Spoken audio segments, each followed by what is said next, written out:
Welcome back to another story on Cosmic Wand. This time, we're bringing you, what if Harry was declared a squib at age 7 but a hidden voice said, infinite magic detected, system activating, your likes fuel our creativity.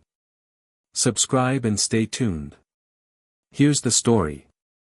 Chapter 1, The Empty Boy. The waiting room smelled like peppermint and dread. Harry sat on a wooden chair that was too tall for him, his legs dangling above the floor, the soles of his trainers, second-hand, 2 sizes too big, stuffed with newspaper at the toes, swinging gently back and forth. He'd been watching the painted ceiling for 20 minutes now, where tiny clouds drifted across a charmed blue sky. One of the clouds looked like a dog. He liked that one. Aunt Petunia sat 3 chairs away, as though proximity to him might be contagious. She'd worn her nice dress, the green one she saved for church and parent-teacher conferences, and she kept smoothing the fabric over her knees with sharp, repetitive strokes. Uncle Vernon hadn't come. He'd said something about not wasting a Saturday on freak doctors, and had stayed home with Dudley to watch the football. Mrs. Dursley. A young witch in pale blue robes poked her head through the door. She had a kind face and a clipboard. Healer Stroud is ready for him. Petunia stood so fast her handbag fell off her lap. She didn't reach for Harry's hand. She never did.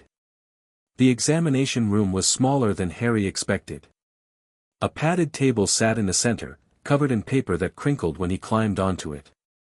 Healer Stroud was an older man with wire-rimmed spectacles and a beard that was trying very hard to be impressive but fell somewhat short. He smiled at Harry in that careful way adults smiled when they'd already decided you were a problem to be solved. Harry Potter, Stroud said, reading from a file. Referred by the headmaster of Hogwarts School for a standard magical core assessment. Age 7. He looked up. How are you today, Harry? Fine, sir. Any accidental magic incidents? Things moving on their own, lights flickering, anything unusual? Petunia made a sound like a kettle about to boil. Unusual doesn't begin to cover it. The boy turned his teacher's wig blue. He appeared on the school roof. The kitchen, she caught herself, lips pressing white. Just do the test. Stroud glanced between them, and something shifted in his expression. He turned to Harry with a gentler look. Right then. This won't hurt a bit. I'm going to cast a diagnostic charm. It reads the state of your magical core. Perfectly routine. Every wizarding child gets one. He drew a pale wand from his sleeve and murmured something Harry couldn't quite catch. A soft golden light bloomed from the wand tip and drifted toward Harry's chest. It touched him, sank into him, and then, nothing. The light didn't pulse, didn't change color, didn't do any of the things the healer was clearly expecting. It simply winked out. Like dropping a lit match into the ocean. Stroud frowned. He cast it again. Same result. The golden glow touched Harry and vanished. Not faded, vanished. As though it had fallen into a hole with no bottom. That's unusual, Stroud said carefully. What does it mean? Petunia's voice was tight with something that wasn't quite hope and wasn't quite fear. Stroud cast the spell a 3rd time. A 4th. He pulled out a second wand, a diagnostic instrument, thinner, more precise, and tried with that. Each time, the magic reached Harry and simply ceased to exist. Harry watched all of this with quiet curiosity. He could feel something when the light touched him, a warmth that bloomed in his chest and then was swallowed by something vast and dark and deep, like a stone dropped into a well so far down you never heard it hit water. The reading is null, Stroud said finally. He'd taken off his spectacles and was cleaning them, which Harry would learn years later was a universal sign of a man trying to delay delivering bad news. I've run the full diagnostic suite. 4 separate charms, 2 calibrated instruments. They all return the same result. Which is? No detectable magical core. The room went very still. The boy is a squib. Petunia whispered it like a prayer being answered. Mrs. Dursley, I want to be careful with that term, but that's what you're saying. No magic. None. He's normal. Stroud put his spectacles back on. The accidental magic incidents you've described are difficult to reconcile with a null reading.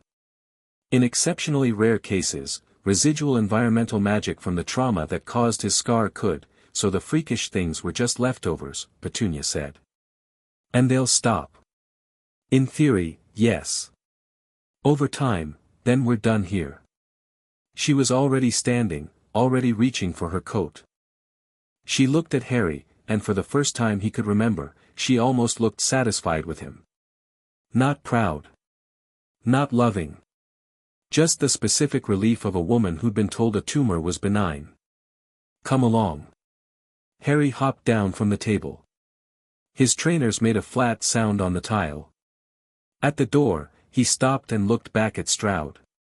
Sir. What happens to squibs? Stroud's face did something complicated. They live perfectly normal lives, Harry. Plenty of squibs are very happy. Harry nodded, because that was what you did when adults lied to you with kind voices. The drive home was the quietest car ride of Harry's life, and given that he lived with the Dursleys, that was a competitive field. Petunia stared straight ahead, both hands on the wheel, and she was smiling. Not the performative smile she wore for neighbors, but something real, something that reached all the way to the back of her eyes. She stopped at a McDonald's drive-thru. She ordered Harry a Happy Meal. He ate it in the car, stunned. The toy was a small plastic dinosaur. He put it in his pocket and didn't say a word, because he understood, with the clarity that only neglected children possess, that this was a reward for being empty. For being nothing. They arrived home at 4:30. Vernon was in the sitting room with Dudley, who was surrounded by the wreckage of 3 different snack packages and the glow of the television. Vernon looked up when Petunia came in, and she gave him a single sharp nod. Vernon's mustache spread with his grin. Ha! Knew it. Knew the boy didn't have it in him. Normal after all, is he? Normal as they come. The healer confirmed it. No magical core. The incidents were residual, they'll fade. Vernon looked at Harry in the doorway, and there was something almost warm in it, the way a man might look at a stray dog that had finally stopped barking. Well then. Maybe there's hope for you yet, boy. Harry went to his cupboard. He closed the door behind him, lay down on the thin mattress, and stared at the underside of the staircase.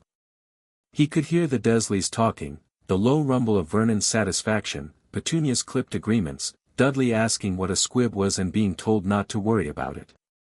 He pulled the plastic dinosaur from his pocket and turned it over in his fingers.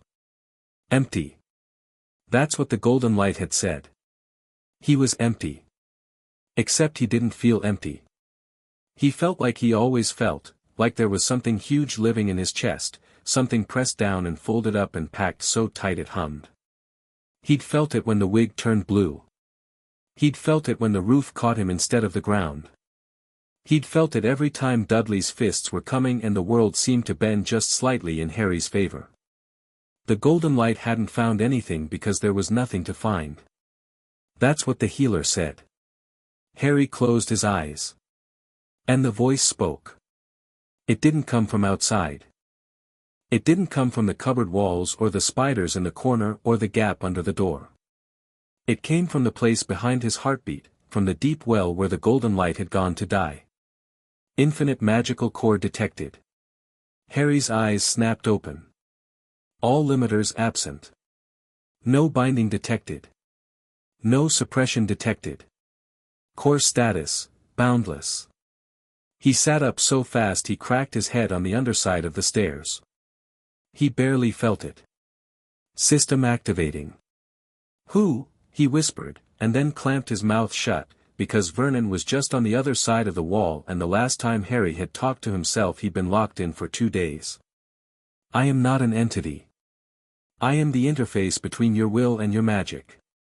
Your core has no measurable limit. Standard diagnostic tools cannot register me for the same reason a cup cannot hold the sea. I have always been here. You were not ready until now. Harry's hands were trembling. Not with fear. With something much older than fear, something that felt like the moment before a thunderstorm when the air goes electric and the hairs on your arms stand up and the whole sky holds its breath. I'm not a squib, he whispered. You are the furthest thing from a squib that has existed in recorded magical history. Then why didn't the test? The diagnostic spell measures magical cores on a finite scale. Your core does not exist on a finite scale. The spell entered you, attempted to find the boundaries of your magic, and found none. It interpreted the absence of boundaries as the absence of magic. This is the equivalent of a ruler declaring the universe has no length because it cannot reach the end. Harry sat very still in the dark. The plastic dinosaur was still in his hand. He could feel his heartbeat in his teeth. Can you prove it? You can prove it yourself. You have been doing so accidentally for years. You turned a woman's hair blue because you were angry. You operate onto a rooftop because you were afraid. You have been wielding magic without a wand, without training, without a single day of instruction, using nothing but emotional instinct. The question is not whether you have magic, Harry. The question is what happens now that you know. Harry looked at the cupboard door. The lock was on the outside, a sliding bolt that Vernon had installed himself, crooked and proud of it. Harry had stared at that door every night for as long as he could remember. He raised his hand. Not because the voice told him to. Not because he understood the mechanics. Because he was 7 years old and he was hungry and he was done being locked in the dark, and the huge thing in his chest that hummed and pressed and folded was suddenly unfolding, like a fist opening into a hand, like a hand reaching out, and the bolt didn't slide. The lock didn't click. The entire mechanism, bolt, screws, the rectangle of wood it was mounted on, simply unmade itself. One moment it existed. The next, it was a fine silver dust drifting to the carpet. The door swung open 3 inches under its own weight. Harry stared at it. Molecular disassembly. Instinctive casting. No wand, no incantation, no conscious spell structure. You simply decided the lock should not exist, and your magic made it so. He reached out and pushed the door open the rest of the way. The hallway was dark. The Dursleys had gone to bed. The house ticked and settled around him, and the air smelled like Petunia's lavender air freshener, and he was free. He didn't leave. Not yet. He wasn't stupid. He was 7, and he had nowhere to go, and freedom at midnight in Surrey meant a cold bench and a police officer who'd bring him right back. But he sat in the doorway of his cupboard with his legs stretched into the hallway, and he breathed. What do I do now? He asked, barely audible. Whatever you want. For the first time in his life, Harry smiled in the dark and meant it. The next 4 years passed in a way that would have been invisible to anyone watching from the outside. Harry still lived at number 4. He still wore Dudley's old clothes, still did his chores, still went to school, still slept in the cupboard, though now the door was never locked again, because every time Vernon installed a new bolt, it was dusk by morning, and after the 4th attempt Vernon stopped trying and simply pretended the door had never had a lock at all. But underneath the surface, in the space between what the world saw and what Harry was becoming, everything changed.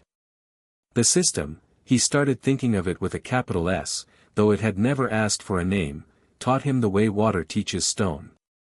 Not with force. With persistence. With patience.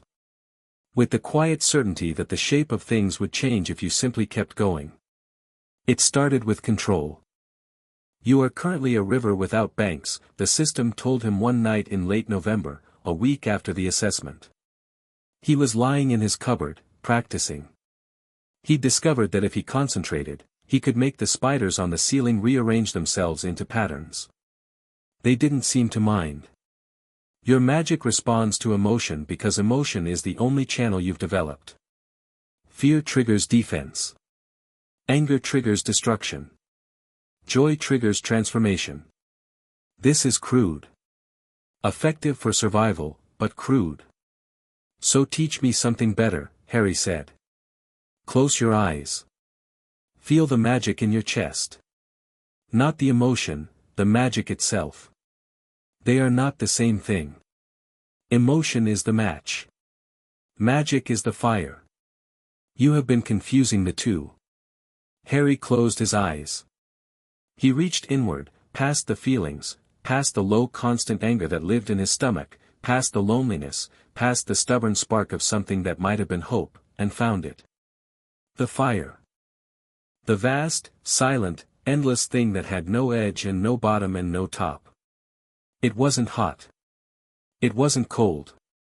It was present in a way that made everything else feel like a photograph of a real thing. I feel it. Now move it. Not with emotion. With intent. Decide that the air above your hand should glow, and make it so. Harry held up his right hand in the dark. He didn't feel angry.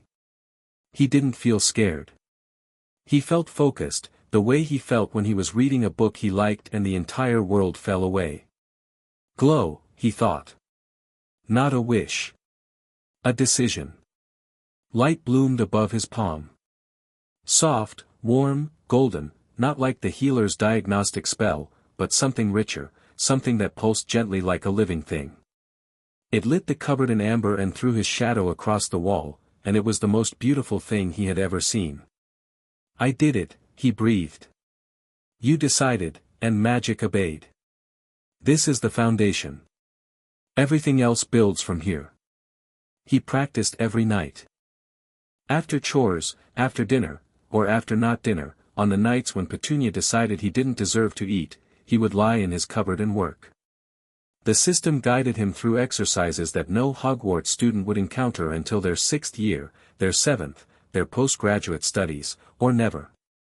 Wandless levitation came first. He started with the plastic dinosaur, floating it in lazy circles above his head. Within a week he could lift every object in the cupboard simultaneously and hold them suspended while he read by conjured light. Within a month, he could feel the weight of the house above him, every brick, every tile, every copper pipe and electrical wire, and knew, with calm certainty, that he could lift the whole thing off its foundations if he wanted to. He didn't. It would have been rude. Transfiguration was next, and this was where things got interesting.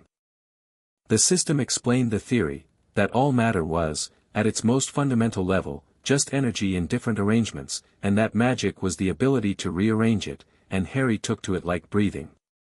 His first deliberate transfiguration was turning a dead spider into a button. His second was turning the button into a perfectly cut diamond the size of his thumbnail. You should probably not sell that, the system observed. I wasn't going to. You were thinking about it. I was thinking about how I could buy food with it. There's a difference. There is not, but your restraint is noted. He hid the diamond under a loose floorboard. Then he practiced on bigger things. Dudley's broken toys became raw material, a cracked Action Man became a working pocket watch with gears finer than anything a Swiss craftsman could produce. A deflated football became a leather-bound notebook that Harry filled with observations, theories, and questions for the system. A pile of Dudley's outgrown clothes became fabric that reshaped itself to fit Harry perfectly, though he still wore the oversized hand-me-downs over them. He wasn't ready for questions yet. Healing came in the winter of his 8th year, born from necessity. Dudley had started a new game called Harry Hunting, which was exactly what it sounded like, and one afternoon 3 of Dudley's friends cornered Harry behind the school gymnasium and Piers Polkiss broke Harry's wrist. Harry felt the bone snap. Felt the bright white flare of pain that shot up his arm and made his vision swim. And then, before he could even think about it, the magic moved, not outward this time, but inward, flooding the break with warmth, knitting bone to bone with a speed that made the pain vanish between one heartbeat and the next. He held his wrist. Flexed it. Perfect. Piers was staring at him. Did you just? I heard it crack, I heard it. Harry looked at him, and something in his expression made Piers take a step back. You heard wrong, Harry said quietly. He walked away. Behind him, Piers was telling the others what happened, and the others were telling Piers he was mental, and by the next day the whole thing was forgotten. But Harry spent that night asking the system about healing magic. The body is a system, the system explained. Injury is disorder. Healing is the restoration of order. For most wizards, this requires extensive knowledge of anatomy, careful spell work, and years of training. For you, it requires understanding what correct looks like and deciding the body should return to it. That's it. That is everything. Most wizards lack the raw power to restructure biological matter at the cellular level. You do not have this problem. He practiced on himself, small cuts first, then bruises, then the chronic, low-grade malnutrition that had kept him small and thin for as long as he could remember. This last one was harder. Not because the magic wasn't sufficient, but because the system made him understand what he was actually fixing. Your bone density is approximately 60% of normal for your age. Your vitamin D levels are critically low. You have early-stage damage to your liver consistent with prolonged caloric restriction. You have scar tissue on your back, shoulders, and arms consistent with, I know what it's consistent with, Harry said quietly. The system paused. It didn't do that often. Do you want to heal these injuries? Yes. All of them. Harry thought about the scars. About what they meant. About the belt that had made them, and the hand that had held the belt, and the man sitting upstairs right now watching television with his feet up and a beer balanced on his stomach and not a single thought in his thick skull about the boy under the stairs who was rebuilding himself from the inside out. All of them, Harry said. Every last one. It took a week of sustained effort. The magic worked while he slept, rewriting the damage like an editor going through a manuscript with a red pen. By the end of it, Harry had grown 2 inches, gained half a stone of lean muscle, and his eyes, already bright green, seemed almost to glow in certain lights. He looked, for the first time, like a healthy child. He looked like someone who was cared for. Nobody noticed. Petunia didn't look at him closely enough. Vernon didn't look at him at all. Dudley only looked at him to aim. Harry found he didn't mind. By 9, he had moved on to what the system called environmental manipulation, and what Harry called cheating at physics. He could change the temperature of a room. He could pull water from the air. He could feel the electromagnetic spectrum like a musician feels a chord, light, heat, radio waves, all of it thrumming at different frequencies, all of it available to him. He sat in the park one afternoon, cross-legged on the grass, while Dudley and his gang terrorized younger children on the swings, and he reached out with his magic and felt the earth. Not just the soil and the grass. The bedrock beneath it, the water table, the slow geological heartbeat of a planet 4.5 billion years old. He could feel ley lines, rivers of magical energy running through the ground like blood vessels, and he realized with a start that one of them ran directly under Privet Drive. Is that why I was placed here? He asked that night. Unknown. But the ley line has been feeding your core passively since infancy. It is possible that whoever placed you with these people knew this. Dumbledore. The name appears frequently in the records I can access from ambient magical knowledge. Albus Percival Wulfric Brian Dumbledore. Headmaster of Hogwarts School of Witchcraft and Wizardry. He placed you with the Dursleys following the death of your parents. Harry lay in the dark and thought about that for a long time. A man he'd never met had decided where he would grow up. Had decided who would raise him. Had decided, in effect, the shape of his childhood. And then, when a healer had declared Harry worthless, that man had apparently done nothing. Is he a good man? I cannot determine the moral quality of individuals. I can tell you that he is considered the most powerful wizard in Britain, that he defeated the dark wizard Grindelwald in 1945, and that he is the only wizard Lord Voldemort reportedly feared. Voldemort. The one who killed my parents. Yes. Tell me everything you know about him. And the system did. Not all at once, over months, in the quiet hours between midnight and dawn, it laid out the story of Tom Marvolo Riddle like a surgeon laying out instruments. His orphanage. His Hogwarts years. His transformation. His rise. The first war, the prophecy, the night at Godric's Hollow when everything ended and everything began. Harry learned about the killing curse. He learned about the scar. And 3 months into his 10th year, the system told him something that made him go very still. There is a foreign magical signature embedded in your scar tissue. It is not yours. It is a fragment of another's soul, anchored to your body through the act of murder. Harry's hand went to his forehead. The scar, the famous lightning bolt that he'd always hated, that throbbed sometimes for no reason he could name. Voldemort's soul, he said. A piece of it. Based on the magical theory I can access, this appears to be an object known as a Horcrux, a vessel created through the darkest magic to anchor a soul to the mortal plane. You are an unintentional Horcrux. Get it out. I have been containing it since activation. The fragment is quarantined, it cannot influence your thoughts, your emotions, or your magic. It is, functionally, imprisoned. I don't want it imprisoned. I want it gone. Destruction of a Horcrux typically requires a force capable of damaging the vessel beyond magical repair. In your case, the vessel is your body. So I can't remove it without killing myself. I did not say that. I said that is the typical method.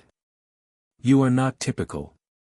Given sufficient understanding of soul magic, which is an advanced branch of magical theory that I can teach you, it may be possible to extract and destroy the fragment without damaging the host. Teach me. You are 10.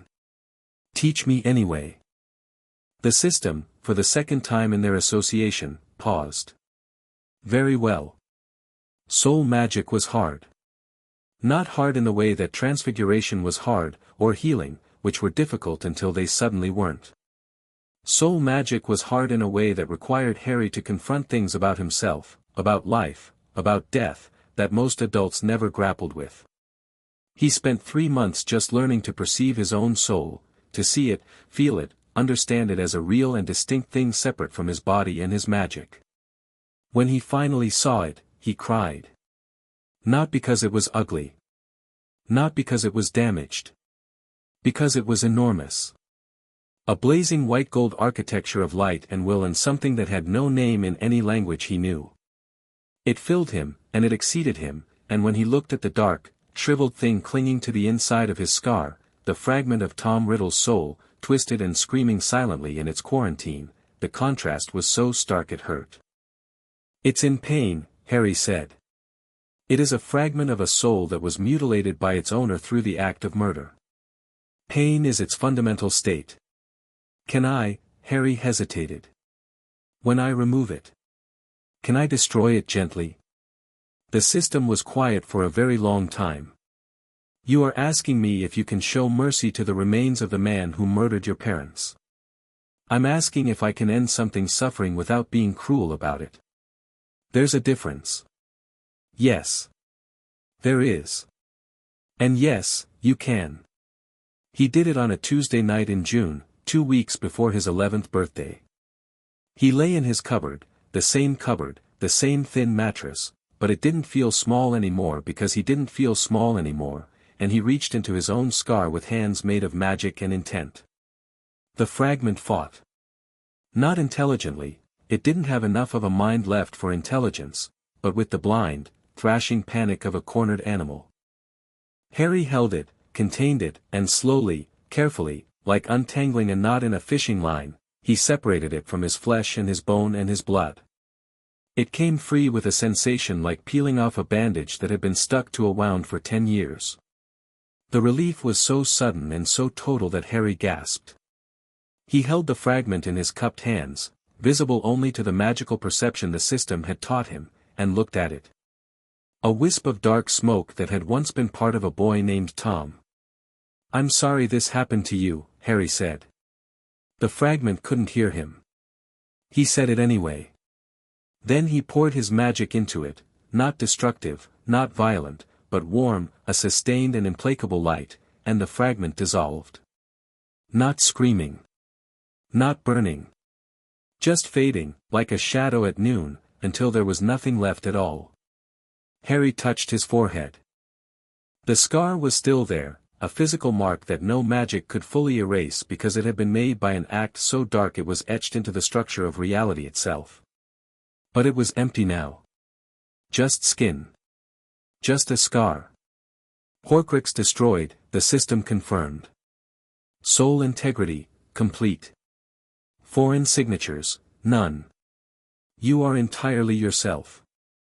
Harry lay back on his mattress and stared at the underside of the stairs and felt, for the first time in his life, truly and completely whole. The summer unfolded, and Harry spent it doing something he hadn't done much of in his life, being a kid. Not entirely, he still practiced every night, still pushed the boundaries of what was possible, still asked the system questions that would have made Hogwarts professors choke on their tea, but during the days he walked through Little Whinging with something approaching peace. He sat in the park and read books from the library. He petted Mrs. Fig's cats when he passed her house, and she looked at him with an odd, searching expression that he now understood meant she was a squib placed here to watch him, and he felt a complicated mix of gratitude and resentment that he chose not to examine too closely. He grew another inch. He ate better, a simple sustained charm on the Dursleys' pantry ensured it always had slightly more food than Petunia bought, and she never noticed, because the magic was subtle and because she'd never paid much attention to the boys' meals anyway. He was, by any meaningful measure, the most powerful wizard on the planet. He was also a 10-year-old who liked dinosaurs and football and the way the light looked in the late afternoon when it came through the kitchen window and turned the dust motes to gold. He held both of these things inside himself, and neither one diminished the other. On the morning of July 31st, his 11th birthday, Harry woke to the sound of something tapping on the window. Except he didn't have a window, because he slept in a cupboard, which meant the tapping was coming from the kitchen. He padded out in bare feet and found an owl sitting on the outside sill of the kitchen window. A tawny owl, feathers ruffled with importance, one leg extended with a heavy envelope tied to it. Harry opened the window. The owl hopped in, dropped the envelope on the counter, helped itself to a crust of Dudley's abandoned toast, and flew away without ceremony. Harry respected that. No small talk. Just business. He picked up the envelope. Heavy parchment, emerald green ink, a wax seal on the back stamped with a coat of arms, a lion, a snake, a badger, and an eagle surrounding a large letter H. He turned it over and read the address. Mr. H., Potter, the room of the Infinite Core No. 4, Privet Drive, Little Whinging, Surrey. Harry stared at it. Then he laughed. Quietly, so as not to wake anyone, but genuinely, a real laugh, the kind that comes from being surprised by joy. The room of the Infinite Core, he murmured. Really? The Hogwarts enrollment quill and book are among the oldest magical artifacts in Britain, the system said, and Harry could swear, though the system would deny it, that there was something almost amused in its tone. They record the true name and location of every magical child. They are not fooled by diagnostic spells. Harry broke the seal and read the letter. It was exactly what he'd expected, an acceptance to Hogwarts, a list of required supplies, a note that the term began September 1st. All very official. All very normal, as though the last 4 years hadn't happened, as though the wizarding world hadn't declared him a squib and moved on. He folded the letter and put it in his pocket. At that moment, Vernon appeared in the kitchen doorway, drawn by the smell of coffee that Harry had started making out of habit. He was in his dressing gown, his face puffy with sleep, and he looked at Harry with the standard expression of mild, habitual disgust. "What are you doing up?" "Getting the post." "Humph, make yourself useful and put the kettle on." Harry put the kettle on. He made Vernon's coffee, 2 sugars, cream, the way he liked it, and set it on the table. Vernon sat down, opened his newspaper, and didn't say thank you, because he never did, because Harry was the cupboard boy, the leftover, the squib, the nothing. Harry leaned against the kitchen counter and sipped a glass of water and watched his uncle drink coffee and read about cricket, and he felt nothing. Not anger.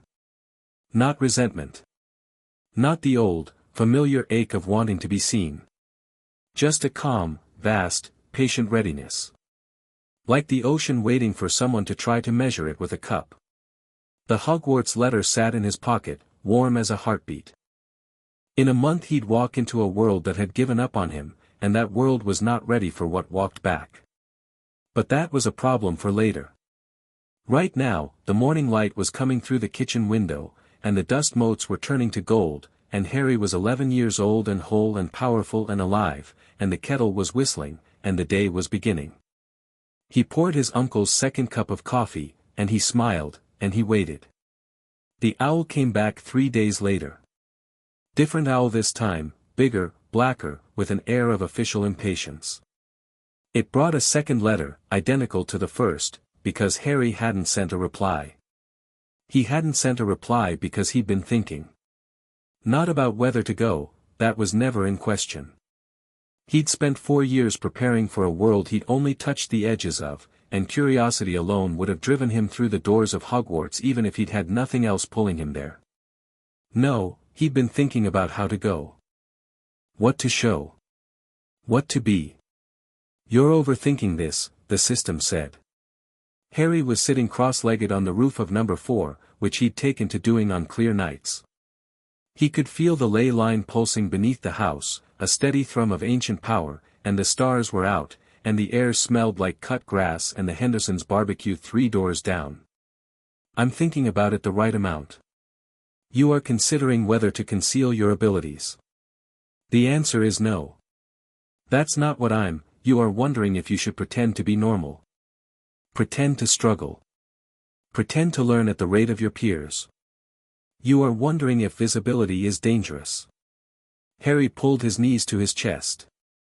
Voldemort is still out there. Somewhere. Dumbledore has plans for me that I don't fully understand. The Ministry declared me a squib and probably filed the paperwork. Walking into Hogwarts and casually demonstrating power that breaks every known metric of magical ability might create problems. It will absolutely create problems. So, you spent the first 7 years of your life being invisible. Being small. Being nothing. Your relatives told you that you were worthless, and the wizarding world confirmed it, and you lay in a dark cupboard and believed them until I told you the truth. And now you are considering voluntarily returning to smallness because it is strategically convenient. Harry was quiet for a long time. You're right, he said. I know. That's annoying. Also noted. He wrote his reply the next morning. A single line on a piece of parchment he transfigured from a paper towel, Harry Potter accepts. Please send someone to explain the shopping. He tied it to the leg of the owl, which had been waiting on the kitchen windowsill with increasing agitation, and watched it fly away. Then he went to the cupboard and started packing. He didn't have much. The notebook. The diamond. The plastic dinosaur. A few sets of clothes that fit properly, hidden under the Dudley-sized ones. A library book about astronomy that he'd forgotten to return and now felt guilty about. He put them all in a rucksack that Dudley had thrown away after one strap broke, which Harry had repaired so seamlessly you'd need a microscope to find the join. On the last night of July, Harry sat in his cupboard one more time. He ran his hands over the thin mattress, the rough walls, the place where he'd scratched the days of a particularly bad week when he was 6, thin white lines in the plaster like a prisoner's tally marks. I'm going to miss this, he said, and was surprised to find he meant it. Not the hunger. Not the locks. Not the dark. But the quiet. The solitude. The place where he'd become himself. You are not leaving yourself behind, the system said. You are taking yourself with you. The cupboard was never the source. Harry smiled. He turned off the conjured light, a habit now, as natural as breathing, and lay down one last time in the dark.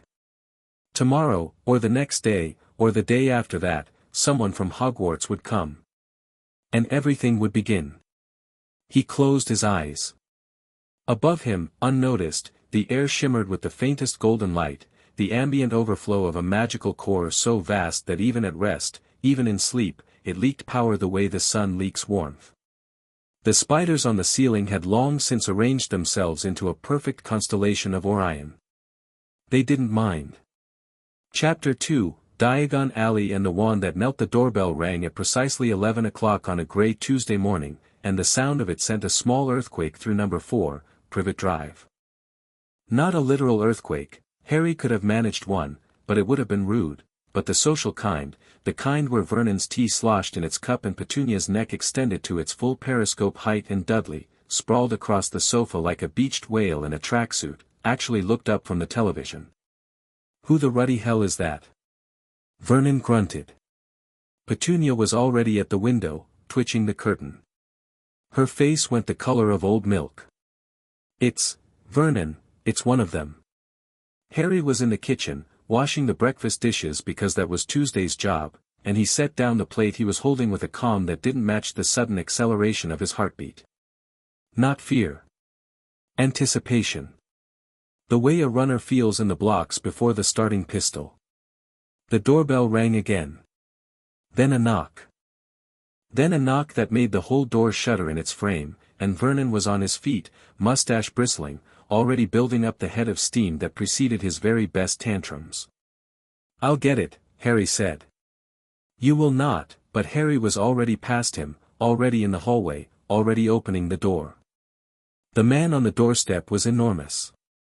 Not just tall, Harry had seen tall people, but massive, a walking geographical feature in a long moleskin coat, with a wild tangle of black beard and beetle-dark eyes that crinkled at the edges like crumpled paper. He filled the doorway. He filled the porch. He looked like someone had taken a regular person and scaled them up by a factor of 2 and then given them the fashion sense of a Victorian gamekeeper. He was holding a pink umbrella, which somewhat undermined the effect. "Harry Potter," the man said. His voice was like gravel rolling downhill. Warm gravel, though. Friendly gravel. "That's me." The enormous man stared at him. His eyes went to Harry's forehead, to the scar, though it was half hidden under his fringe, and then to his eyes, and something happened in the big man's face. Something crumpled and softened and rearranged itself into an expression that Harry had so little experience with that it took him a moment to identify. It was love. The uncomplicated, immediate, overwhelming kind. The kind that doesn't ask permission. "Last time I saw you, you was only a baby," the man said. His voice had gone thick. "Carried ya myself, I did. Out of the house after, he pulled an enormous spotted handkerchief from his coat and blew his nose with a sound like a foghorn. Sorry. M. Hagrid. Rubeus Hagrid. Keeper of keys and grounds at Hogwarts. Dumbledore sent me." "I know who you are," Harry said. Hagrid blinked. "You do. You brought me here. On a flying motorbike. November 1st, 1981. Hagrid's mouth opened, closed, opened again. He looked like a man who had prepared a whole speech about the wizarding world and was now discovering his audience had already read the script. "How d'ya, who told ya? Nobody told me anything, Hagrid. Come in. I'll make you tea." Harry stepped aside. Hagrid looked at the doorway, looked at himself, performed some rough spatial calculations, and turned sideways. The doorframe groaned. He made it through, but only just, and a family photograph of the Dursleys was knocked off the wall by his elbow.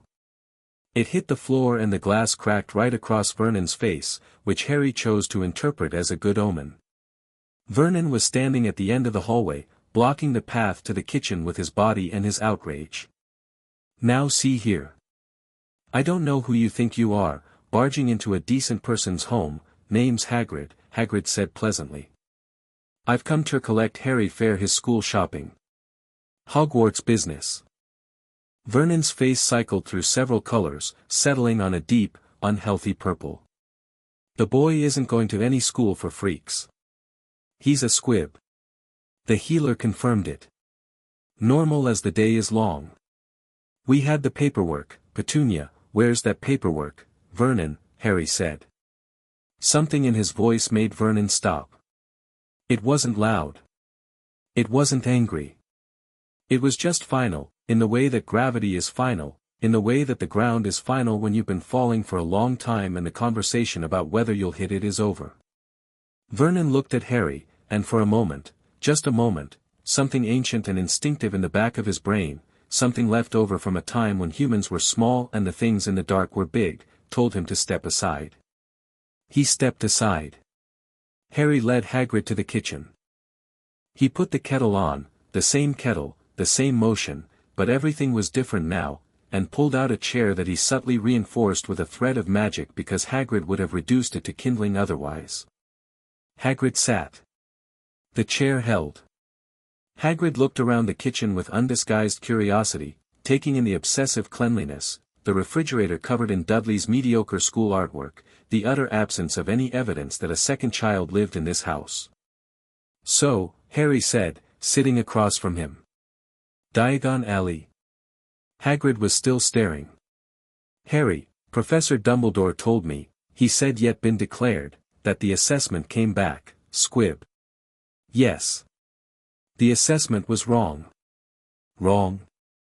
Harry held up his hand, palm up, and conjured a flame.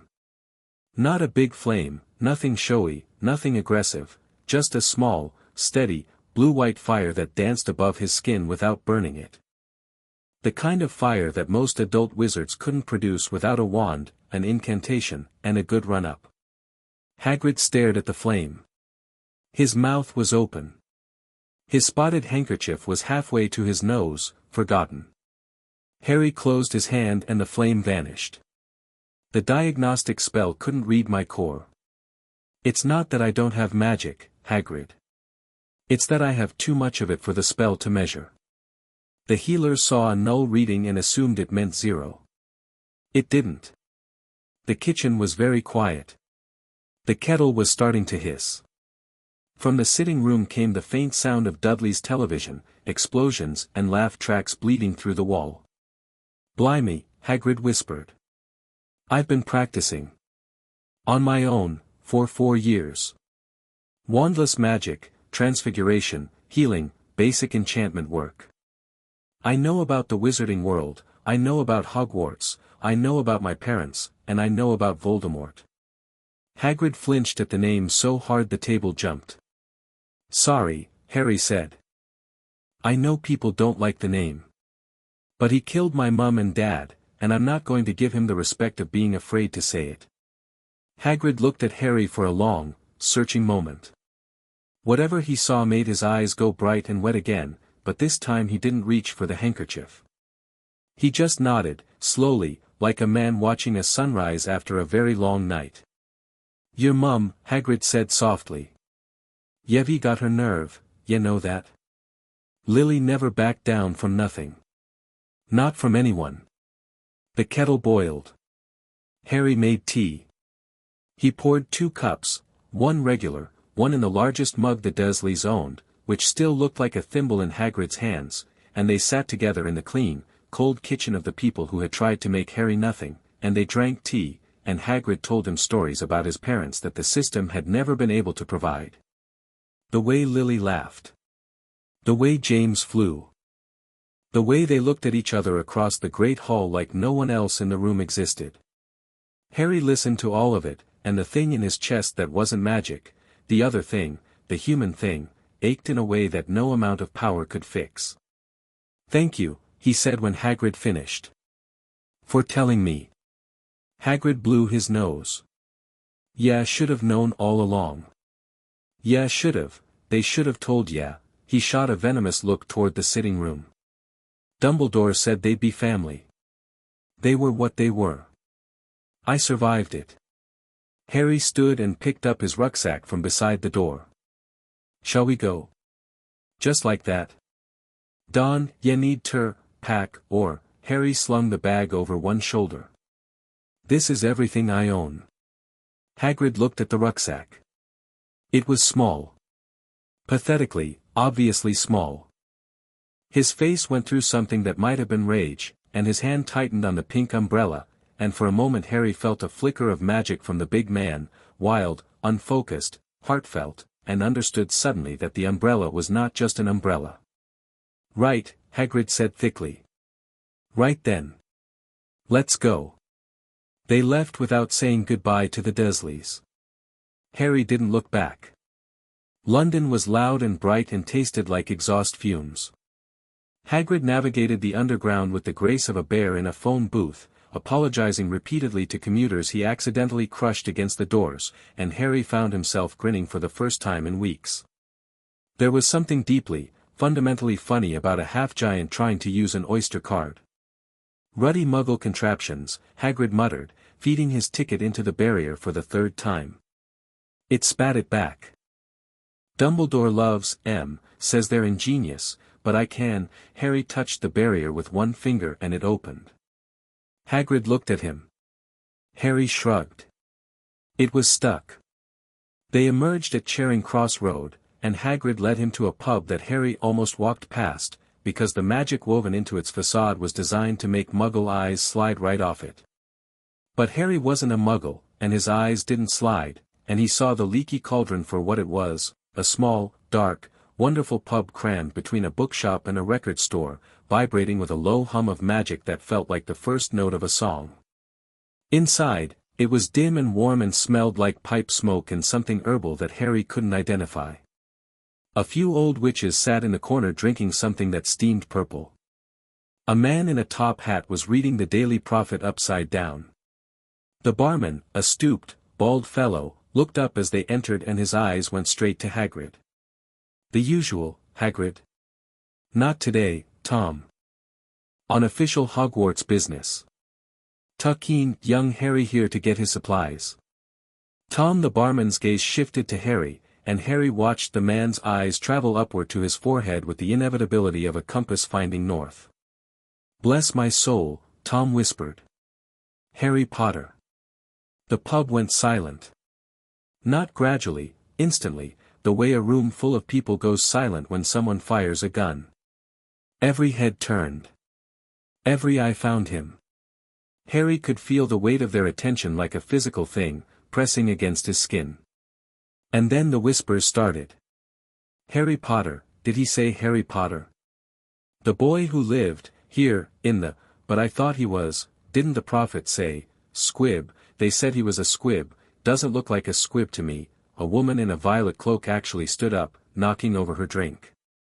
A young man by the fire dropped his glass. Tom the barman had come out from behind the bar and was reaching for Harry's hand with both of his own, wringing it like a pump handle. "Welcome back, Mr. Potter, welcome back, what an honor," others crowded in. Hands reaching, voices overlapping, everyone wanting to touch him, to be near him, to look at the scar. Harry stood in the center of it and felt the old, familiar pressure, the invisible hands of other people's expectations trying to shape him into something he wasn't. He let it wash over him. He shook the hands that were offered. He said, "Thank you," and "Nice to meet you," and "Yes, the scar," until a pale young man in a turban pushed through the crowd with a nervous, twitching smile. "P.P. Potter," the man stammered. What an honor. "I'm Professor Quirrell. I'll be teaching defense against the dark arts at Hogwarts this year." Harry took his hand. The system spoke, sharp and immediate, directly into the space behind his thoughts. "Warning. Dual magical signature detected. Primary, human, magical core, moderate.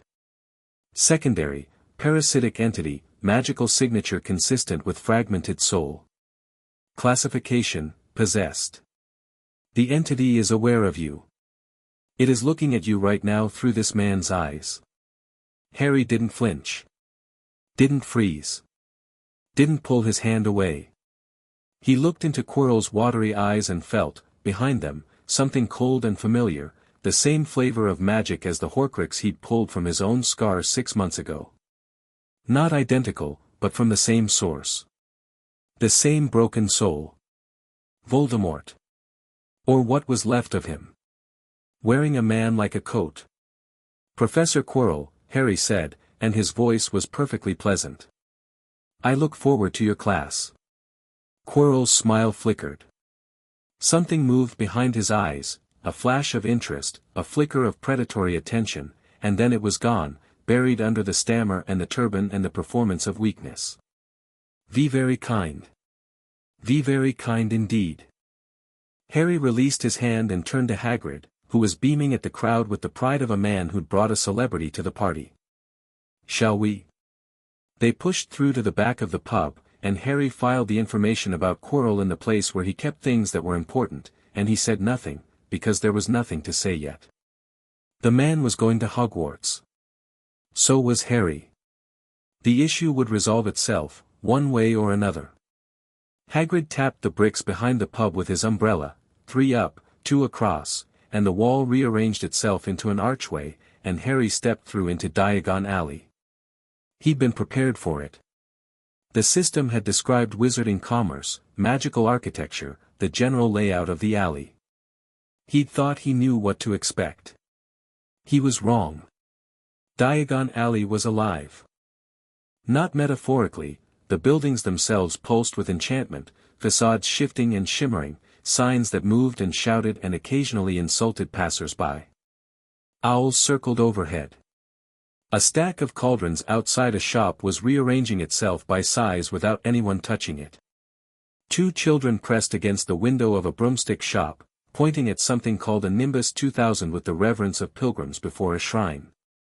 The cobblestones under Harry's feet thrummed with ley energy, weaker than the line under Privet Drive, but woven into an intricate lattice that powered the entire alley like a magical electrical grid.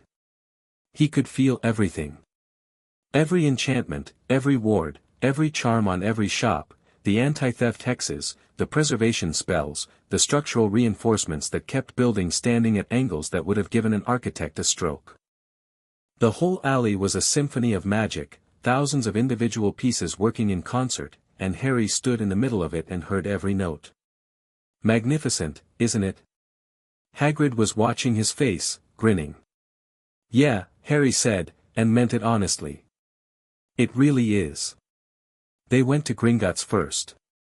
The bank was a white marble building that leaned slightly, as though it had opinions about the vertical, and the front doors were flanked by 2 goblins in scarlet and gold uniforms who gave Hagrid a look of magnificent disdain.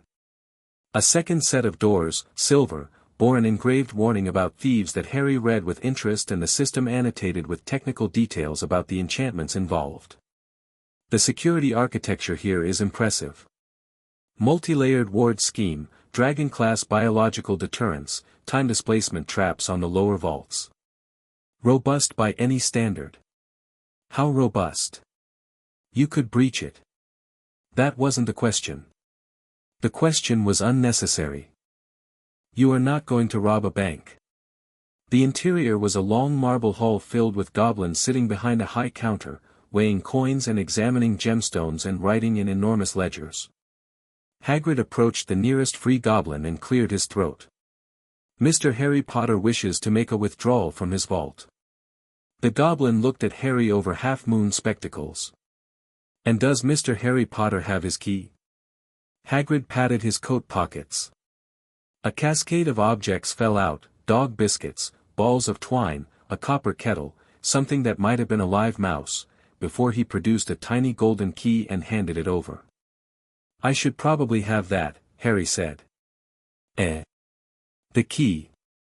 To my vault. I should be the one carrying it. Hagrid looked embarrassed.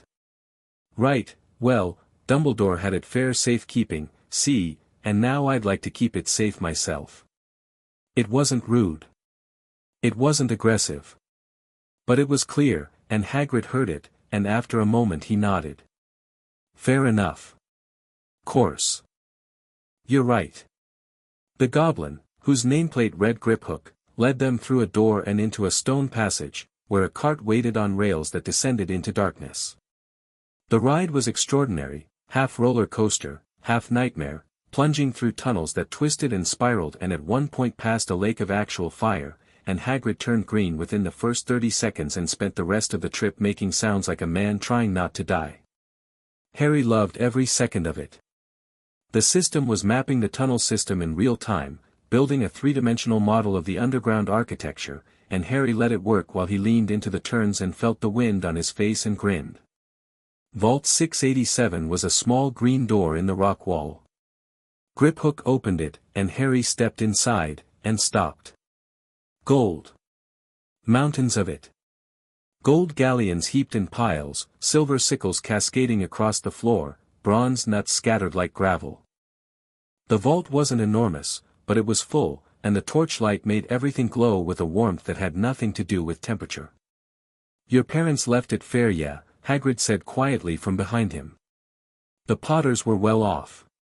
Not the biggest fortune in the wizarding world, but yell not want for anything. Harry reached down and picked up a single galleon. It was heavy, real, stamped with runes he could read. The system had taught him gobbledygook as an intellectual exercise, and warm from the ambient magic of the vault. His parents had left this for him. James and Lily Potter, dead at 21, had made sure their son would have gold even if he didn't have them. He put the coin in his pocket and filled a bag with enough for the day's shopping, and they left, and he didn't look back, because it was just money, and there were more important inheritances to claim. They stopped briefly at a deeper vault. Griphook produced a separate key, and Hagrid went in alone and came out with a small grubby package that he shoved into his coat with the studied casualness of a man who'd been specifically told not to talk about it. Harry didn't ask. He didn't need to. Small object. Powerful enchantment. Alchemical signature consistent with transmuted elemental gold. If I were to guess, which is not something I do, I would say this is the Philosopher's Stone, created by Nicholas Flamel, and Dumbledore is moving it from Gringotts to Hogwarts for safekeeping. How safe is Hogwarts? Safer than Gringotts in some respects. Less safe in others. The castle has a sentient ward structure, but it also has a man with Voldemort growing out of the back of his head teaching defense against the dark arts, so the security assessment is mixed. Fair enough. Back on the surface, blinking in the daylight, Harry and Hagrid began the shopping in earnest. They bought a cauldron, pewter, standard size, though Harry could have conjured one that was better. They bought phials and a telescope and a set of brass scales.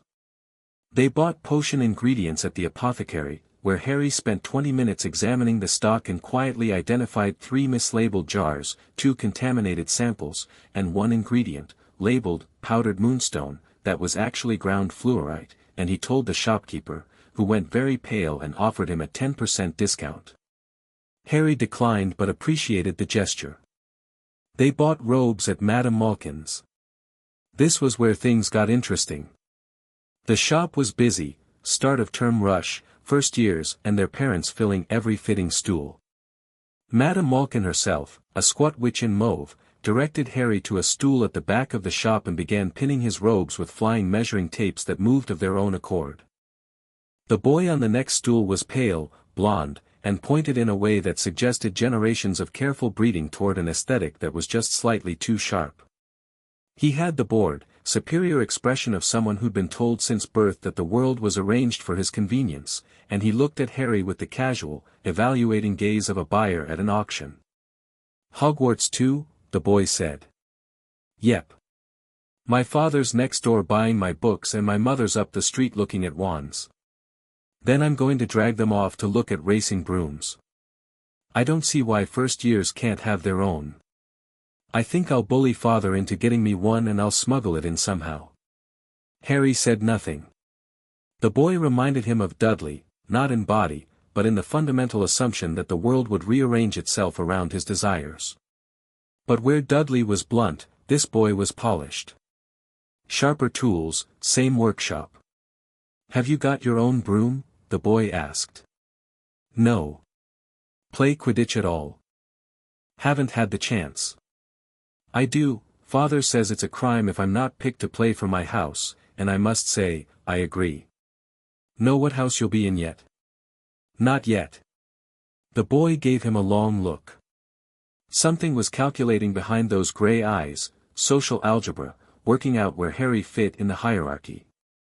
"Well, I know I'll be in Slytherin. All our family have been." Imagine being in Hufflepuff. I think I'd leave, wouldn't you? I don't know much about the houses yet, Harry said, which was a lie, but a useful one. Well, you'll learn. I'm Malfoy, by the way. Draco Malfoy. He said it the way someone plays a trump card. The name was supposed to mean something. Carry wait, rearranged the conversation. Harry could feel the expectation radiating off the boy like heat. Harry Potter. The effect was immediate. Draco's composure didn't crack, it detonated. His eyes went wide, his mouth opened, closed, and his gaze shot to Harry's forehead with the speed and subtlety of a searchlight. But you can't, the prophet said you were, a squib. Well, Father said, the healer's report was wrong. Draco stared at him. Harry looked back evenly, and something interesting happened. For the first time in what might have been Draco Malfoy's entire life, the boy had no script. No prepared response. The social algebra had returned an answer he didn't have a formula for. Wrong, Draco repeated. Wrong. But how, does it matter? Draco's mouth closed. His eyes narrowed slightly, and Harry watched the recalculation happen in real time, the upgrade from nobody to unknown quantity, the adjustment from condescension to something that was almost respect. I suppose it doesn't, Draco said carefully. I suppose what matters is what you can do now. Harry looked at him and felt something unexpected, a flicker of genuine interest. Draco Malfoy was a product of his upbringing, prejudiced, entitled, performing confidence like a stage role, but underneath the polish there was a sharp mind and a hunger to understand. Harry recognized it because he'd felt the same hunger in himself, lying in the dark, reaching for something he'd been told didn't exist. I suppose we'll see, Harry said. Madame Malkin finished his robes. Harry paid, thanked her, and stepped down from the stool. Draco watched him go with an expression that was halfway between a glare and a fascination, and Harry filed that away too, in the growing collection of things that would matter later. Hagrid was waiting outside with 2 enormous ice cream cones from the parlor next door. He handed one to Harry, chocolate and raspberry with chopped nuts, and they walked together through the crowded alley, eating ice cream, and for a few minutes it was just nice. Simple. A big man and a small boy on a summer afternoon, doing something ordinary. Hagrid, Harry said, when you came to get me. Did Dumbledore tell you about the Squib assessment? Hagrid's cone paused halfway to his mouth. He mentioned it, yeah. Said the healer's report came back null. Said it was unusual. What did he think about it? Dumbledore? Hagrid frowned, the kind of frown that comes from trying to accurately remember something important. He said he didn't believe it. Said there wasn't a chance in hell, pardon my language, that Lily and James Potter's son had no magic. But the report was official, ministry stamped, and he couldn't, well. He said his hands were tied. For 4 years. Hagrid heard the edge in that and flinched slightly. Harry, Dumbledore's a great man. The greatest. If there'd been anything he could have done, I'm sure. Harry licked his ice cream. I'm not angry, Hagrid. I'm just trying to understand the shape of things. Hagrid looked at him, really looked at him, the way he'd been doing intermittently all day, as though trying to reconcile the boy in front of him with whatever image he'd been carrying in his head. Yeah no, he said slowly, fair an 11-year-old, yeah talk like someone a lot older. I grew up fast. Yeah shouldn't have had to. Harry finished his ice cream and said nothing, because Hagrid was right, and agreeing out loud wouldn't change anything. They bought the rest of the supplies. Parchment and quills, which Harry found charmingly archaic. A trunk, which he upgraded with a silent featherlight charm when Hagrid wasn't looking.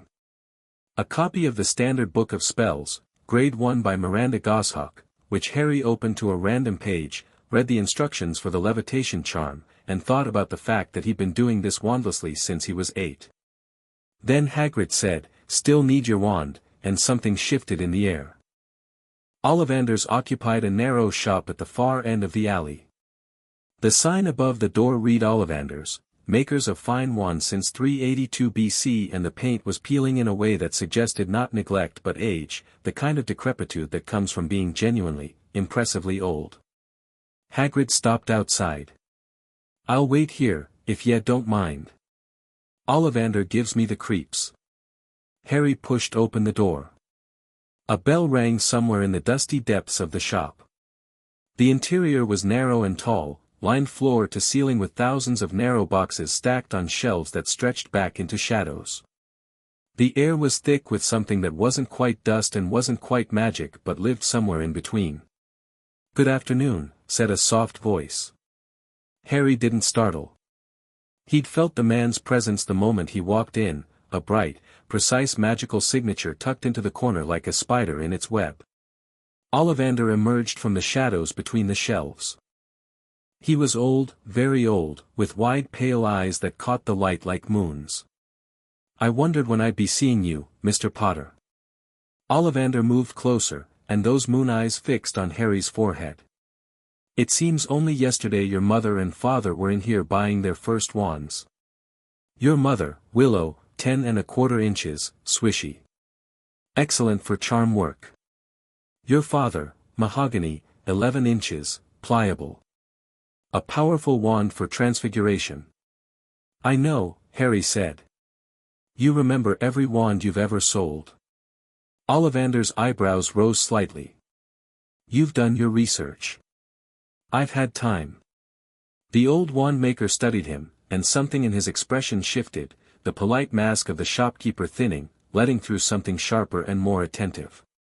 Harry could feel Ollivander's magic reaching toward him, a gentle diagnostic touch, the same basic principle as the healer's assessment 4 years ago. It touched Harry's core and vanished. Exactly as it had in Stroud's office. Ollivander went still. He tried again. Slower this time, more deliberate, with a finesse that made the healer's spell look like a child's finger painting. The probe sank into Harry and disappeared. The pale eyes widened. "Oh," Ollivander breathed. "Oh, my. The diagnostic doesn't work on me," Harry said conversationally. "A healer tried when I was 7. He declared me a squib." "A squib?" Ollivander's voice was faint. "The man declared you a squib. The scale doesn't go high enough." Ollivander stared at him for a long, trembling moment. Then he laughed, a short, sharp, involuntary sound, like a man who's just been told a joke so dark it bypassed his sense of humor and hit something primal. "No," he said. "No, I don't suppose it does." He disappeared into the back of the shop. Harry heard boxes shifting, wood creaking, and a muffled conversation that Ollivander appeared to be having with himself. He came back with an armful of wand boxes and set them on the counter. "Well then. Let's find out what chooses you." "The wand chooses the wizard, Mr. Potter. That has always been the way." He opened the first box. "Beechwood and dragon heartstring. 9 inches. Nice and flexible. Give it a wave." Harry picked up the wand. It felt, he searched for the right word, thin. Like trying to pour a waterfall through a straw. His magic reached for the wand and the wand recoiled, a physical flinch, and Harry set it down before it could crack. Ollivander had seen it too. His eyes narrowed. He pulled the wand back and substituted another. Maple and phoenix feather. 7 inches. Quite whippy. Same result. The wand shuddered at Harry's touch and went cold. Ebony and unicorn hair. Oak and dragon heartstring.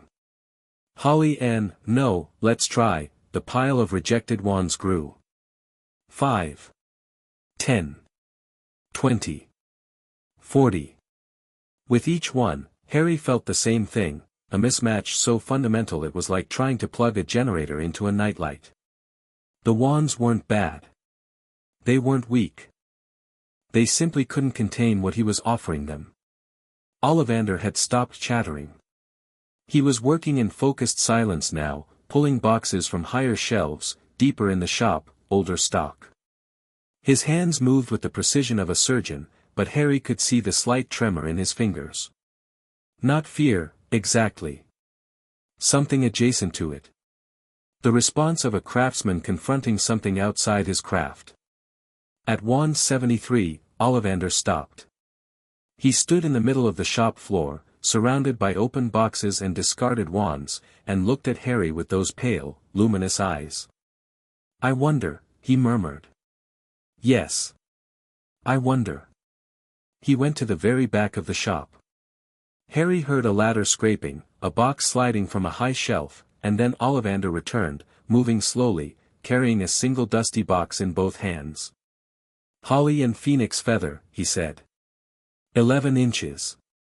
Nice and supple. He opened the box. The wand lay on faded velvet, pale wood with a slight grain, elegant without being ornate. Harry looked at it and felt something shift in the air, not his magic, not the wands, but the space between them. A recognition.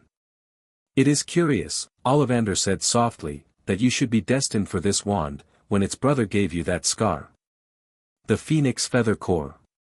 It's from the same bird as Voldemort's wand." Ollivander flinched at the name, but his eyes stayed fixed on Harry. Fawkes. Dumbledore's phoenix. He gave just 2 feathers. Just 2. Harry reached for the wand. The moment his fingers touched the holly wood, the world changed. Not dramatically, there was no explosion, no beam of light, no choir of angels. What happened was quieter than that, and bigger. Harry's magic, the boundless, immeasurable ocean of it, found the wand. It poured in like a tide.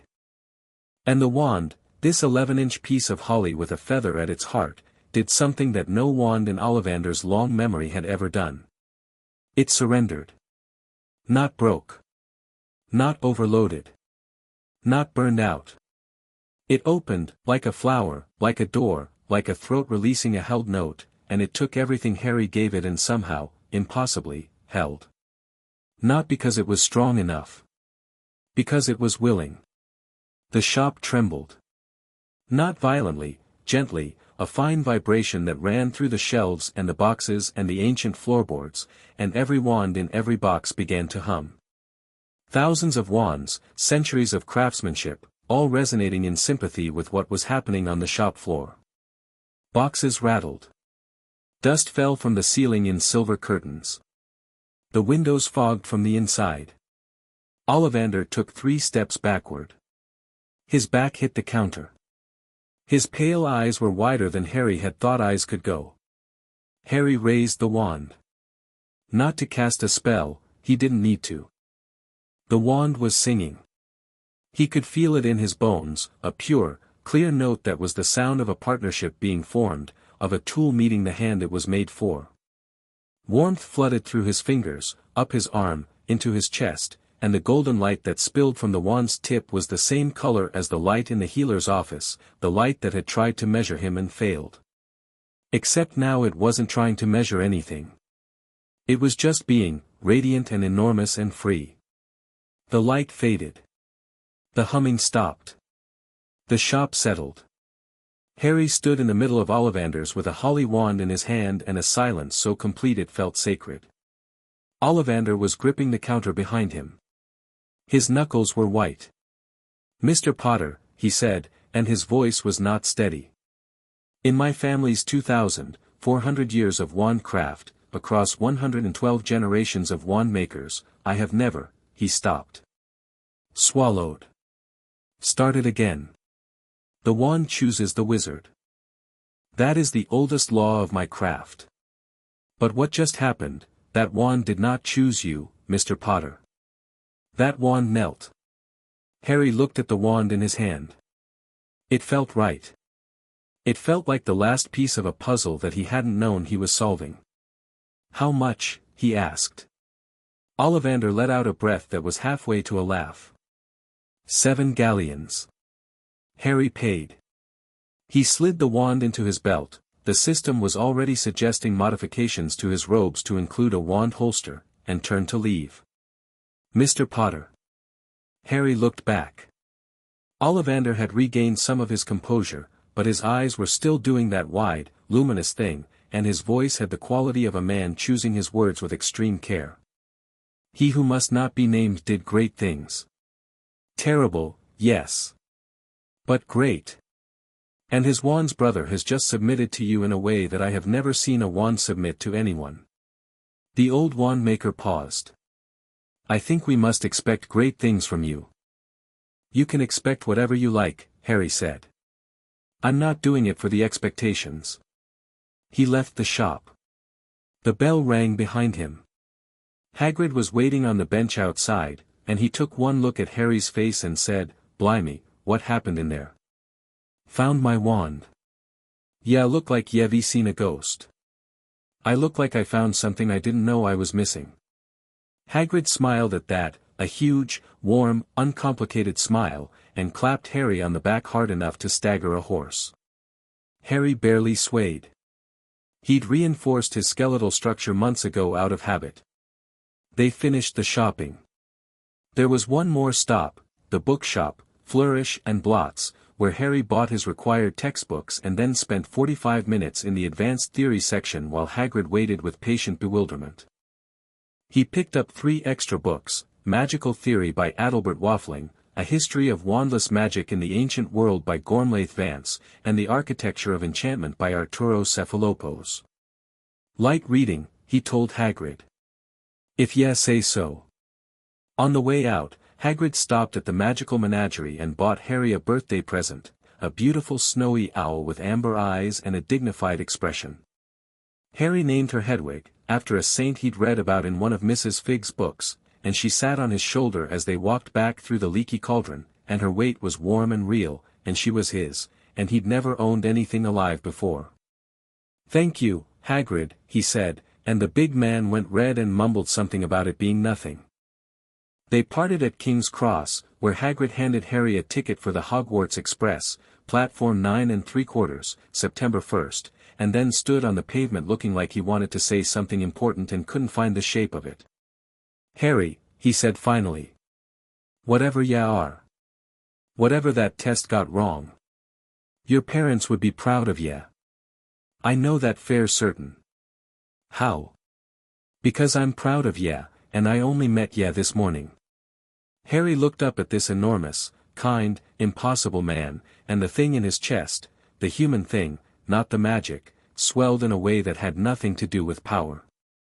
I'll see you at Hogwarts, Hagrid. Yeah, will. September 1st. Don't be late. Harry rode the train back to Surrey alone. Hedwig dozed on the luggage rack, her head tucked under one wing. The trunk sat beside him, feather-light, packed with books and robes and potions ingredients and the holly wand that had knelt. He watched London slide past the window and thought about Quirrell. About the thing riding behind the man's turban, the parasitic signature, the broken soul. Voldemort was at Hogwarts.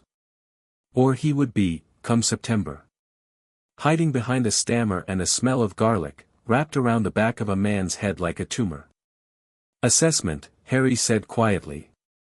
Quirrell is a willing host. The possession is not coerced, there is a symbiotic relationship, though the dominant partner is clearly the parasitic entity.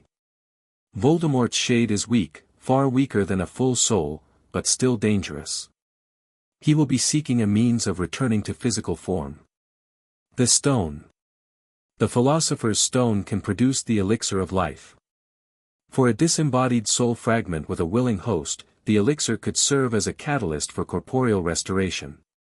This is likely why Dumbledore is moving it to Hogwarts, not to protect it from external thieves, but to bait the thief he knows is already inside.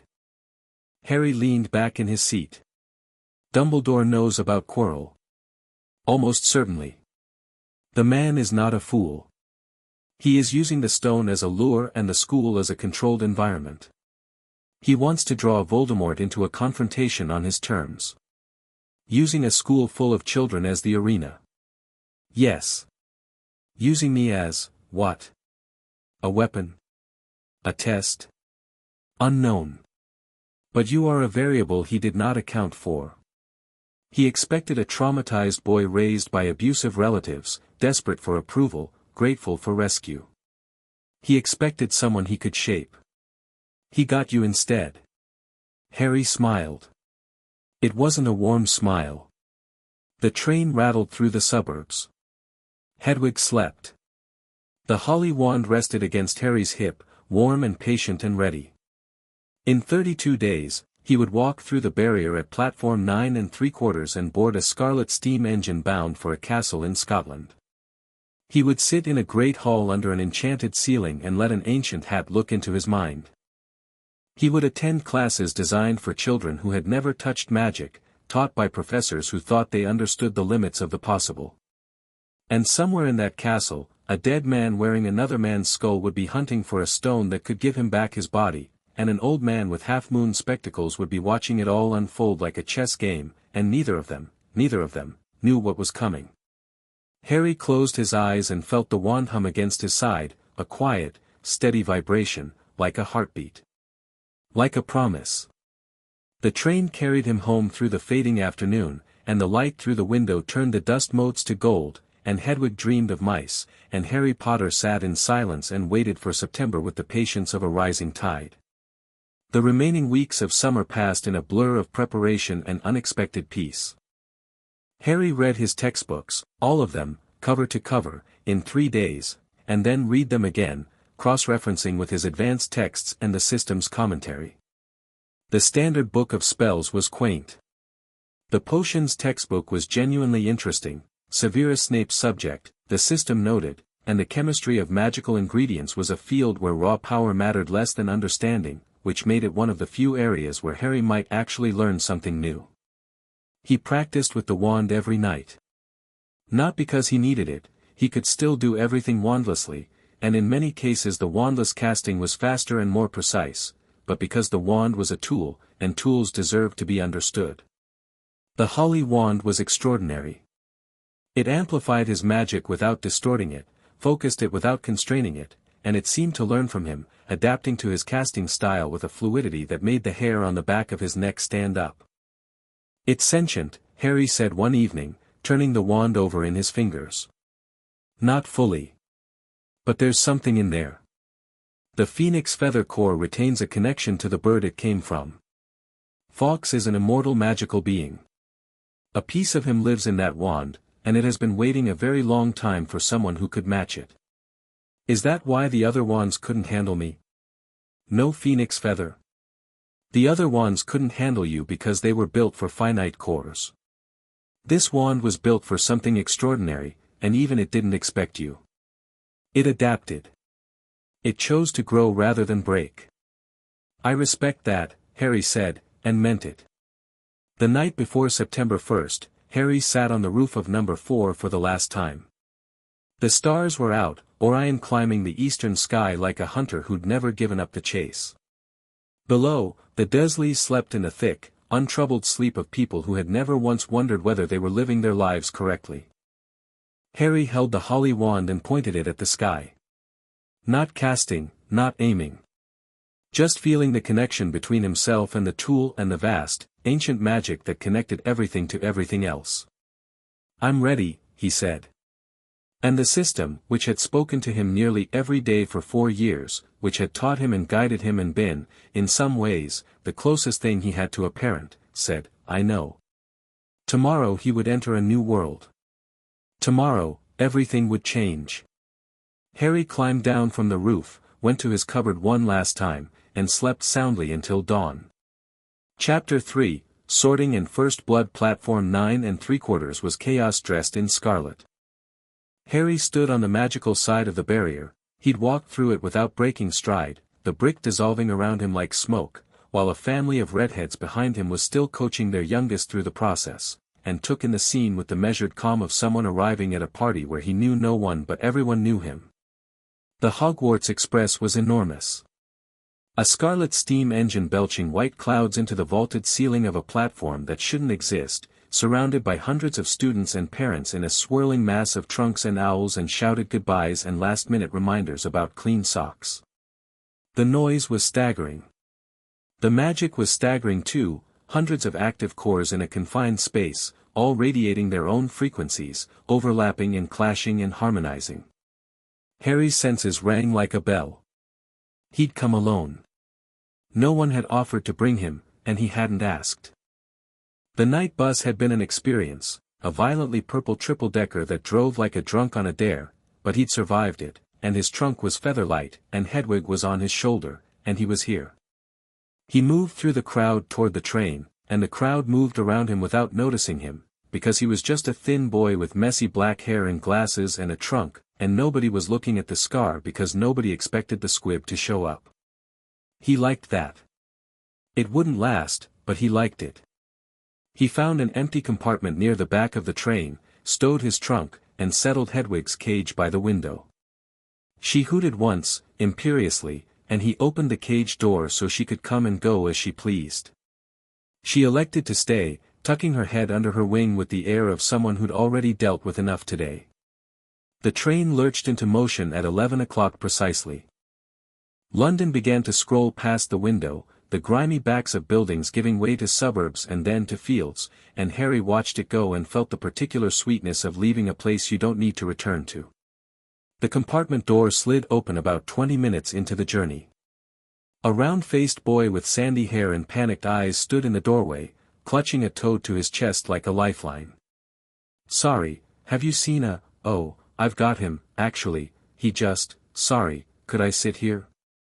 Everywhere else is full." "It's not full," Harry said. "Come in." The boy sat down with the grateful collapse of someone who'd been expecting rejection. The toad, a fat and spectacularly ugly specimen, immediately tried to escape. The boy caught it mid-leap. "I'm Neville," the boy said. "Neville Longbottom. And this is Trevor. He's a toad. He runs away a lot. Can't imagine why." Neville looked at him to check if that was a joke, decided it was, and produced a shaky smile. "He was a present from my great-uncle Algy. Uncle Algy's the one who, well, he dropped me out of a window once to see if I was magical. I bounced. He was so pleased he bought me Trevor." Harry looked at Neville Longbottom, the nerves, the round face, the toad gripped in white-knuckled hands, and felt a sharp, hot flare of recognition that had nothing to do with the system. Someone had dropped this boy out of a window. Someone had tested him like an animal, and the reward for surviving was a toad. "That's horrifying," Harry said. Neville blinked. "What? Dropping a child out of a window to check if they're magical? That's not a funny family story, Neville. That's abuse." The word landed in the compartment like a stone in still water. Neville stared at him. His mouth opened, closed, opened again. Nobody had ever said it to him like that before, flatly, without cushioning, without the laugh that was supposed to come afterward to make it okay. Gran says it built character, your Gran is wrong." Another silence. Neville's eyes were very wide.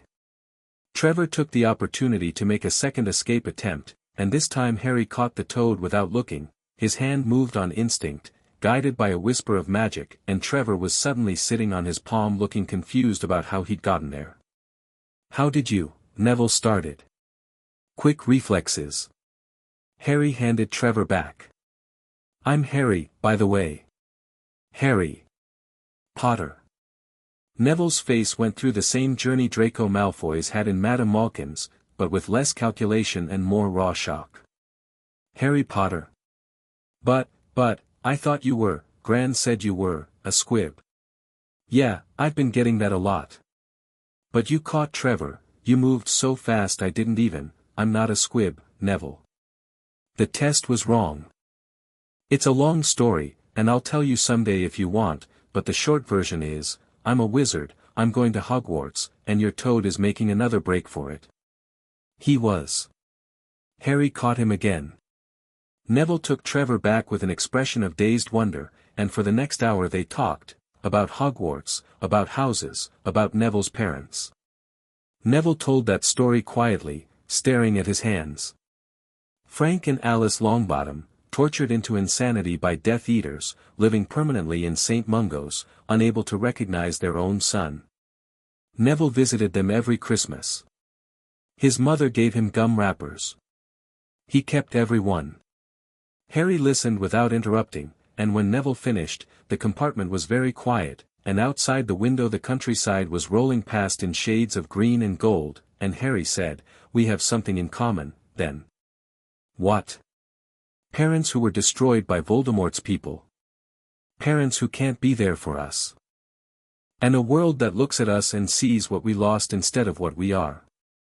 Neville flinched at the name but held his ground. His eyes were bright and wet, but he didn't cry. Nobody's ever, people always say how sorry they are. They say it must be so hard. They never say it like it's something we share. It is something we share. And for what it's worth, Neville, you got on this train. You packed your trunk and caught your toad and walked through that barrier even though you're terrified. That's not nothing. That's braver than most people manage on a good day. Neville looked at him for a long moment, and something changed in the boy's face. Not dramatically, he didn't suddenly straighten up and square his shoulders and become a different person.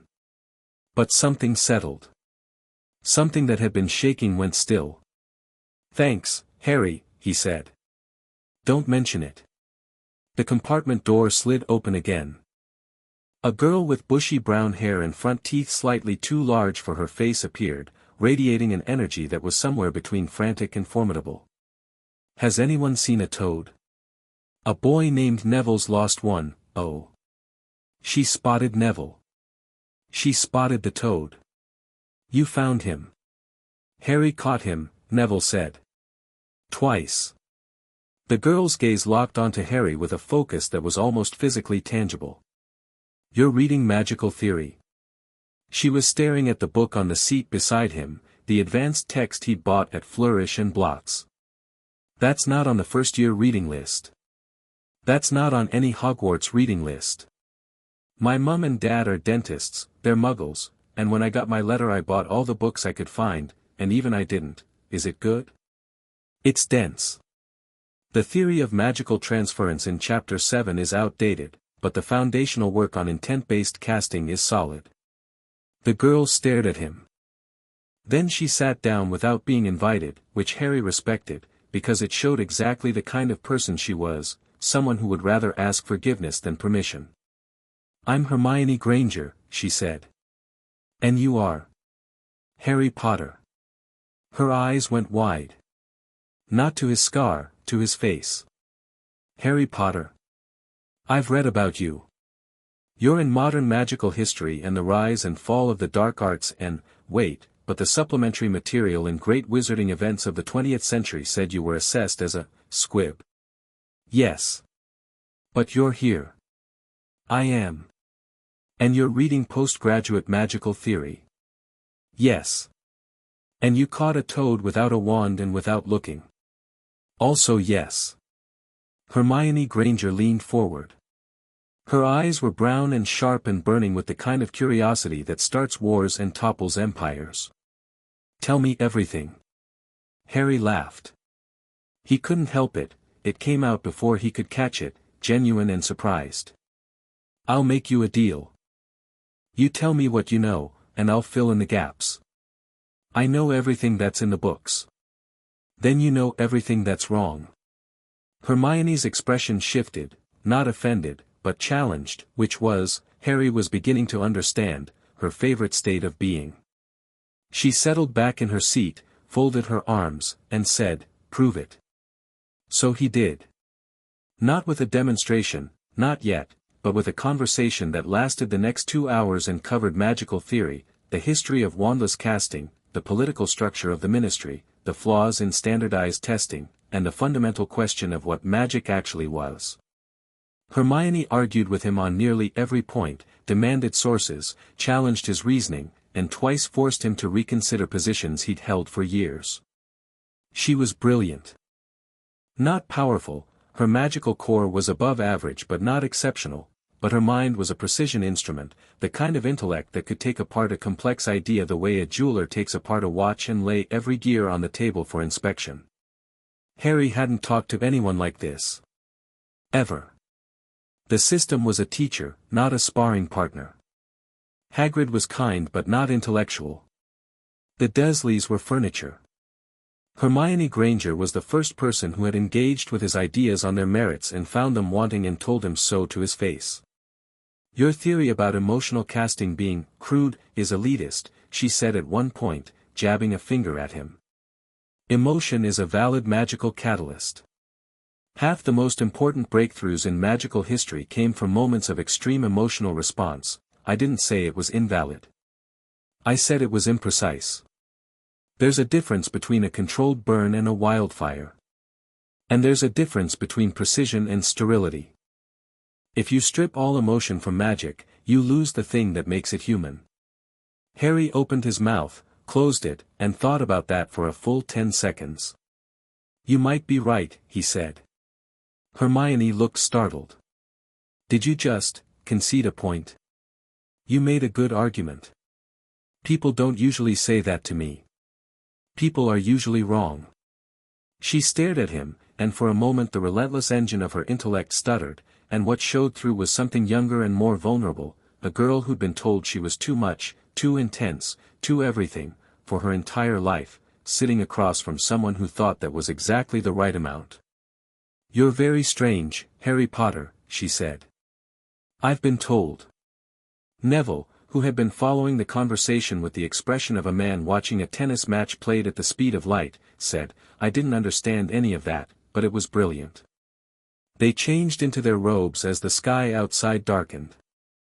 Hermione left to use the changing room down the corridor, and while she was gone, the compartment door opened one more time.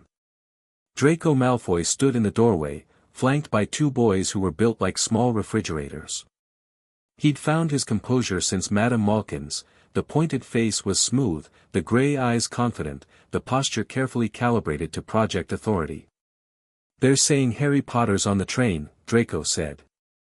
Then he saw Harry and the performance shifted, became less general and more focused. Oh. It's you. It's me. So you actually came. To Hogwarts. Despite the... He let the sentence trail off with a delicacy that was almost polite. Despite the Squib assessment, yes. Draco's eyes flicked to Neville, categorized him, dismissed him.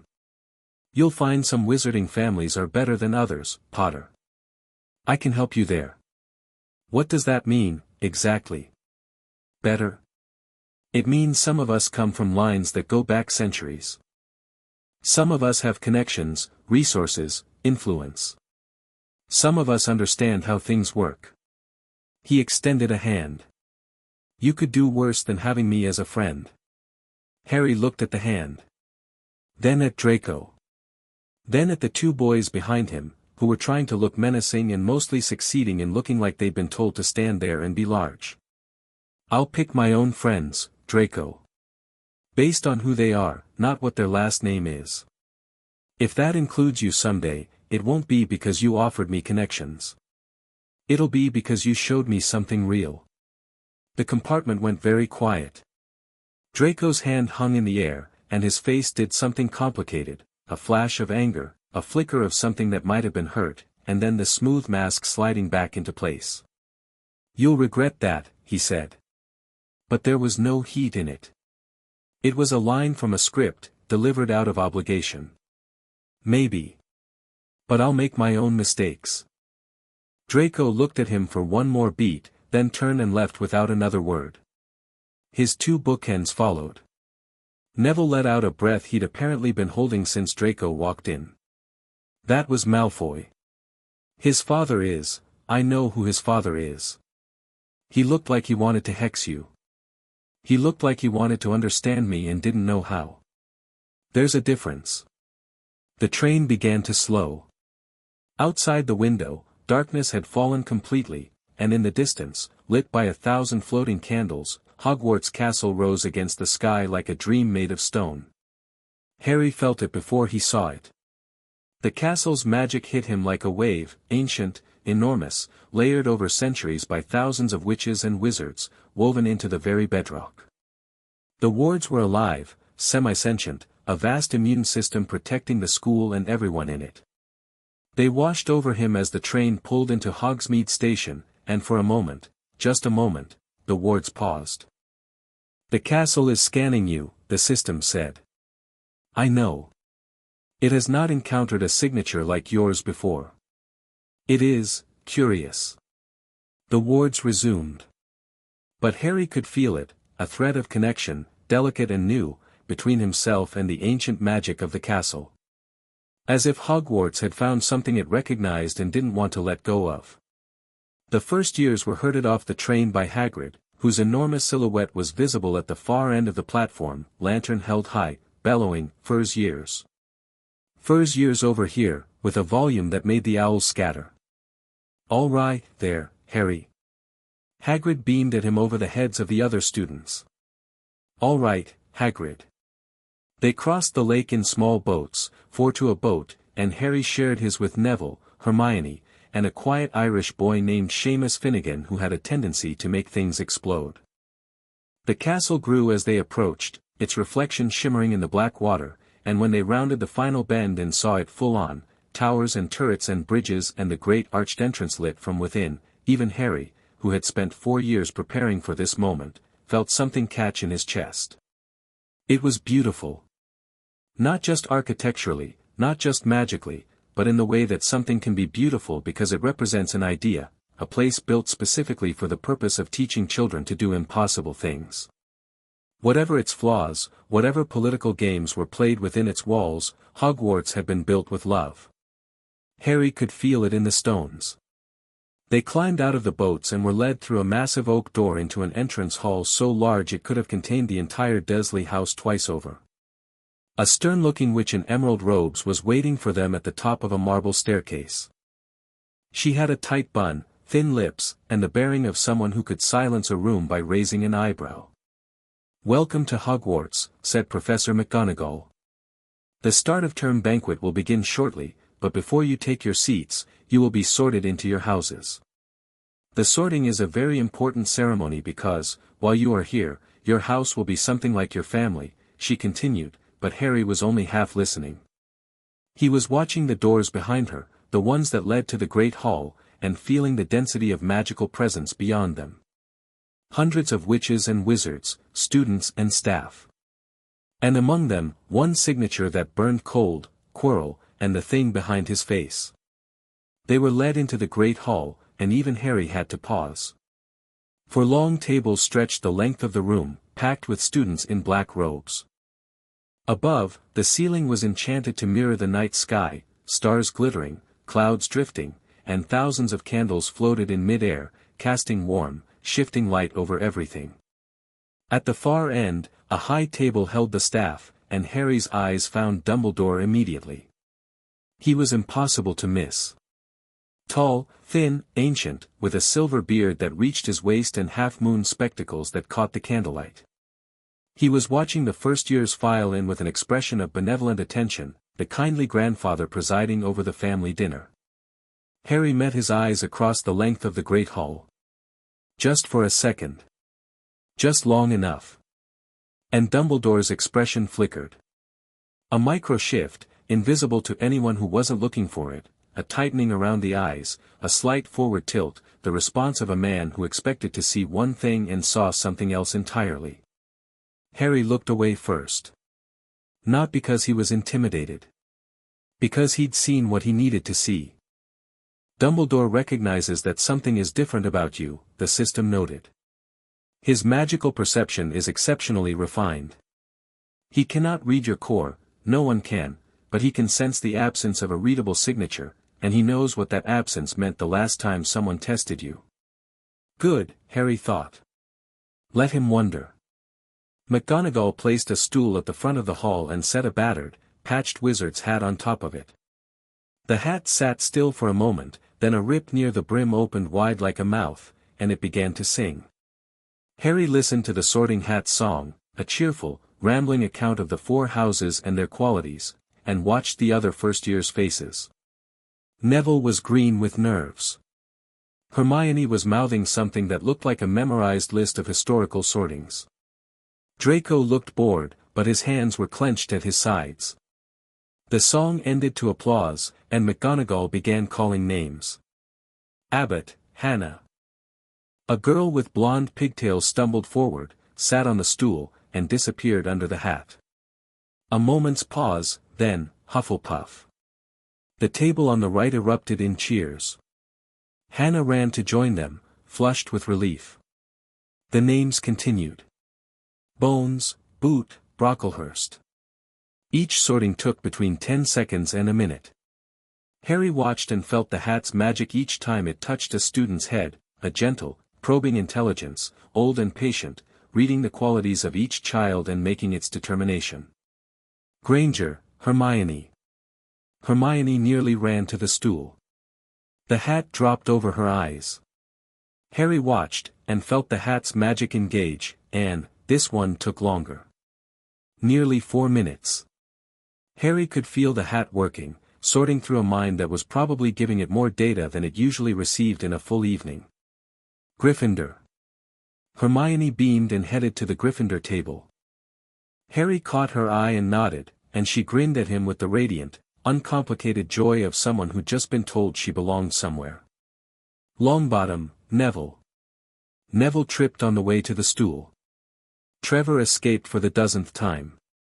Neville sat down, the hat covered his eyes, and Harry watched the magic touch Neville's mind and felt, through his connection to the castle's wards, which were still whispering to him, the hat encounter something unexpected.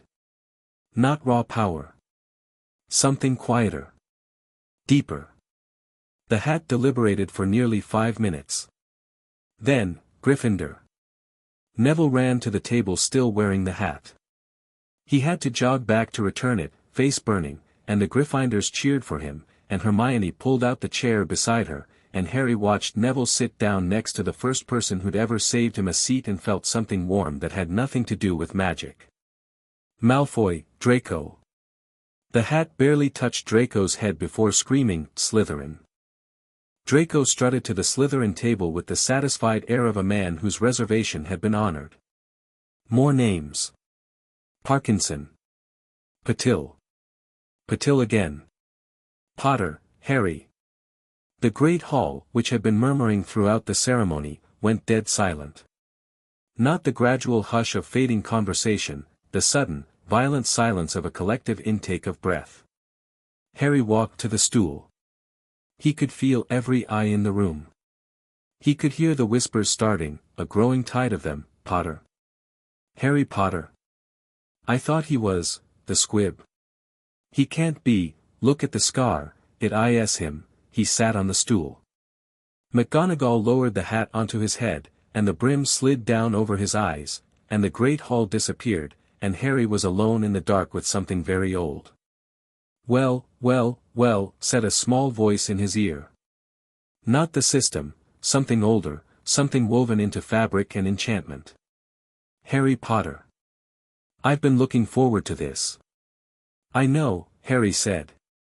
Silently, the thought was enough. Do you know what I am? You're the Sorting Hat. Created by Godric Gryffindor, enchanted with the combined intelligence of all 4 founders. You've sorted every Hogwarts student for approximately 1,000 years. You read minds, assess character, and make a determination about which house will best serve a student's growth. You're also, if I'm not mistaken, the most sophisticated magical artifact in the castle. A pause. Then, you have done your research. I had time. Let me look at you properly, then. Harry felt the hat's magic enter his mind. Not aggressively, it was a request, not an invasion, and he let it in, because the hat needed to see, and Harry had nothing to hide. The hat saw. Harry felt it, the moment the Sorting Hat's ancient, careful intelligence touched his magical core and realized what it was dealing with. There was a sharp inhalation that wasn't physical, a recoil that wasn't quite fear, and then a long, long silence. Oh, the hat said very quietly. Oh, my dear boy. I get that reaction a lot. In 1,000 years. 1,000 years I have sat on this shelf and looked into the minds of children, and I have never, the diagnostic test, they told you, Squib. Yes. The fools.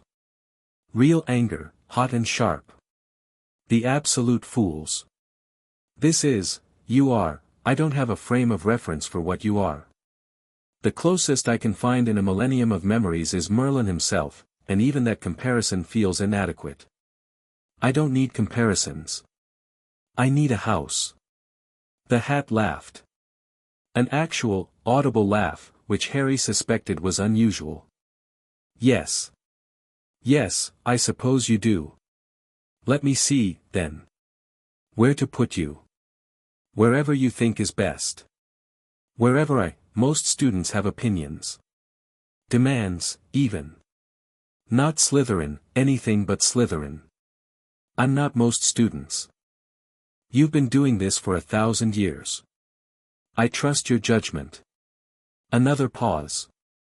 Harry could feel the hat thinking, not just processing, but genuinely deliberating, weighing factors with a sophistication that rivaled the system itself. You have the ambition for Slytherin, not the petty kind, not social climbing, but the deep ambition, the kind that reshapes the world. You have the intellect for Ravenclaw, a mind that has been devouring knowledge since it first awakened, a hunger for understanding that borders on compulsion. You have the loyalty and work ethic for Hufflepuff, the way you've trained yourself, alone, in the dark, for 4 years, with no recognition and no reward, that is dedication of the highest order.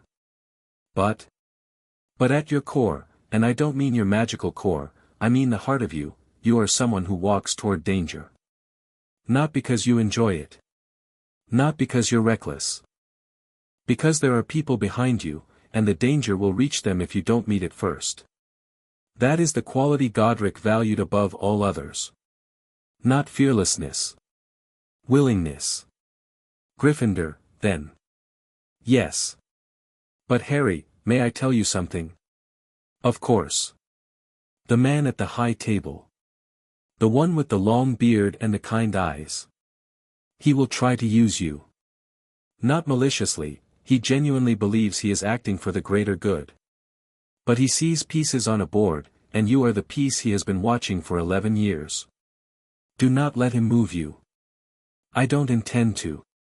And the other one. The one with the turban. I can feel him from here, the wrongness of him. 2 souls in one body. He is not what he seems. I know. You know. I've known since Diagon Alley. The hat was quiet for a moment that stretched. You are going to be either the best thing that has happened to this school in centuries, or the most disruptive. Possibly both. Almost certainly both. Gryffindor. The hat bellowed, and the great hall erupted. But not before the hat whispered one final thing, so quietly that only Harry heard it: give them hell, Potter. McGonagall lifted the hat from his head, and the sound crashed over him. The Gryffindor table was on its feet, cheering with a ferocity that seemed disproportionate until Harry realized they weren't just cheering a new student. They were cheering the boy who lived. The Squib who wasn't. The story they'd given up on, walking back into the narrative. Harry walked to the Gryffindor table and sat down between Neville and Hermione, and Neville clapped him on the back, and Hermione said, "I knew it," with the satisfaction of someone whose hypothesis had been confirmed, and across the hall, at the Slytherin table, Draco Malfoy was watching him with an expression that defied easy categorization. At the high table, Dumbledore was clapping politely. His expression was pleasant, controlled, grandfatherly. But his eyes, behind those half-moon spectacles, those bright blue eyes, were not pleasant at all. They were sharp and searching and intensely, almost desperately, curious. The sorting continued. Harry ate the feast, more food than he'd ever seen, appearing on golden plates as though the table itself were generous, and talked with his new housemates, and learned the names of the Weasley twins, Fred and George, identical, chaotic, immediately likable, and listened to the school song, terrible, and watched nearly headless Nick pull his own head to one side to demonstrate the incomplete decapitation. Impressive, and through all of it, he maintained a quiet, constant awareness of the two men at the high table who were watching him. Dumbledore watched with curiosity. Quirrell watched with something else entirely. Harry ate his treacle tart and watched them right back. The first week of classes was, for Harry, an exercise in restraint that he'd already decided not to exercise. Monday morning brought Transfiguration with Professor McGonagall, who greeted the first-year Gryffindors by turning her desk into a pig and back again, which was meant to inspire awe and mostly succeeded. She then set them to the task of turning a match into a needle, which was meant to take several lessons and would demonstrate the fundamental principles of Transfiguration. Harry picked up his match. He looked at it. He set it back down on his desk. It was a needle. Not gradually, not the slow, laborious process of coaxing one form into another that McGonagall had described. The match simply became a needle, perfectly formed, silver and sharp, in the time it took Harry to remove his hand. He hadn't used his wand. He hadn't spoken. He'd just decided. Hermione, sitting next to him, stared at the needle with her mouth slightly open. Then she looked at Harry.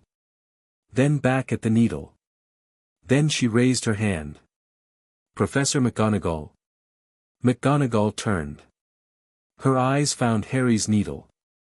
Her step faltered, just slightly, just a hitch in her stride, and she walked over and picked up the needle, examining it with the careful attention of someone who suspects they're being tricked. She wasn't being tricked. The needle was perfect. More than perfect, the craftsmanship was beyond anything that a simple match-to-needle exercise should produce. The point was sharper, the shaft was more precisely cylindrical, and if she'd thought to test it, she would have found that the molecular structure was flawless silver all the way through, not transfigured wood wearing a metal costume. "Mr. Potter," she said, and her voice was very controlled. "Did you use your wand for this?" "No, Professor." "Did you use an incantation?" "No, Professor." "This is your first attempt?" "Yes, Professor." McGonagall set the needle down. She looked at Harry over her spectacles, and he looked back, and for a moment the classroom fell away and it was just the two of them, the stern, brilliant witch who had taught Transfiguration for 40 years and the boy who had just rendered her lesson plan obsolete in 3 seconds. "Mr. Potter, wandless transfiguration at this level of precision is not typically achieved by," she stopped. "Recalibrate it. Please see me after class." "Of course, Professor." Hermione leaned over. "You didn't use your wand," she whispered. "No. You didn't say anything." "No. That shouldn't be, the textbook says, the textbook describes how most people do magic, Hermione. It doesn't describe the only way." Her eyes were doing the thing again, that burning, consuming curiosity. "Teach me. To do wandless magic. To understand how you think about it. If the standard model is incomplete, I want to know what's missing." Harry looked at her, this fierce, brilliant, unstoppable girl who wanted to understand everything, and felt something he hadn't felt before. Not the deep recognition he'd had with Neville, not the complicated interest he felt toward Draco. Something new. Partnership. The sense that here was someone who could keep up. "Deal," he said. After class, McGonagall kept him back. She closed the door, cast a privacy ward, Harry felt it snap into place around the room like a soap bubble, and sat down at her desk. "Mr. Potter. I have been teaching Transfiguration for 38 years. In that time, I have taught some exceptionally gifted students. Your mother was one of them. Your father was another." She folded her hands. "What you did today is not a matter of giftedness. A gifted first year might complete the exercise quickly. They do not do it wandlessly, silently, and with a molecular precision that exceeds my own capabilities." Harry sat across from her and said nothing, because she wasn't done. "I am also aware," McGonagall continued, "that you were declared a squib at age 7. The assessment was conducted by Healer Stroud of St. Mungo's, whose competence has never previously been questioned. The report was filed with the ministry and entered into the official record. Your magical status was listed as null. It was. And yet here you sit, having performed a feat of transfiguration that most adult wizards could not replicate. Here I sit. McGonagall's lips thinned. It was, Harry was learning, her version of a smile. I will be writing to Dumbledore about this. I expect he already knows. She looked at him sharply. Why do you say that? Because he's been watching me since the sorting, Professor. I can feel it. And with respect, he's Dumbledore. He doesn't miss much. A long pause. McGonagall's expression shifted through several configurations before settling on something that was almost warm. Your mother was like this, she said quietly. Not the power, the directness. She never played games. She just said the thing, plainly, and waited for the world to adjust. Did it? Adjust? It did for her. I suspect it will for you as well. She stood. You are not excused from my class, Mr. Potter. You may find the exercises simple, but I expect you to attend, to assist your classmates if they ask, and to conduct yourself as a Gryffindor. Are we clear? Crystal, Professor. Good. You may go. He went. And as he walked down the corridor toward his next class, he felt the faintest pulse from the castle's wards, a ripple, a murmur, as though the ancient stones were passing a message to one another. The castle knew. It had known since the boats on the lake. Hogwarts was waking up.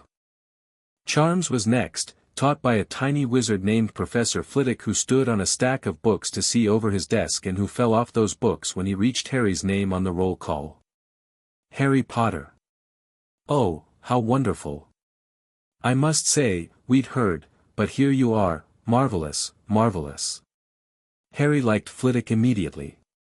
The man was genuinely enthusiastic, not performatively kind, and when he demonstrated the basic wand movements for the levitation charm, his technique was impeccable. Harry pulled out his wand for the first time in class, not because he needed it, but because Flitwick's love of the craft deserved the respect of engagement. The wand hummed happily. It had been waiting. History of magic was taught by a ghost named Professor Binns, who had apparently died and kept teaching without noticing, which said something either about his dedication or the afterlife's utter failure to provide a compelling alternative. The class was narcoleptic. Harry used the time to quietly extend his awareness through the castle, mapping the ward structure, feeling the dimensions of the place. Hogwarts was bigger on the inside than the outside. Much bigger. The castle existed in multiple spatial dimensions simultaneously, rooms overlapping and intersecting in ways that defied Euclidean geometry. Staircases moved. Doors pretended to be walls. Entire corridors existed only on certain days of the week. The castle is a living magical construct, the system confirmed. It was built on the intersection of 7 ley lines, the highest concentration of ambient magical energy in the British Isles. The founders didn't just build a school, they built a magical organism. It grows, adapts, responds to need. And right now, it is actively restructuring its ward architecture around your presence. That's normal. It has never done this before. Brilliant. Thursday brought the class Harry had been most curious about, potions, with Professor Severus Snape, in the dungeons. The dungeon classroom was cold, lit by torches in iron brackets, jars of preserved specimens lining the walls, things floating in amber liquid that watched you with dead eyes.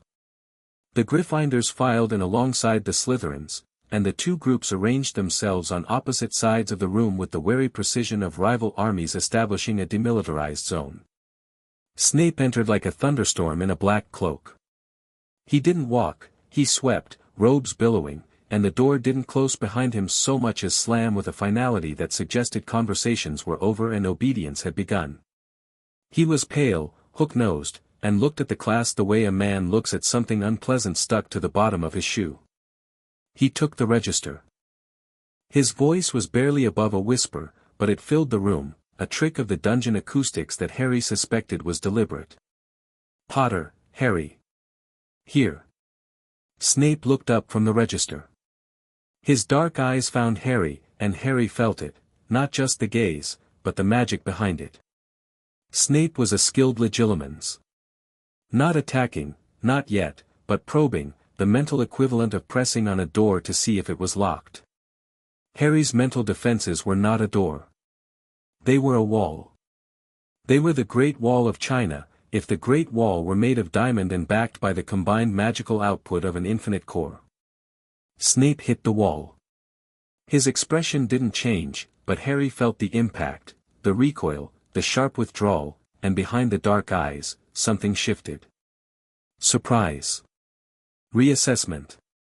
"Our new celebrity," Snape said. The word dripped with something more complex than sarcasm. "Just a student, sir." "Indeed. Tell me, Potter, what would I get if I added powdered root of asphodel to an infusion of wormwood?" The question was intended to embarrass. Harry knew this. The system had warned him about Snape, about the rivalry with James Potter, about Lily's friendship and the complicated, painful knot of emotion that lived at the center of it. "The draft of living death," Harry said. "A powerful sleeping potion. The standard recipe calls for sloth brain and sapophoris bean in addition to the asphodel and wormwood, but the infusion ratios in most published versions are imprecise. If you adjust the wormwood infusion to a 13-minute steep instead of the standard 12, the potency increases by approximately 40%. The dungeon went absolutely silent. Snape stared at him. Every student stared at him. Hermione, who had been vibrating with the effort of not shouting the answer, was staring at him with an expression that was equal parts admiration and outrage that he'd known something she hadn't. "Where," Snape said very quietly, "did you learn that?" "I read your published amendments to the potions curriculum in the European Journal of Alchemical Studies, Professor. Volume 47, Issue 3, 1987. You argued that the standard draft of living death recipe was suboptimal, and you proposed a revised infusion time. You were right. The underlying chemistry supports it." Snape's face was completely unreadable. Harry had seen walls with more expression. But behind the mask, behind the legilimency that had retreated but not disappeared, something was moving.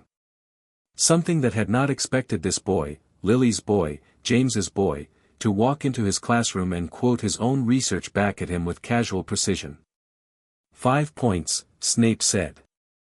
Then, as though the words had been pulled from him by force, to Gryffindor. Draco Malfoy, sitting across the room, looked like he'd been slapped. The rest of the potions lesson was strange and tense and fascinating. Snape set them to brewing a simple boil-cure potion, and Harry worked through it with methodical precision, his hands steady, his technique clean. He could feel Snape watching him from across the room, not with hostility anymore, but with something more dangerous. Curiosity. The specific, painful curiosity of a man looking at a child and seeing someone he'd loved reflected in a face he'd hated. "He's not sure what to do with you," Hermione whispered as they diced their horned slugs. "Nobody is. Including me.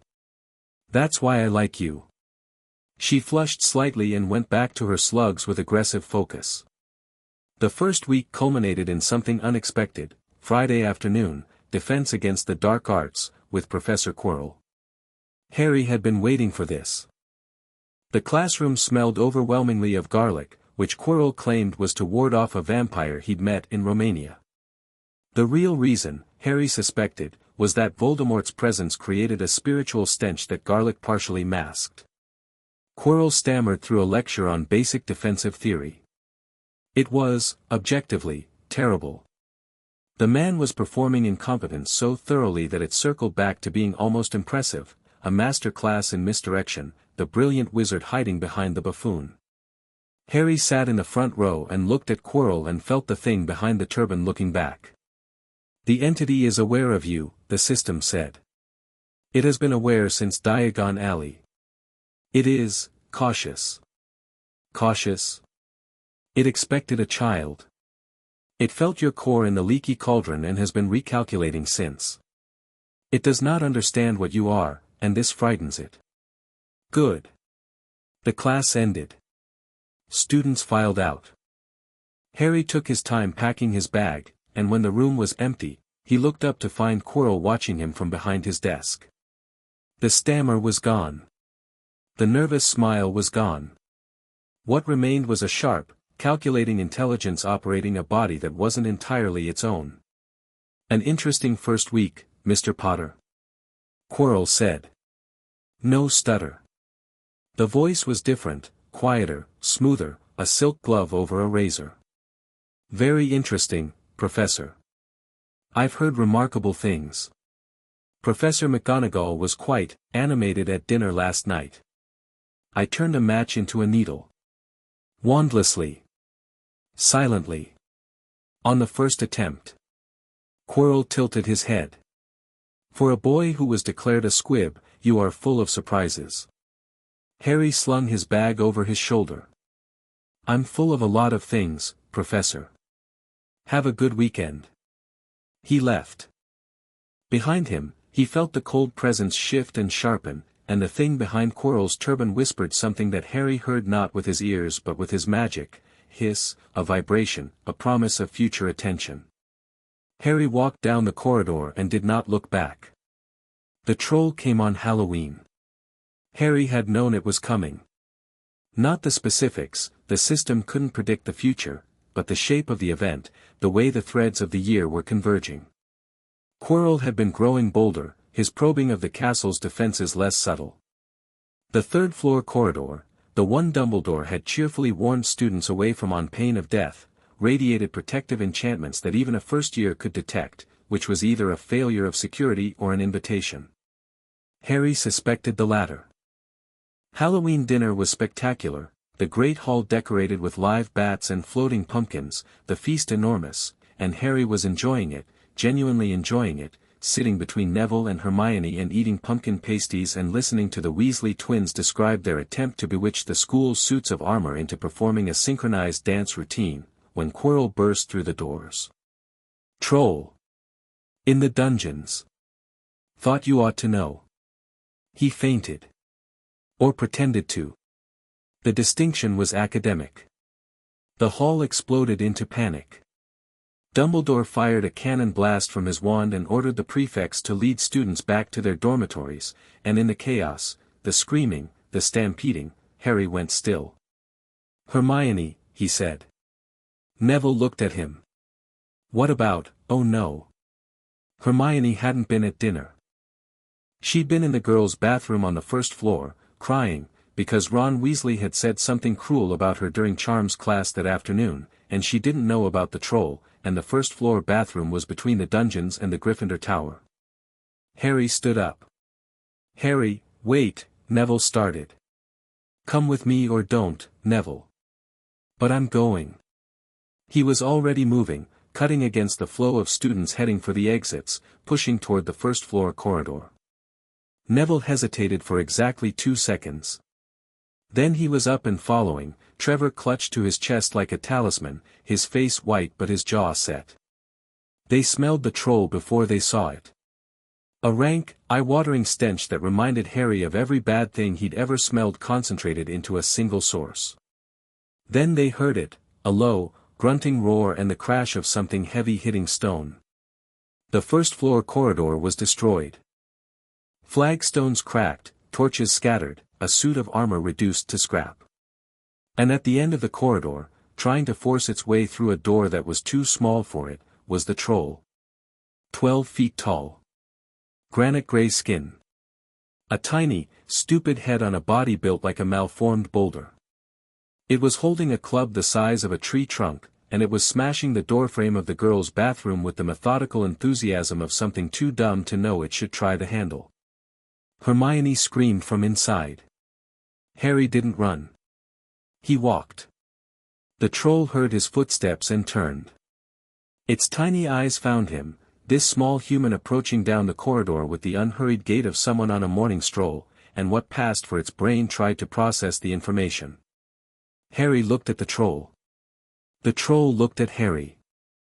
Sit down, Harry said. He didn't shout it. He didn't wave his wand. He just said it, the way you tell a dog to sit, with the calm expectation of obedience. But behind the words, his magic moved, not a spell, not an incantation, but a pure exertion of will, a pressure that settled onto the troll's nervous system like a hand pressing down on a shoulder. The troll sat down. Its legs buckled. Its massive body folded. The club slipped from its fingers and hit the flagstones with a crack that echoed down the corridor. And then it was just sitting there, 12 feet of mountain troll, legs splayed, tiny eyes blinking in confusion, as docile as a stunned puppy. Neville, 3 steps behind Harry, made a sound that might have been a word in a language that hadn't been invented yet. Harry stepped around the troll, pushed open the bathroom door, and found Hermione backed against the far wall, her face streaked with tears, her wand clutched in a shaking hand. "You're okay," Harry said. "It's sitting down. Come on." Hermione stared at him. Her eyes moved past him to the corridor, where a mountain troll was sitting on the floor looking confused about the trajectory of its evening. Her mouth opened. Closed. She reached into her robes and pulled out a small notebook and a quill. "What are you doing?" Neville asked from the doorway, his voice an octave higher than usual. "Taking notes," Hermione said, and her voice was shaking but her hand was steady. Did you see what he, wandless, no incantation, he just told it to sit in it, Hermione," Harry said gently. "Notes later. Moving now." She put the notebook away. She followed him out of the bathroom, stepping past the troll with the wide-eyed caution of someone passing a sleeping bear, and Neville fell in beside her, and the 3 of them were 20 feet down the corridor when the teachers arrived. McGonagall came first, sprinting in a way that defied her age and dignity, wand drawn, face white. Snape was behind her, limping slightly, Harry noticed, filed it away, and Quirrell brought up the rear, still maintaining his performance of terror but watching Harry with those not quite his own eyes. They found the troll sitting peacefully on the floor, making a low, confused humming sound. It had not moved since Harry told it to sit. It showed no signs of wanting to. McGonagall looked at the troll. Looked at Harry. Looked at the troll again. "What happened here?" "The troll was trying to get into the bathroom," Harry said. "Hermione was inside. I asked it to stop." "You asked," firmly. Snape was staring at the troll with an expression that Harry was starting to recognize, the face of someone whose understanding of the possible was being involuntarily expanded. The troll sat placidly, occasionally scratching itself, completely unbothered. "Mr. Potter," McGonagall said, and her voice was doing the thing it did when she was trying to be stern and failing. "Students were instructed to return to their dormitories. You directly disobeyed." Hermione didn't know about the troll. "She was in the bathroom. If I'd followed instructions, she'd be dead." The sentence landed like a hammer. McGonagall's mouth closed.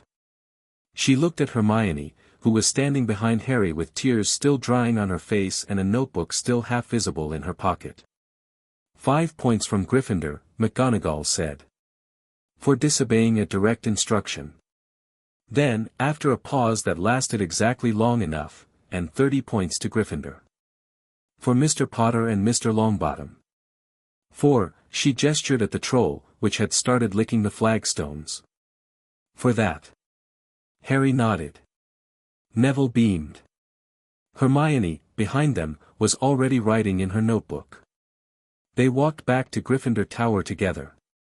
The common room was chaos, students milling, rumors flying, someone claiming the troll had eaten a teacher, and Harry led Hermione and Neville to a quiet corner by the fire. Hermione sat down. She looked at Harry. Her eyes were red-rimmed and bright and absolutely, fiercely focused. "You walked up to a 12-foot mountain troll," she said, "and told it to sit down." "Yes. Without a wand. Without a spell. You just imposed your will on a creature that was immune to most standard jinxes. Trolls aren't immune to magic. They're resistant to spells. Direct magical imposition bypasses spell resistance because it doesn't operate through the standard casting framework. It's like the difference between asking someone to move and physically picking them up. Harry paused. That's a better analogy than anything I would have come up with. Hermione leaned forward. The tears were gone. The vulnerability was gone. What remained was the blade of her intelligence, honed and bright. Harry. What are you? He looked at her. At Neville beside her, who was listening with the quiet attention of someone who had decided that wherever Harry went, he was following. At the fire, and the common room, and the castle around them that was humming with an ancient, approving energy. I'm your friend, Harry said. If you'll have me. Hermione's eyes went bright again, but not with tears. With something warmer. We'll have you, Neville said firmly, and Trevor croaked in what might have been agreement.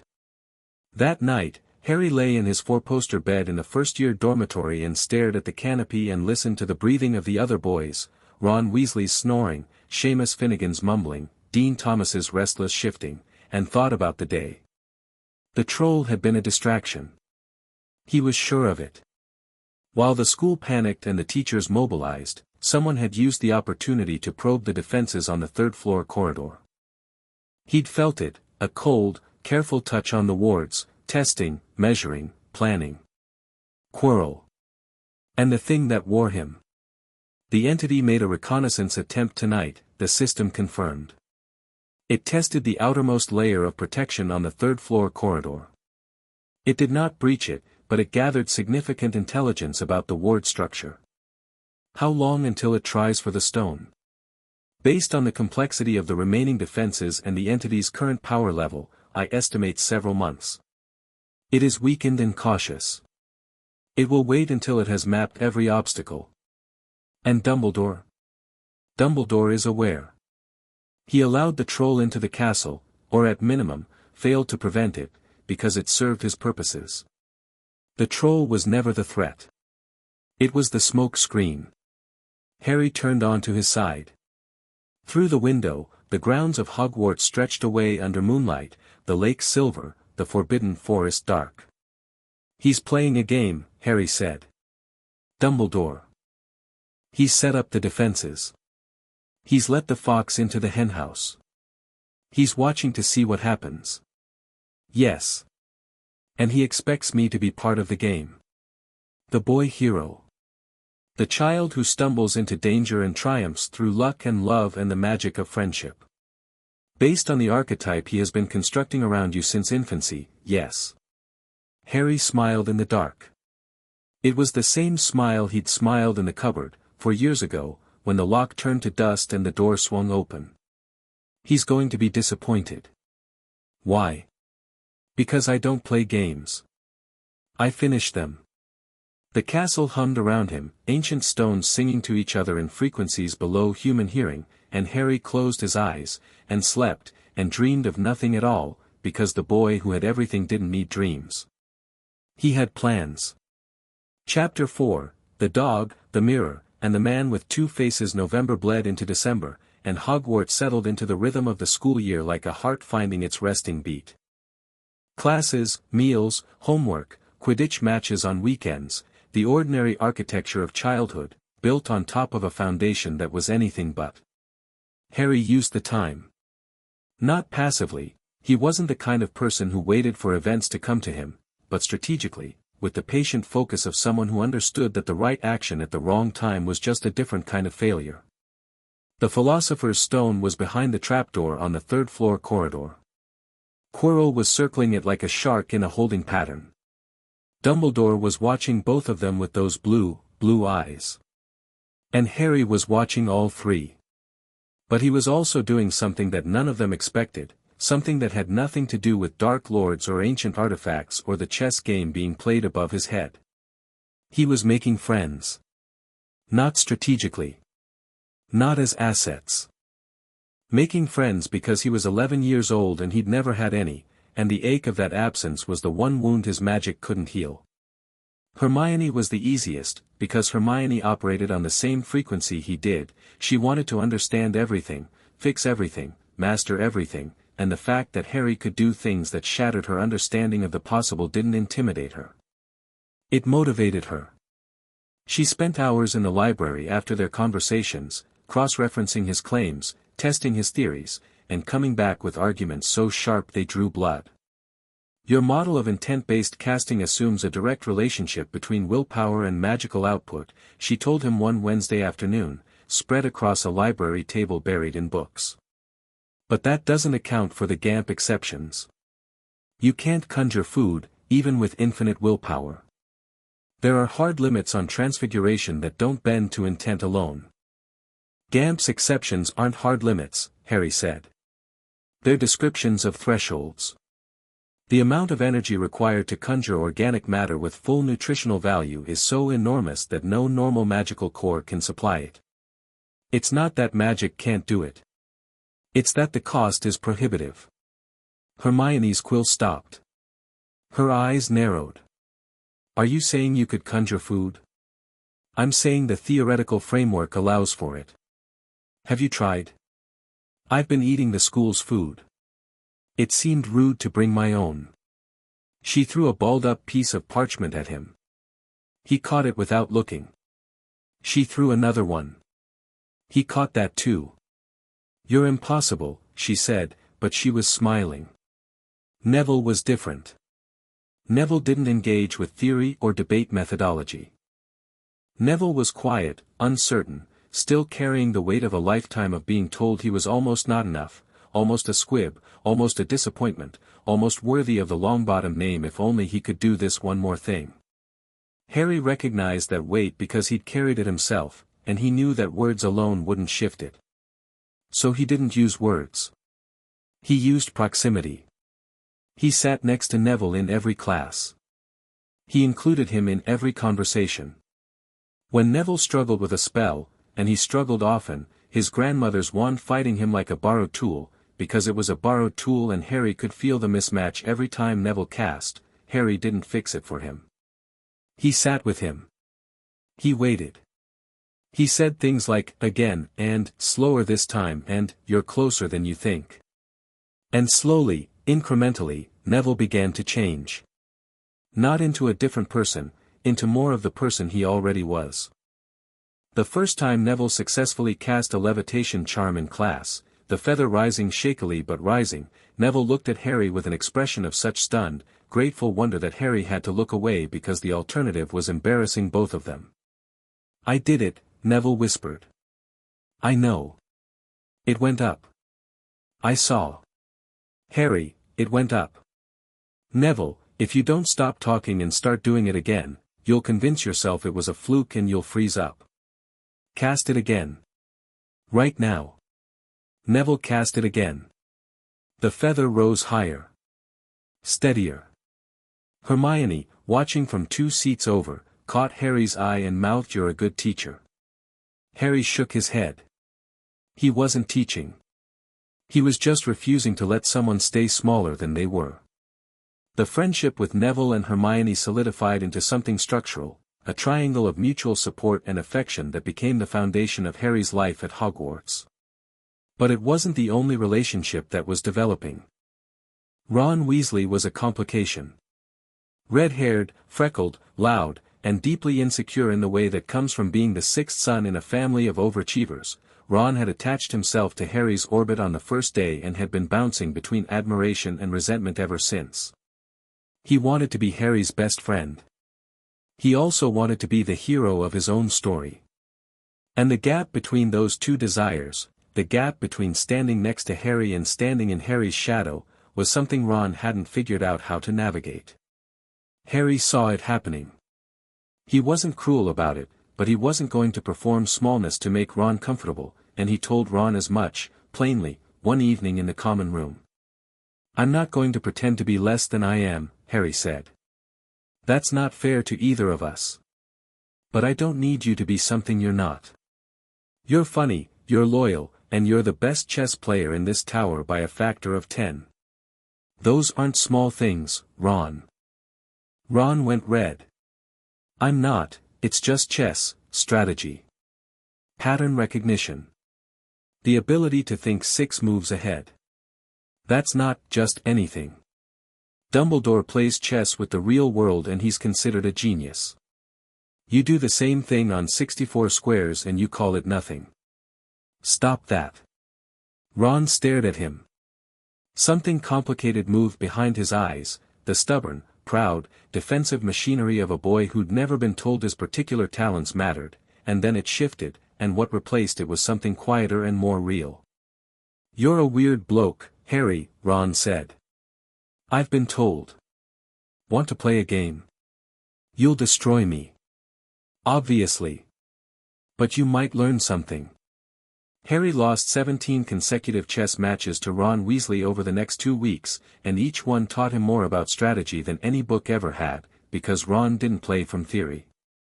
He played from instinct, from a deep, intuitive understanding of how pieces related to each other, and watching his mind work was like watching Hermione process information, a different kind of brilliance, equally real, equally valuable. He told Ron this. Ron went red again. But he also sat up straighter. The castle continued to whisper to him. Harry had discovered, over the first 2 months, that his connection to Hogwarts was deepening in ways he hadn't expected. The wards didn't just tolerate him, they welcomed him, opening themselves to his perception like a flower to sunlight. He could feel the castle's moods, if a building could be said to have moods, a vast, slow, patient consciousness that had been accumulating for a millennium. He could feel the students and staff as presences within the ward structure, bright points of magical energy, each one distinct. He could feel Dumbledore in his tower, a brilliant white-gold sun of power, carefully contained. He could feel Snape in the dungeons, a dark, complex knot of magic and emotion. He could feel Quirrell, or rather, he could feel the wrongness of Quirrell, the dual signature that the wards registered as a wound, a foreign body, an infection. And he could feel the third-floor corridor. The defenses around the Philosopher's Stone were layered and varied, different teachers had contributed different obstacles, each one reflecting their expertise. Harry had mapped them through the wards without ever stepping foot on the corridor. He knew about Fluffy, Hagrid's 3-headed dog. He knew about the Devil's Snare, the flying keys, the giant chess set, the troll, a second one, or the same one restocked, he wasn't sure, Snape's logic puzzle, and at the center, the final protection, the Mirror of Erist. That last one interested him. The Mirror of Erist was an ancient artifact, one of the oldest in Hogwarts, and its magic was fundamentally different from anything else in the obstacle course. It didn't test skill or knowledge or power. It tested desire. It showed the viewer their deepest, most desperate want, and Dumbledore had enchanted it so that only someone who wanted the stone but didn't want to use it could retrieve it. Clever. Elegant. And, from a certain perspective, deeply manipulative. Because the only person likely to meet that criterion was an 11-year-old boy who'd been groomed, whether intentionally or not, to see himself as a weapon against Voldemort. "He set this up for me," Harry said one night, sitting in the common room after everyone else had gone to bed. The fire was low, casting ember light across the flagstones. Hermione was asleep upstairs. Neville was asleep upstairs. The castle breathed around him, slow and deep. "The probability is high," the system agreed. Dumbledore's protection scheme is calibrated for a very specific scenario, a confrontation between you and Voldemort, with the mirror as the final arbiter. He has created a narrative, the Dark Lord, the artifact, the child hero, and he expects it to play out according to his design. And if it does? If I play my part, face Voldemort, survive through luck and love and the magic of sacrifice. Then Dumbledore confirms his theory that you are the key to Voldemort's defeat, strengthens the blood protections through renewed sacrifice, and binds you more firmly to the role he has chosen for you. You become his instrument. Harry stared at the dying fire. A log collapsed, sending up a shower of sparks. "I'm going to break his narrative," Harry said. "Not to hurt him. Not to embarrass him. But because he's wrong about me, and people who are wrong about the things that matter get other people killed." "What do you intend to do?" "The same thing I always do."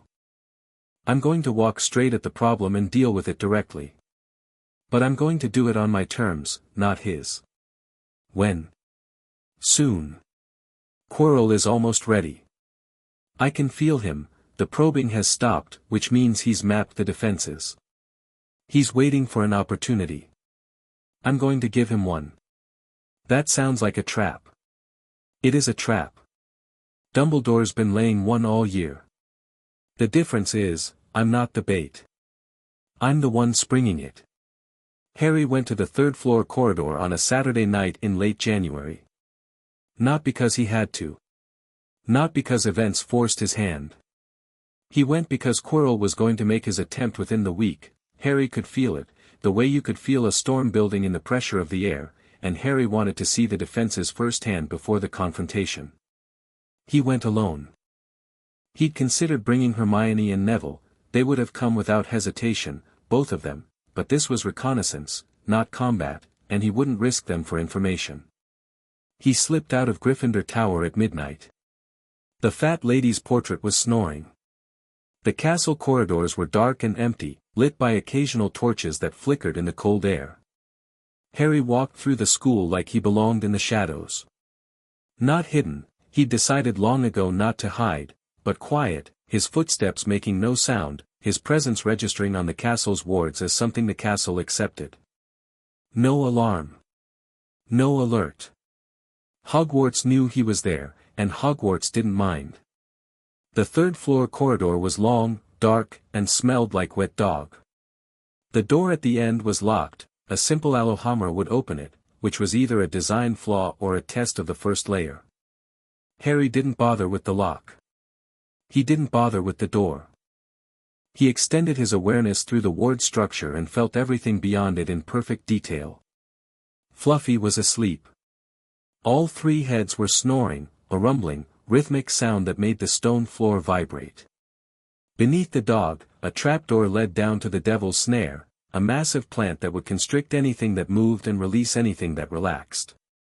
Below that, a chamber full of enchanted keys and a broomstick. Below that, a giant chess set designed by McGonagall. Below that, a troll, asleep, drugged by someone who knew what they were doing. Below that, Snape's logic puzzle, a line of potions, only one of which would allow passage. And beyond all of it, in a chamber at the very heart of the protection scheme, the mirror of Erist. Harry felt the mirror's magic, and it felt him back. It was strange, old magic, deep magic, the kind that didn't follow rules so much as make its own. The mirror reached for him with a curious, almost tentative touch, like a hand extended in the dark, and Harry let it brush against his awareness. He saw what it wanted to show him. Not in the glass, he wasn't standing before it, but through the magical connection, a flash of image and emotion so vivid it made his breath catch. His parents. Lily and James Potter, standing behind him, hands on his shoulders. Lily's green eyes, his eyes, bright with tears and pride. James's crooked grin, so like Harry's own. Behind them, others, grandparents, family, a web of love and connection extending backward through generations. The mirror showed him his deepest desire, and his deepest desire was the simplest thing in the world, to be known. To be seen. To belong to someone who chose him. Harry stood in the dark corridor and let the image wash over him. He didn't fight it. He didn't analyze it. He just felt it, the ache of it, the beauty of it, and let it pass through him like light through water. "Thank you," he whispered to the mirror, because it had shown him something true.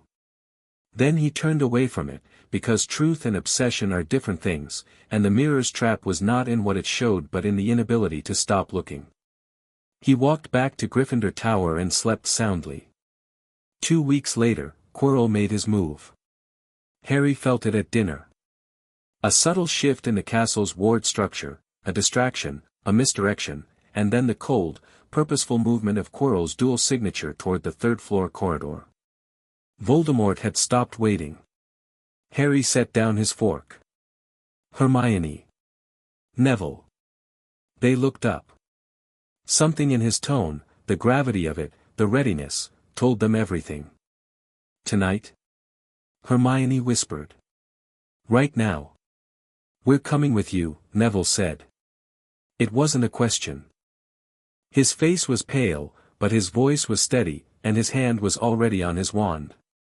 Harry looked at them, his friends, his first friends, these two extraordinary people who had chosen him not because of what he could do but because of who he was, and felt the human thing in his chest swell until it pressed against his ribs.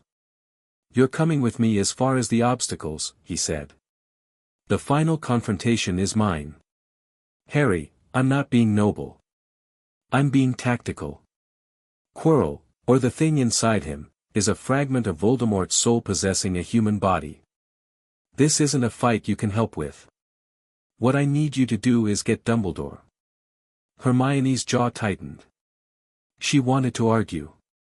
He could see the words forming behind her eyes, the logical case for why she should be there, the evidence and the reasoning. Please, Harry said. It was the please that did it. Harry didn't say please. Harry decided things and did them. The fact that he was asking meant something. Fine, Hermione said. But if you die, I will find a way to bring you back and kill you again. Noted. I'll go with Hermione to find Dumbledore, Neville said, and then paused and looked down at the table for a moment before meeting Harry's eyes again. Harry. Be careful. I'll be thorough, Harry said. That's better than careful. They moved quickly. The castle cooperated, doors opened before Harry reached them, corridors shortened, staircases rearranged themselves mid-step.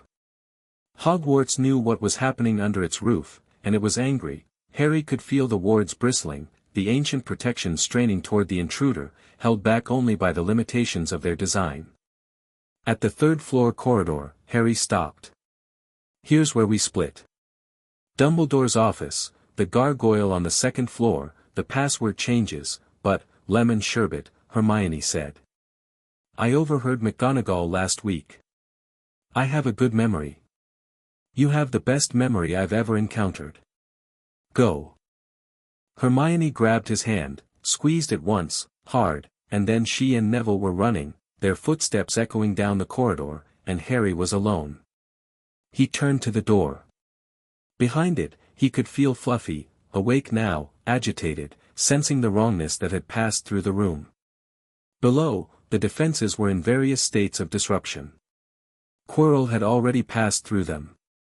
Harry opened the door. Fluffy was enormous, 3 heads, each one the size of a car, jaws bristling with teeth the length of kitchen knives. The dog lunged at him, all 3 heads snarling, and Harry held up one hand. Sleep, he said. The dog collapsed. Not gradually, instantly, all 3 heads dropping to the floor with a thud that shook the room. A deep, rumbling snore began immediately. Harry stepped over one massive paw and dropped through the trapdoor. The devil's snare caught him. Long, snake-like tendrils wrapped around his legs, his arms, his chest, tightening with a muscular strength that would have crushed a normal person. Harry raised his body temperature by 200 degrees. Not his whole body, just the surface, just the skin, a controlled thermal manipulation that turned him into a human radiator. The devil's snare recoiled, tendrils blackening and curling, and Harry dropped through the gap to the chamber below. The key room was already breached. Quirrell had caught the right key, one of the enchanted, winged keys that darted around the ceiling, and the door at the far end was open. Harry walked through without bothering with the broomstick. The chess set was destroyed. Pieces lay shattered across the board, black and white marble mingled in rubble. Quirrell had blasted through it rather than playing. Harry noted the lack of elegance and moved on. The troll was unconscious, Quirrell had handled it, though the smell suggested the method had been aggressive. Harry passed through the chamber quickly. Snape's puzzle was the last obstacle before the final chamber. A table with 7 bottles, a roll of parchment with a riddle. Quirrell had already solved it, 1 bottle was empty, the correct potion consumed. Harry read the riddle anyway, appreciated its construction, and walked through the black fire at the end of the room without bothering with the potion. The fire parted around him like a curtain. The final chamber was large, circular, lit by torches that burned with a cold, blue-white light. In the center stood the mirror of Ariste, tall, ornate, its gold frame gleaming. And in front of the mirror, his back to Harry, stood Professor Quirrell. The turban was gone. Quirrell's head was bare, and on the back of it, visible even from across the room, was a face. Not Quirrell's face. Another face, flat and terrible, pressed into the skull like a bas-relief carved in flesh. White skin, red eyes, slits where a nose should be. It was the face of something that had once been human and had made choices, one after another, each one taking it further from that origin until what remained was this parasite, this remnant, this ruin. Lord Voldemort. Or what was left of him. Quirrell was staring into the mirror, his hands pressed against the glass. "I see myself holding the stone," he muttered. "I'm presenting it to my master. But how do I get it? The mirror won't give it to you because you want to use it," Harry said from the doorway. Quirrell spun.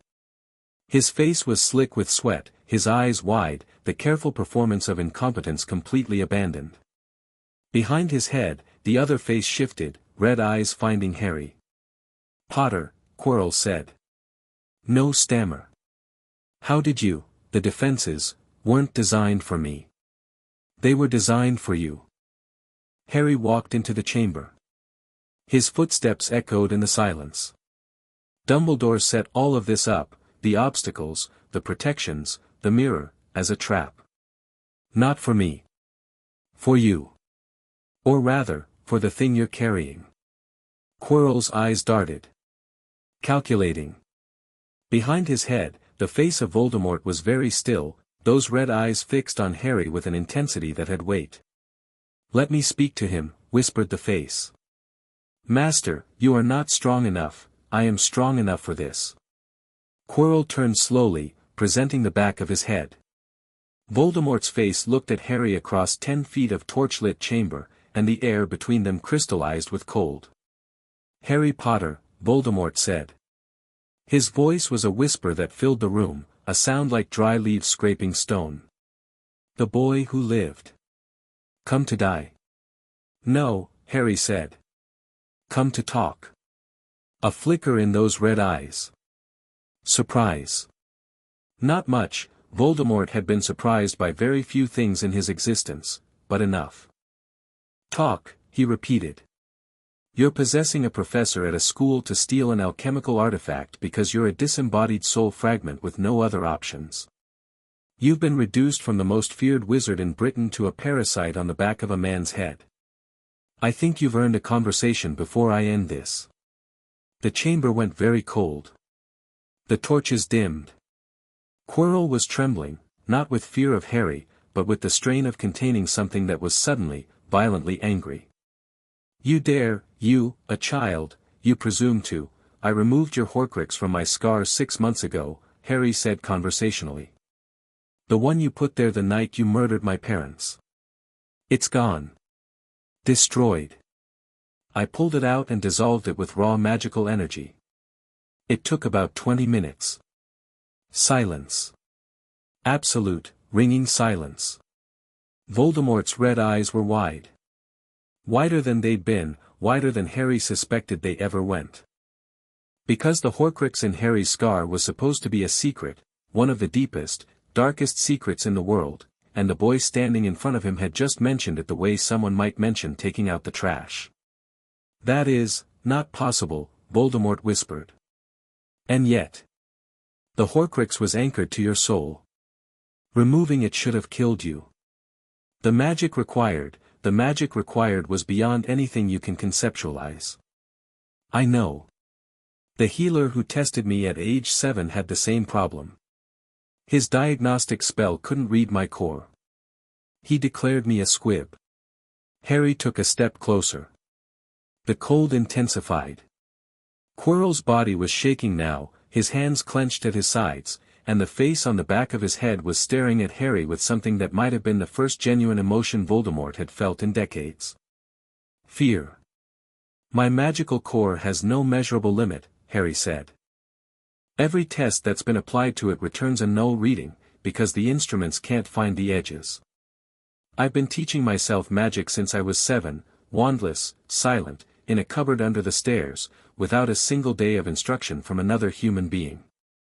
I removed your Horcrux from my own body through soul magic that I learned from first principles. I walked through every defense in this corridor tonight without breaking stride. And right now, I am standing in front of you, and I am not afraid. The torches flickered.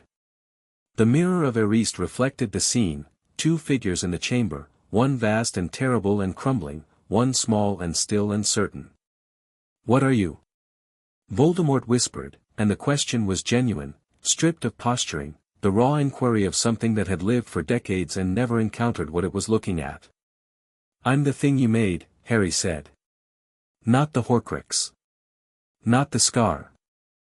The night you killed my parents, you set something in motion that you can't undo. You created the conditions for me, for this. You could have left the Potters alone.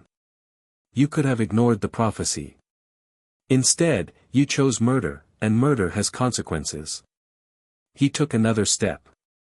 He was 5 feet from Quirrell now, close enough to see the sweat on the man's face, close enough to see the individual scales of the inhuman visage on the back of his skull. I'm giving you a choice, Harry said. Leave this man. Leave this school. Go back to whatever shadow you've been hiding in for the last 10 years. Find another way to return, if you can. I won't hunt you, not tonight. Tonight, I'm giving you the chance to walk away. And if I refuse? Then I will pull you out of Quirrell's body piece by piece. And unlike the Horcrux in my scar, I won't be gentle about it. The chamber was so cold now that Harry's breath should have been misting. It wasn't, the cold was magical, not thermal, a manifestation of Voldemort's rage pressing against the walls of reality. You are bluffing, Voldemort said, but there was a tremor in the whisper, a crack in the certainty. Test me. Quirrell. Kill him.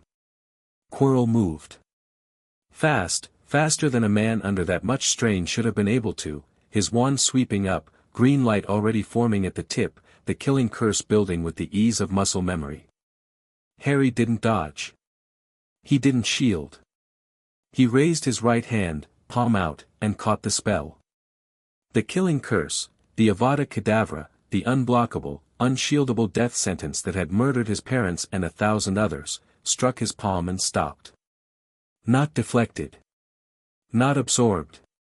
Stopped, the green light pooling in his hand like water, held in place by a will that simply refused to accept the premise. The killing curse was a declaration, you die now. It operated on absolute conviction, the caster's total, irreversible intent to end a life. It couldn't be blocked by any shield because it didn't interact with magical barriers. It interacted with life. But Harry's magic was not a barrier. It was a statement. A counter-declaration, equal and opposite, just as absolute, no. I don't. The green light flickered, pulsed, and died. Harry closed his hand and it was gone. Quirrell staggered back. His face was grey. His wand arm was trembling.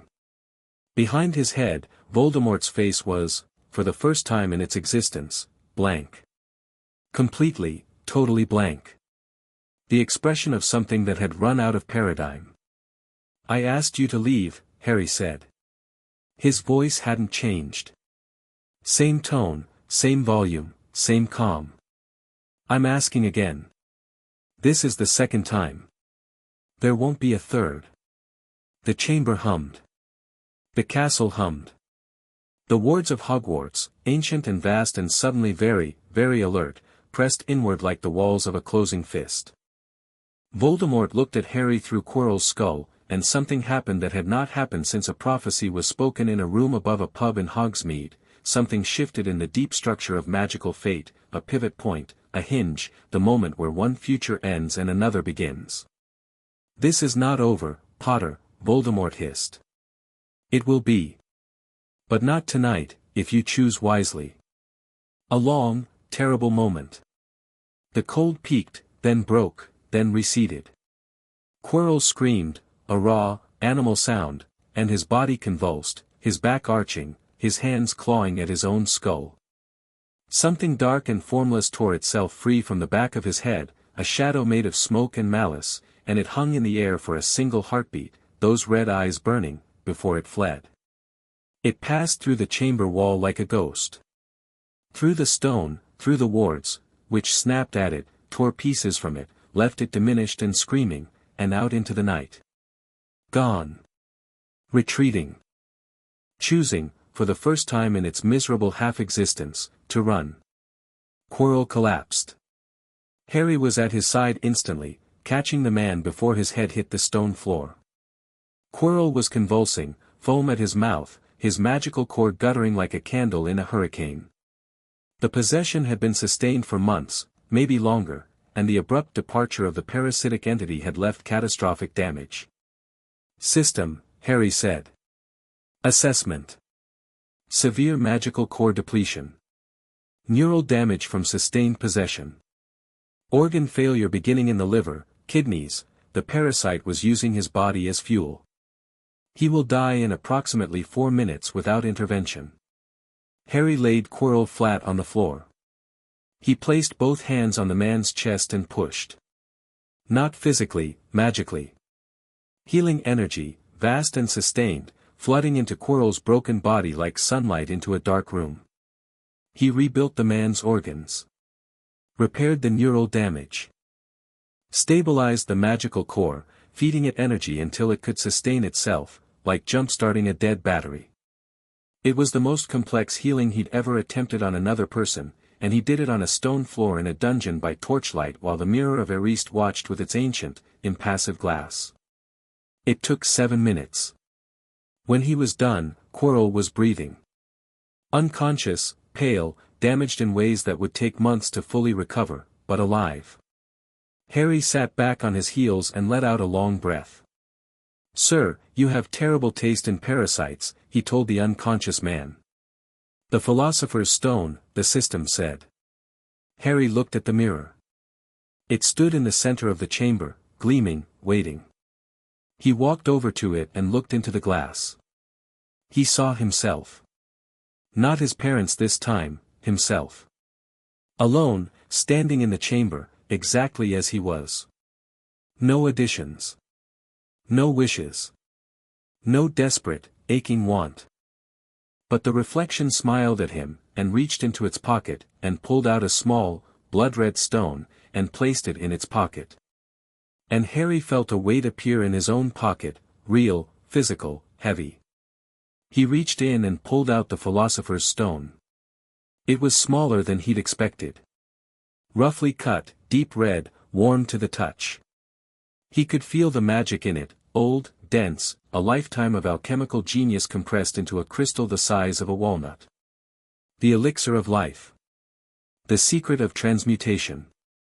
An artifact that men had killed for, died for, gone mad pursuing. Harry held it in his palm and felt nothing. No desire. No temptation. It was a stone. A remarkable, beautiful, historically significant stone, but still just a stone. The mirror had given it to him because he didn't want to use it. Dumbledore's final protection, elegant and precise. "The irony is thick enough to cut," Harry murmured. He put the stone in his pocket and turned to leave. Quirrell was still unconscious on the floor. Harry conjured a blanket, warm, thick, because the chamber was cold, and draped it over the man. Then he walked back through the obstacles. The black fire parted for him. The troll slept. The chess pieces ignored him. The keys hung motionless. The devil's snare had withdrawn to the walls, still smoking from his earlier passage. Fluffy was snoring, all 3 heads pressed together like puppies in a basket. He emerged onto the 3rd-floor corridor to find Albus Dumbledore waiting for him. The headmaster stood in the middle of the corridor, illuminated by the light from his wand. His robes were midnight blue, covered in silver stars. His expression was calm, collected, grandfatherly. But his eyes, those brilliant, piercing blue eyes, were doing something Harry had never seen in them before. They were uncertain. "Harry," Dumbledore said. His voice was mild. Pleasant. The voice of a man who had walked into a scene he expected to control and was discovering that the script had been rewritten. "Professor. Miss Granger and Mr. Longbottom found me in my office. They were quite agitated. Something about Professor Quirrell and the Philosopher's Stone. They were right to be agitated. Quirrell was possessed by Voldemort. He attempted to steal the stone. I stopped him." Dumbledore's expression didn't change, but something behind it did, a micro-adjustment, a recalculation, the chess master reassessing the board. "Possessed," Dumbledore repeated. A fragment of Voldemort's soul was riding the back of Quirrell's head like a backpack. "It's been there all year. You knew." "Not a question. A statement." Dumbledore heard it as such, and for a moment, just a moment, the pleasant mask thinned, and what showed through was something sharper and more tired. "I suspected," Dumbledore said carefully. "I did not have confirmation until, you had confirmation from the first day of term. You're the most accomplished legilimens in Britain, you have direct control over the Hogwarts wards, and Quirrell has been radiating a dual magical signature strong enough that I detected it in a pub in July. You knew." The corridor was very quiet. Somewhere below, Fluffy turned over in his sleep, and the floor shook slightly. Dumbledore looked at Harry. Not with the gentle, evaluating gaze of a mentor assessing a student. With the sharp, searching attention of a man looking at something he didn't understand. "You detected the dual signature in the leaky cauldron," he said. "Yes. In July. Before you had a wand. Before you had any formal magical training." "Yes." "Harry." Dumbledore paused. He removed his half-moon spectacles, polished them on his robe, the universal gesture, Harry thought, and replaced them. "The assessment conducted when you were 7, was wrong. The diagnostic spell couldn't read my core because my core exceeds the measurement capacity of any known instrument. The null reading was interpreted as absence. It was actually overflow."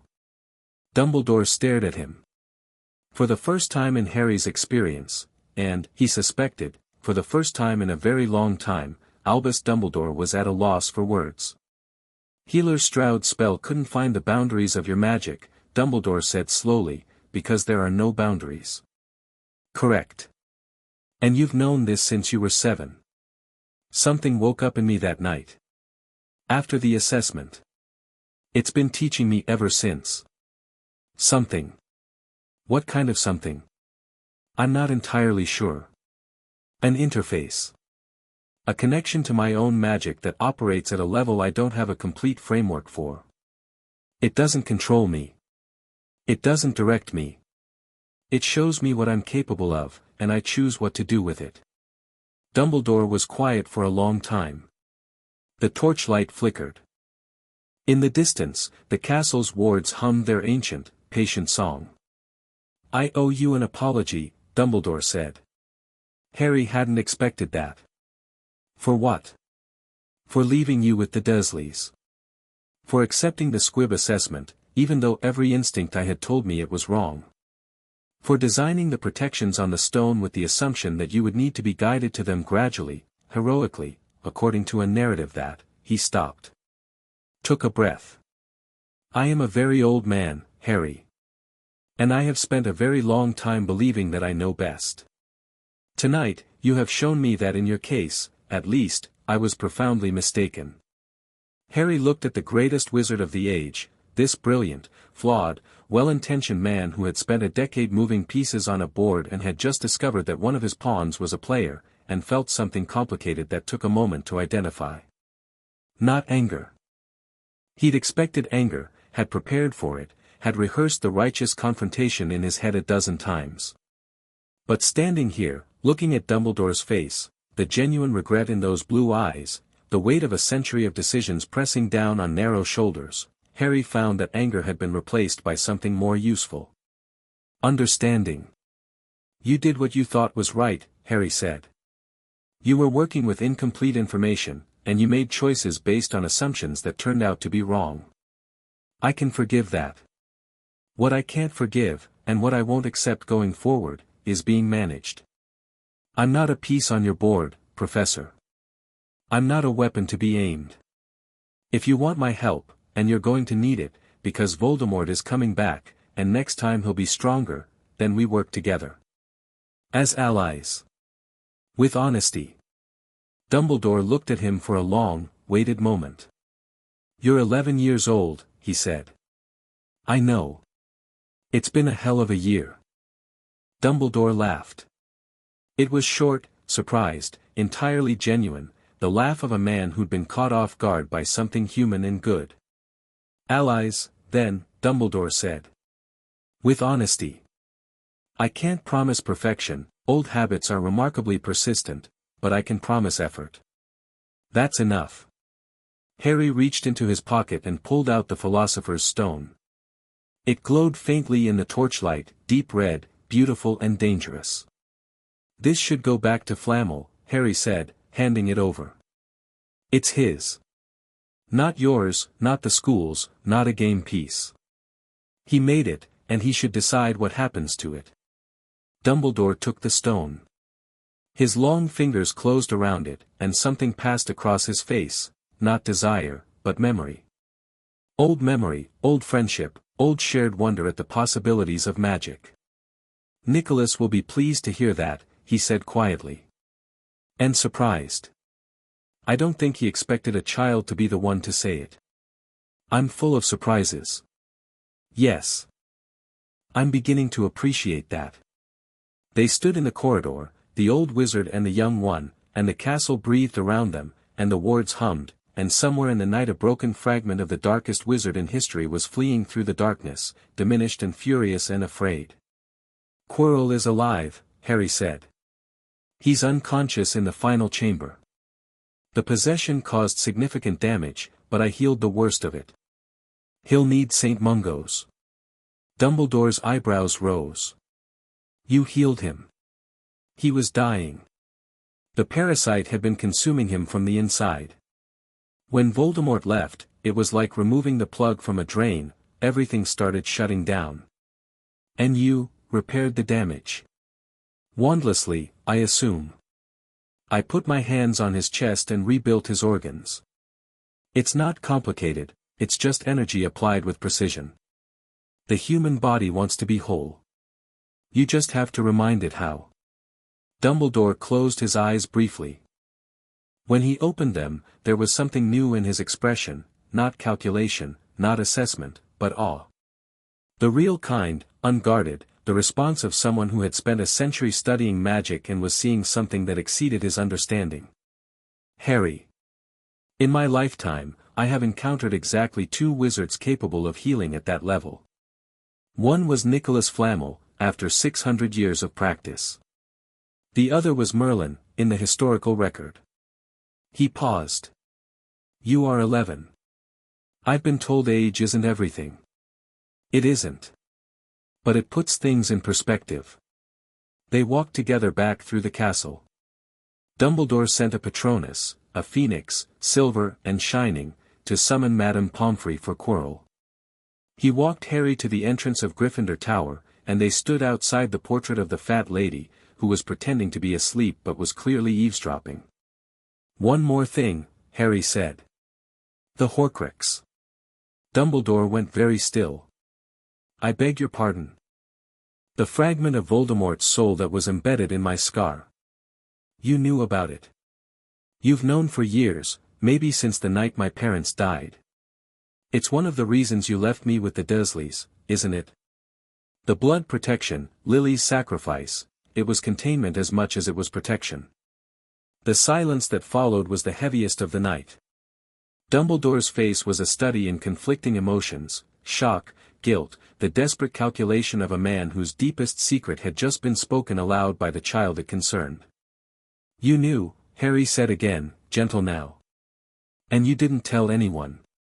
You carried it alone, because you thought you had to, because you thought telling me would be a cruelty. But Professor, I removed it myself. 6 months ago. Extracted it and destroyed it. It's gone. Dumbledore's hand found the wall. He leaned against it, and for a moment he looked every one of his 150 years. Gone, he whispered. Gone. Completely. No residual signature, no remaining connection. I am entirely myself. How? Soul magic. I learned it from first principles, spent months understanding the theory, and then I reached into my own scar and pulled the fragment out and dissolved it with light. It wasn't painless, but it was thorough. Dumbledore's eyes were bright. Not with the customary twinkle, with tears. Actual tears, pooling behind the half-moon spectacles and catching the torchlight. I was going to tell you, he said. His voice was rough. When you were older. When I thought you could bear it. I had a plan, I know you did. And I know it came from a good place. But I didn't need your timeline, Professor. I needed the truth, and when no one gave it to me, I found it myself. A single tear tracked down Dumbledore's cheek, disappearing into his silver beard. He didn't wipe it away. Your mother, he said. Lily would have done the same thing. Found the truth herself. Refused to wait for anyone's permission. He straightened, and the mask came back, but looser now, warmer, cracked in places that let the real person show through. You have her courage. And, if I may say so, a rather terrifying amount of her stubbornness. I'll take that as a compliment. It was intended as one. Dumbledore placed a hand on Harry's shoulder. It was light, careful, the touch of a man who wasn't sure he'd earned the right but was offering it anyway. Go to bed, Harry. It has been a very long night, and you are, despite everything, still a child who needs sleep. Good night, Professor. Good night, Harry. And, thank you. For giving him the choice to leave. For healing Quirrell. For being, he paused, searching. For being more merciful than anyone had any right to expect. Harry gave the fat lady the password and climbed through the portrait hole. The common room was dark except for two figures huddled on the sofa by the dying fire. Hermione launched herself off the couch like a guided missile. She hit Harry at full speed, arms around his neck, face pressed into his shoulder, and she was trembling, actually trembling, and her voice was muffled against his robes. You idiot, we found Dumbledore and he just left, he ran out of the office, and we've been sitting here for an hour not knowing if you were alive or dead. I'm alive. I can see that, thank you, that doesn't make the last hour any less, Hermione. I'm alive. Quirrell's alive. Voldemort ran. It's over. She pulled back. Her face was blotchy and fierce and beautiful in the way that people are beautiful when they love you enough to be furious with you.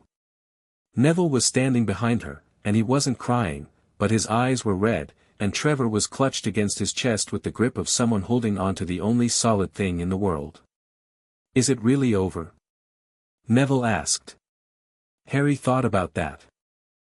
About Voldemort fleeing into the night, wounded but not destroyed. About the other Horcruxes, because there were others, the system was certain of it, fragments of a broken soul scattered across the world like shrapnel. About the war that was coming, the war that had never really ended. This part is over, Harry said. The next part is coming. But not tonight. He sat down on the sofa between them. Hermione curled into his left side, still shaking slightly, her brilliant mind probably already composing a 20-page analysis of what had happened. Neville sat on his right, solid and steady and present. The fire cracked. The castle hummed. Outside, the grounds of Hogwarts lay silver under the moon, and the forbidden forest rustled with ancient, unknowable things, and somewhere far away, a broken spirit was screaming with rage and terror as it fled from an 11-year-old boy who had offered it mercy and been refused. Harry closed his eyes. He was tired, actually, genuinely tired, for the first time in months. The healing of Quirrell had cost him something, not in magical capacity but in emotional energy. Rebuilding a human body from the inside out was intimate work. You felt everything. Every cell, every nerve, every small miracle of biology that kept a person alive. Quirrell was alive because Harry had chosen to save him. Voldemort was gone because Harry had chosen to let him run. The stone was safe because Harry had chosen to give it back. Choices. That's what it came down to. Not power. Not prophecy. Choices made by a boy who'd spent his childhood in a cupboard and decided, somewhere in the dark, that the world could be better than it was. He fell asleep on the sofa with his friends on either side, and the castle wrapped its wards around them like a blanket, and the night passed, and morning came, and they were still there. Chapter 5, The Boy Who Burned the News Broke Like a Dam.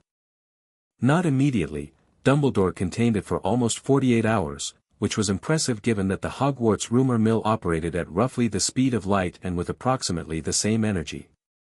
But by Monday morning, the Great Hall was humming with a frequency that had nothing to do with enchanted ceilings and everything to do with the fact that Professor Quirrell had been removed from the castle on a stretcher, the third-floor corridor was unsealed and empty, and Harry Potter had been seen walking out of it at 2 in the morning covered in dust and looking, according to the Weasley twins who'd been sneaking back from the kitchens, like a bloke who'd just had a chat with death and found it boring. Harry arrived at breakfast to find the hall already divided into factions of speculation. The Gryffindor table was convinced he'd fought a dragon. The Ravenclaws had constructed 3 competing theories, each supported by footnotes. The Hufflepuffs were worried about him. The Slytherins were watching him with the evaluating silence of people recalculating risk assessments. He sat down next to Hermione and Neville, poured himself orange juice, and started buttering toast. "Everyone is staring at you," Hermione said. She had circles under her eyes. She'd spent Sunday in the library, processing, which was her version of therapy. "Everyone's been staring at me since September. This is just louder staring. Harry, the Daily Prophet is going to let them. I'm not hiding anything. That's what worries me."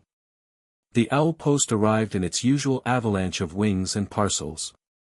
A tawny owl dropped a copy of the Prophet in front of Hermione. She'd taken out a subscription in October, calling it Essential Intelligence Gathering, and she unfolded it and went pale.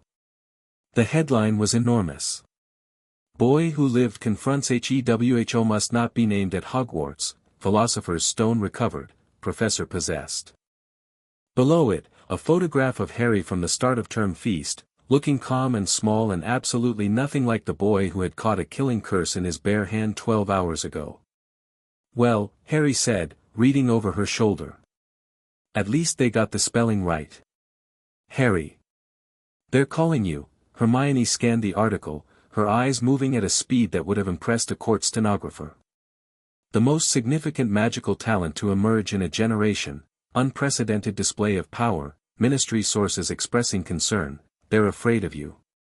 "Good. That's not, Harry, fear is not the same as respect. If the ministry decides you're a threat, then they'll learn the difference between someone who's dangerous and someone who's a danger. I didn't start this fight, Hermione. I ended one. There's a difference." Neville, who had been quietly eating porridge with the focused determination of someone using breakfast as a grounding exercise, looked up. "My gran sent me a letter. She said she heard about what happened from Augusta Marchbanks, who's on the Wisengamot. She said," he paused, flushing. "She said to tell you that you're welcome at Longbottom Manor anytime. And she called you a credit to your parents. That's kind of her. You don't understand. Gran doesn't compliment people. She once told the Minister of Magic that his hat was an embarrassment to the office. She told me I was a disappointment to the family name when I was 9. He said this without bitterness, just the flat reporting of someone who'd accepted a wound so long ago it had become part of the landscape. For her to say something like that about you, it matters." Harry looked at Neville and thought about Augusta Longbottom, who told her traumatized grandson he was a disappointment, who'd let him carry a dead man's wand because legacy mattered more than function, who had the power and position to reshape her family's story and had chosen instead to preserve it in amber. Your gran is wrong about you, Neville, Harry said. Just like the healer was wrong about me. The people who are supposed to see us clearly are sometimes the most blind. Neville's fork paused halfway to his mouth. Something moved behind his eyes, the same thing Harry had seen on the train, that first day, when he told Neville that being dropped from a window wasn't funny. A settling. A quiet, internal rearrangement of beliefs that had been stacked wrong for years. My wand doesn't work right, Neville said. It came out in a rush, like a confession. It's my dad's old wand. Gran gave it to me because she said I should carry it, that it would help me be more like him. But it fights me. Every spell, it's like trying to write with someone else's hand. That's because it is someone else's wand, Harry said. Ollivander told me, the wand chooses the wizard. Your dad's wand chose your dad. It's loyal to him. It's not refusing to work because you're not good enough, Neville. It's refusing to work because you're not Frank Longbottom. You're Neville Longbottom, and you need your own wand. The words hit Neville like a physical force. His eyes went bright and wet, and he set down his fork, and his jaw worked, and for a moment he couldn't speak. Gran would never, she'd say I was dishonoring his memory. Then I'll talk to your gran. You can't just talk to my gran, why not? Because she's terrifying. Neville, I had a conversation with Voldemort 2 nights ago. I can handle a stern woman in a funny hat. Neville stared at him. Then he laughed, a real laugh, startled and bright, the kind of laugh that comes from somewhere deep and surprised. Hermione was laughing too, and the sound of it, the three of them, at the breakfast table, laughing on a Monday morning while the rest of the school whispered and speculated and the Daily Prophet tried to reduce Harry to a headline, was the most human thing Harry had felt in weeks. He held on to it. Filed it away in the place where he kept things that mattered more than magic. The days that followed were strange. Not because anything dramatic happened, the opposite. The drama was over. Quirrell was at St. Mungo's, being treated for what the official story described as severe magical exhaustion related to an unspecified dark arts exposure. The third-floor corridor was open and empty, a long stone hallway with nothing in it but dust and the faint smell of dog. The Philosopher's Stone was, according to Dumbledore, on its way back to Nicholas Flamel, who had decided, after a long conversation with his wife, that it was time to destroy it. 665 years old, Dumbledore told Harry in his office, where they'd begun meeting weekly. Nicholas says he and Perenelle have enough elixir stored for a few more years. Time to set their affairs in order. After that, he spread his hands. They will move on. They're choosing to die. They're choosing to complete a life that has been extraordinarily long and extraordinarily full. There are worse endings. Harry thought about that. About choosing an ending. About the difference between something being taken from you and something you release. Have you destroyed any of the other Horcruxes? Harry asked. Dumbledore's teacup paused en route to his lips. He set it down carefully. I was not aware you knew about the others. I destroyed the one in my scar. Voldemort's reaction in the chamber confirmed that there are more. He wasn't surprised by the concept of Horcruxes, only that I'd found one. A man who's split his soul once has split it more than once. The number is probably significant, 7, if he follows the magical theory about the most powerfully magical number. 6 Horcruxes, Dumbledore said quietly. Plus the primary fragment that fled the castle. 7 pieces of soul in total. Do you know what they are? I have theories. The Diary of Tom Riddle, a school artifact, likely given to a follower for safekeeping. A ring belonging to the Gaunt family, Voldemort's maternal line. 3 objects connected to the Hogwarts founders, Slytherin's locket, Hufflepuff's cup, something of Ravenclaw's. And one more that I have not yet identified. His snake, Harry said. Dumbledore looked at him. I beg your pardon. His snake. When he returns, and he will return, he'll have a snake. A familiar, bonded to him. The last Horcrux is alive. How could you possibly? The Horcrux in my scar gave me a connection to his mind. It's gone now, but the information I gathered while it was being quarantined included fragments of his thoughts, his plans, his attachments. He values the snake more than any object. The emotional signature was different. Dumbledore leaned back in his chair. The portraits of former headmasters on the walls, who normally pretended to sleep during these conversations, had given up the pretense and were openly staring. You extracted intelligence from the Horcrux before destroying it, Dumbledore said. While you were 7, 8, 9 years old. Living in a cupboard. It wasn't pleasant. But it was useful. Harry, the level of magical sophistication required to quarantine a Horcrux, extract information from it, and then destroy it without damage to the host is, I don't have a comparison. There is no comparison. This has never been done. First time for everything. Dumbledore studied him for a long moment, those blue eyes bright and searching.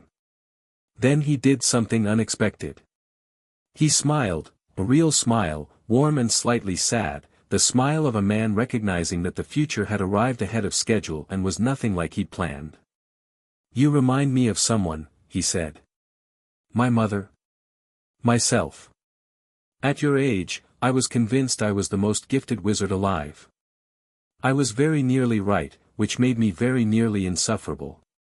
The smile faded. I made terrible mistakes with that certainty, Harry. Mistakes that cost lives. Including the life of someone I loved very much. Harry heard what Dumbledore was saying and what he wasn't saying. The old man was offering a piece of himself, a real piece, unvarnished, as both a gift and a warning. I'm not you, Professor, Harry said. I don't want to control anyone. I don't want to play chess with people's lives. I want to stop a dark wizard who murdered my parents, protect the people I care about, and maybe, if there's time, be an 11-year-old for a few more months before the world decides I'm done being a child. You should have years of childhood left. Should have. Probably won't. But I'll take what I can get. They drank their tea in companionable silence, and the portraits whispered among themselves, and Fawkes, the phoenix, Dumbledore's phoenix, whose feather lived in Harry's wand, trilled softly from his perch, a sound like liquid gold. The political fallout arrived by owl on Thursday. Not one owl. 17. A flock of them, descending on the Gryffindor table at breakfast like a feathered air raid, each one carrying a letter bearing a ministry seal. Harry opened them with the methodical calm of someone defusing very polite bombs. The first was from the Minister of Magic himself, Cornelius Fudge, expressing deep concern about the events at Hogwarts and requesting, in the specific, oily language of bureaucratic cowardice, that Harry make himself available for a brief discussion regarding the appropriate oversight of unusually gifted students. The second was from the Department of Magical Law Enforcement, requesting a formal statement about the Quirrell incident. The third was from the Wisengamot's Committee on Experimental Magic, inquiring about Harry's wandless capabilities and whether they had been properly registered.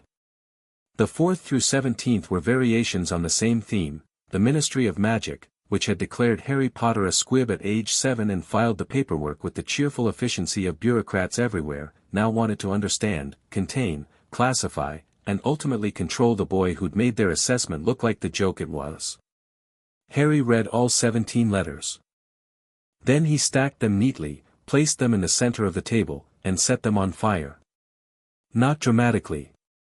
Not angrily. He just touched the stack with one finger and the parchment ignited in a clean, blue-white flame that consumed every letter in 3 seconds and left behind a small pile of ash that smelled faintly of lemon. The Gryffindor table went silent. Then Fred Weasley started clapping. George joined in. Within 10 seconds, the entire table was applauding, and even a few Ravenclaws were on their feet, because everyone who'd ever received an unwanted ministry letter understood exactly what Harry had just said without saying a word. You're going to make enemies, Hermione said, but she was smiling. I already have enemies. At least these ones send letters first. The ministry's next move came 3 days later, in the form of a woman named Madame Dolores Umbridge, senior undersecretary to the minister, who arrived at Hogwarts wearing a pink cardigan and a smile that never reached her eyes.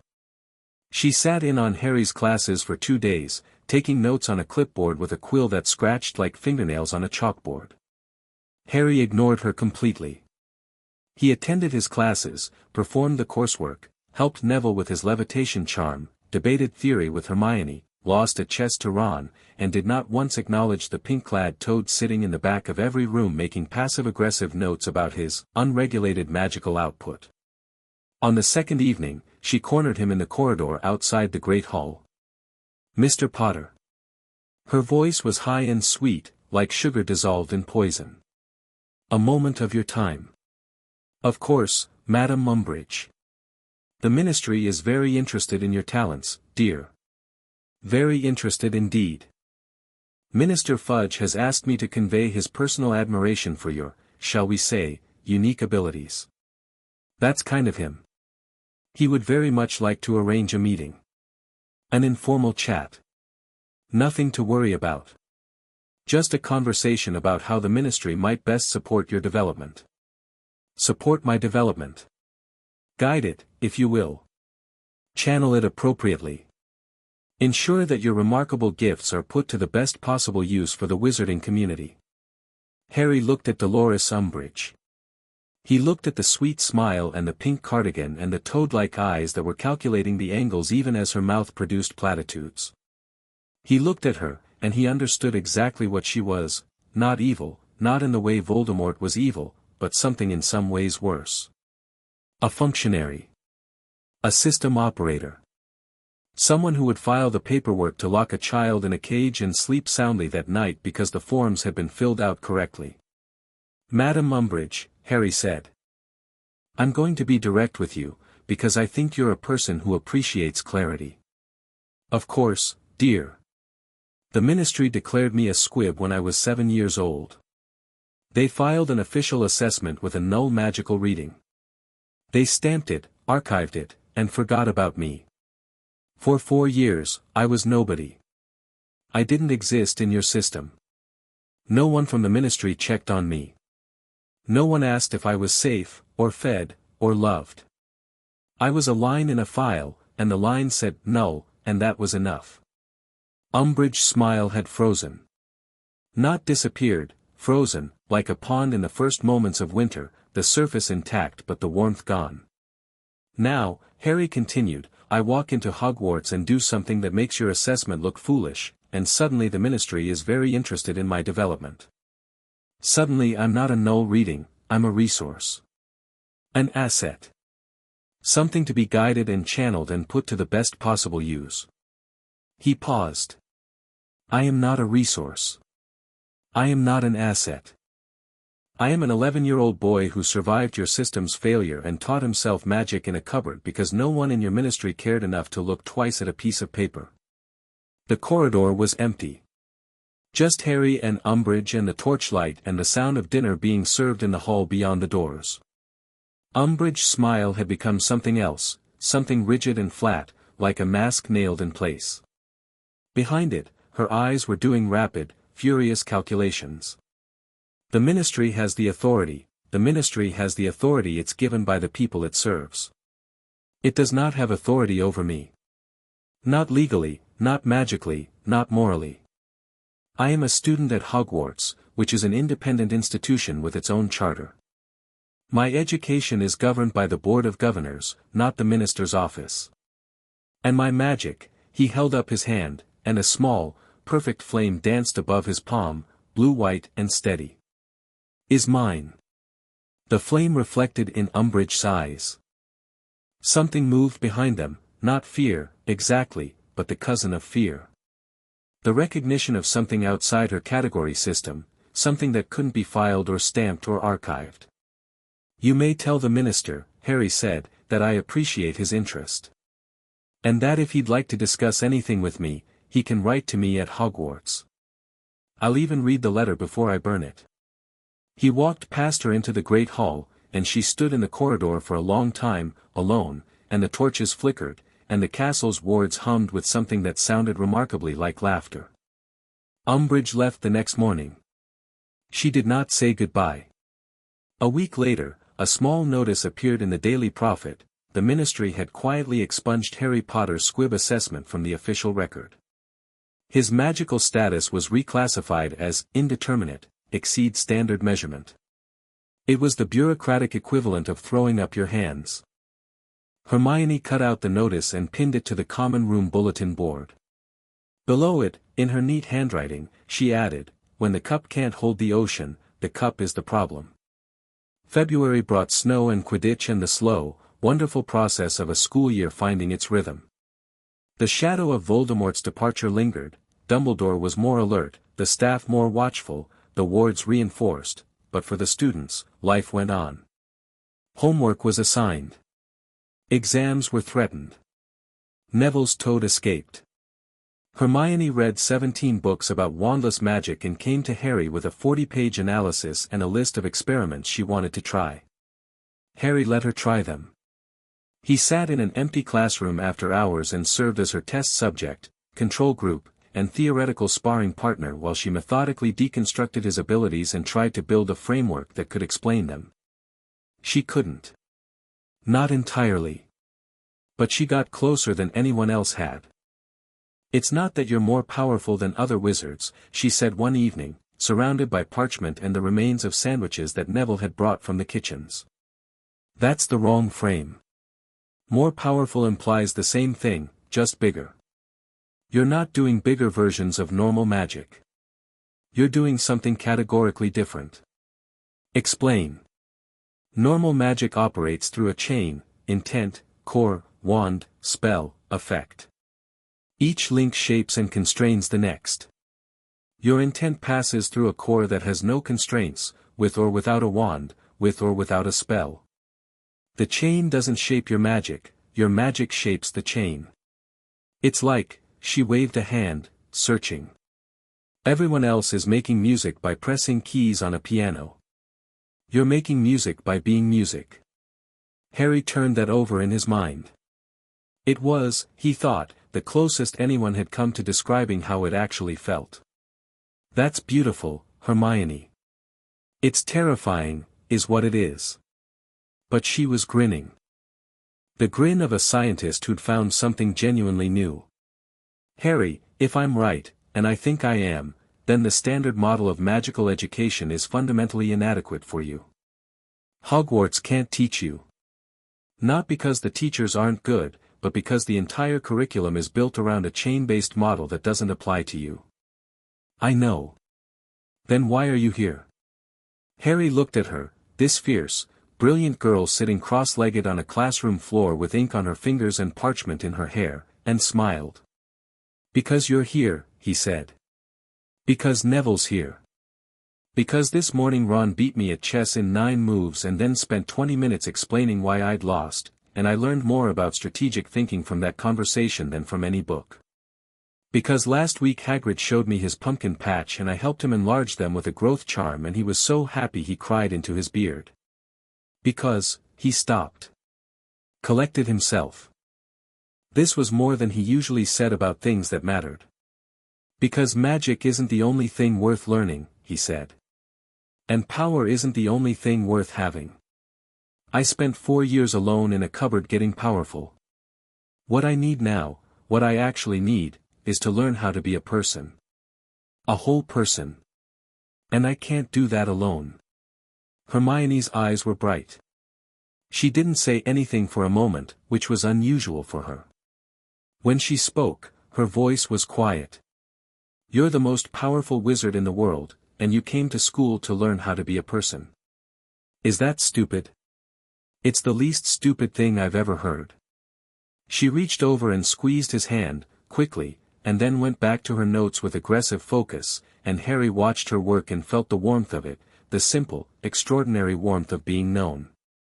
March arrived in a roar of wind and rain. The grounds turned to mud. The Quidditch pitch was a swamp. Harry had been persuaded to try out for the Gryffindor team by Oliver Wood, who'd seen him fly during a class demonstration and had nearly collapsed with excitement. Harry wasn't the youngest seeker in a century because of some extraordinary feat of broom-mounted heroism, he was the youngest Seeker in a century because he could fly like he'd been born in the air, his magic wrapping around the broom and fusing with its enchantments until the boundary between rider and flight dissolved entirely. He played his first match against Slytherin in a hailstorm and caught the snitch in 4 minutes. He would have caught it sooner, but he'd been enjoying the flying. The school was changing around him in ways that went beyond Harry's personal story. Neville was changing. The boy who'd arrived at Hogwarts clutching a toad and flinching at loud noises was becoming someone steadier. Not louder, Neville would never be loud, but more solid. More present. He'd started meeting Harry in the empty classroom after hours, not for the magical theory sessions with Hermione, but for practical work. Harry had written to Augusta Longbottom. The letter had been polite, respectful, and absolutely direct. He'd explained that Neville was using a wand that wasn't suited to him, that this was the primary cause of his struggles in class, and that continuing to force a mismatched wand on a talented boy was not honoring Frank Longbottom's memory, it was crippling his son. The response had arrived by a very angry-looking owl. Augusta Longbottom's handwriting was sharp enough to cut glass, and her letter was 3 sentences long, Mr. Potter. You are impertinent. You are also correct. A week later, a package arrived for Neville at breakfast. Inside, wrapped in velvet, was a brand new wand, cherry wood, unicorn hair, 13 inches. Neville picked it up, and the change was immediate. Visible.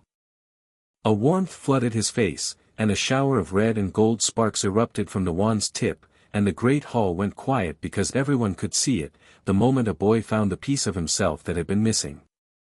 Oh, Neville whispered. He was holding the wand like something sacred. Oh, this feels, right, Harry said. It feels right. It feels like mine. It is yours. Neville looked at him, and his eyes were streaming, and he didn't bother wiping them, and he said, "Thank you, Harry," with a weight that had nothing to do with wands and everything to do with being seen. After that, Neville's progress was exponential. The boy who couldn't manage a levitation charm was suddenly casting at a level that made the professors do double takes. His gift, it turned out, wasn't in the flashy branches, not transfiguration or charms, but in herbology, where his magic and his patience and his deep, intuitive understanding of growing things converged into something remarkable. Professor Sprout called him, "the most naturally gifted herbologist I've seen in 30 years, and put him in charge of the greenhouse's rare specimen collection, which was an honor usually reserved for 5th years. Harry watched Neville flourish and felt something that the system couldn't quantify and the mirror of Eriste hadn't shown him, because it wasn't a desire, it was a reality. The reality of helping someone become who they were supposed to be. No magic required. The year wound toward its end. Exams came and went, Harry performed flawlessly, which surprised no one, and Hermione performed almost as flawlessly, which she took as a personal challenge to do better next year. Neville passed everything, some of his marks dramatically improved, and he walked out of his last exam with the straight-backed posture of someone who'd proven something to himself. Spring turned the grounds green. The lake glittered. The forbidden forest rustled with things that Harry could feel through the wards, centaurs and unicorns and older, stranger things that watched the castle with ancient, patient eyes. On a Thursday evening in late May, Harry sat by the lake with Hermione. The sun was setting, painting the water in shades of copper and rose. Neville was in the greenhouses, always in the greenhouses now, happy, his sleeves rolled up and his hands in the soil. Ron was playing chess with Dean Thomas in the common room. The castle was quiet, settled, breathing the slow breath of a school year approaching its end. Hermione had her shoes off, her feet in the grass, a book open on her lap that she wasn't reading. She was looking at the lake. "Harry," she said. Can I ask you something? You're going to regardless." "True." She paused, gathering her thoughts with the care of someone who knew the question mattered. "Are you afraid of what you can do?" Harry looked at the water. A tentacle broke the surface briefly, the giant squid, which had taken a liking to him after he'd warmed the lake by 2 degrees during a cold snap in February, and then slipped back under. No, he said. Not at all. Fear of your own power is just another way of being small. Someone told me once, well, something told me, that I'd spent enough time being small. Being told I was nothing. Being locked in a cupboard because the people who should have cared for me decided I wasn't worth the space. He picked up a stone and turned it over in his fingers. I'm not afraid of what I can do, Hermione. I'm afraid of what I might fail to do. I'm afraid that there are people out there, Neville's parents in their hospital beds, families that were destroyed, children growing up in cupboards right now, and I have the power to help them and I might choose not to. That scares me. The magic doesn't. Hermione was quiet for a long time. The sunset deepened. Somewhere behind them, in the castle, a window opened and the sound of laughter drifted down, students, kids, being young and alive and safe in a place built for exactly that. You know what's strange? Hermione said. Everything about this year. Besides that. She turned to look at him. When I got my Hogwarts letter, I was terrified. I thought, I'm Muggle-born, I don't know anything, everyone will be better than me, I'll fail. I read every book I could find because I thought knowledge would protect me. If I just knew enough, I'd be safe. Did it work? No. Because knowing things isn't the same as belonging somewhere. I knew everything in every textbook, and I still spent the first 2 months eating lunch alone. She paused. You're the reason that changed. Not because you're powerful. Because you sat down next to me and argued about magical theory like I was worth arguing with. You treated my mind like it mattered. Do you know how rare that is? For someone like me. A Muggle-born girl who talks too much and reads too fast and can't stop raising her hand in class. You don't talk too much. I talk exactly the right amount. It took me 11 years and one friend to figure that out. Harry looked at Hermione Granger, sitting barefoot by a Scottish lake in the fading light, and he felt the human thing in his chest, the thing that wasn't magic, the thing that was better than magic, expand until it filled every corner of him. You're my best friend, he said. It came out simply, without decoration, because the truth didn't need any. Her eyes went bright. She blinked rapidly, which was her version of crying, and she said, You're mine too, you impossible, overpowered, ridiculously composed, Hermione. What? Thank you. For taking notes when the troll sat down. For arguing with me when I'm wrong. For being the person who makes me think harder. She punched his arm. Gently. Then less gently. If you make me cry by the lake like some kind of Victorian heroine, I will hex you. I've been practicing. I know. I've seen your hex work. It's excellent. It is excellent. They sat by the lake until the stars came out, and they talked about nothing and everything, and Harry felt the castle around them, ancient, alive, approving, and he thought, This is what I was missing. This is what the cupboard couldn't give me. Not power. Not knowledge. This. The end-of-year feast was a spectacle of noise and color and barely contained chaos.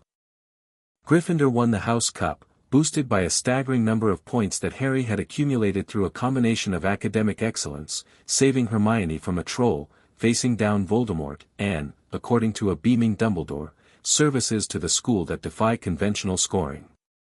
Harry sat between his friends at the long table and ate treacle tart and laughed at Fred and George's fireworks and listened to Neville explain, with passionate and detailed enthusiasm, the reproductive cycle of the venomous tentacula, and he was happy.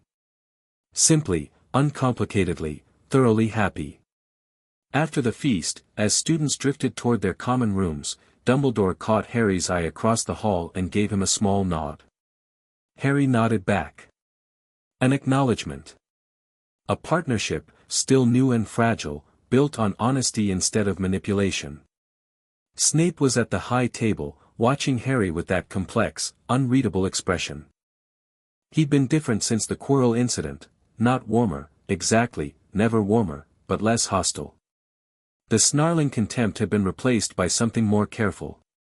Once, passing Harry in the corridor, Snape had stopped and said, without preamble, "Your mother would have found you impossible. She would also have been very proud." Then he'd swept away before Harry could respond, robes billowing like a personal weather system. Harry treasured that sentence. He kept it in the place where he kept the important things, the plastic dinosaur, the diamond under the floorboard, the memory of a voice in the dark saying infinite magical core detected. Draco Malfoy found him in the entrance hall after the feast. The blonde boy was alone, no Crabbe, no Goyle, no entourage. He looked smaller without them, and younger, and when he spoke, the drawling superiority was absent. What remained was something more tentative. Potter. Malfoy. They looked at each other. Draco's grey eyes were doing something complicated, the same calculation Harry had seen in Madame Malkin's, on the train, in every class they'd shared, but refined now. Sharper. More honest. "My father wants to meet you," Draco said. "He's been asking about you all year.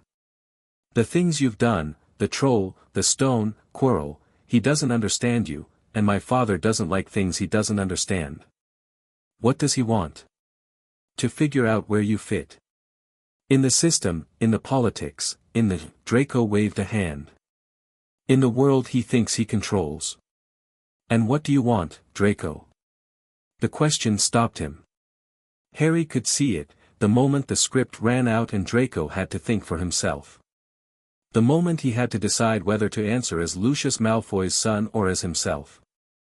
"I want to understand you," Draco said. "Not for my father. For me. You walked into this school and broke every rule I was raised on. Purebloods are superior, but you're a half-blood and you're more powerful than anyone alive.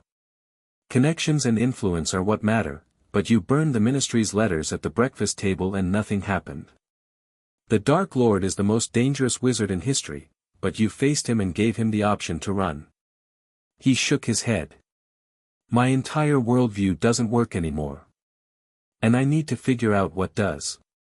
Harry looked at Draco Malfoy, this sharp, conflicted, painfully honest boy standing in the entrance hall of a school that had just watched the old world crack open, and felt a flicker of the same thing he'd felt on the first day, in Madame Malkin's. Interest. Recognition. The sense that here was someone at a crossroads, and the direction they chose would matter. "I told you on the train," Harry said. "I pick my friends based on who they are, not what their name is.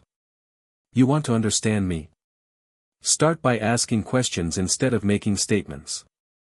Start by looking at Muggleborns and Squibs and Half-Bloods and seeing people instead of categories.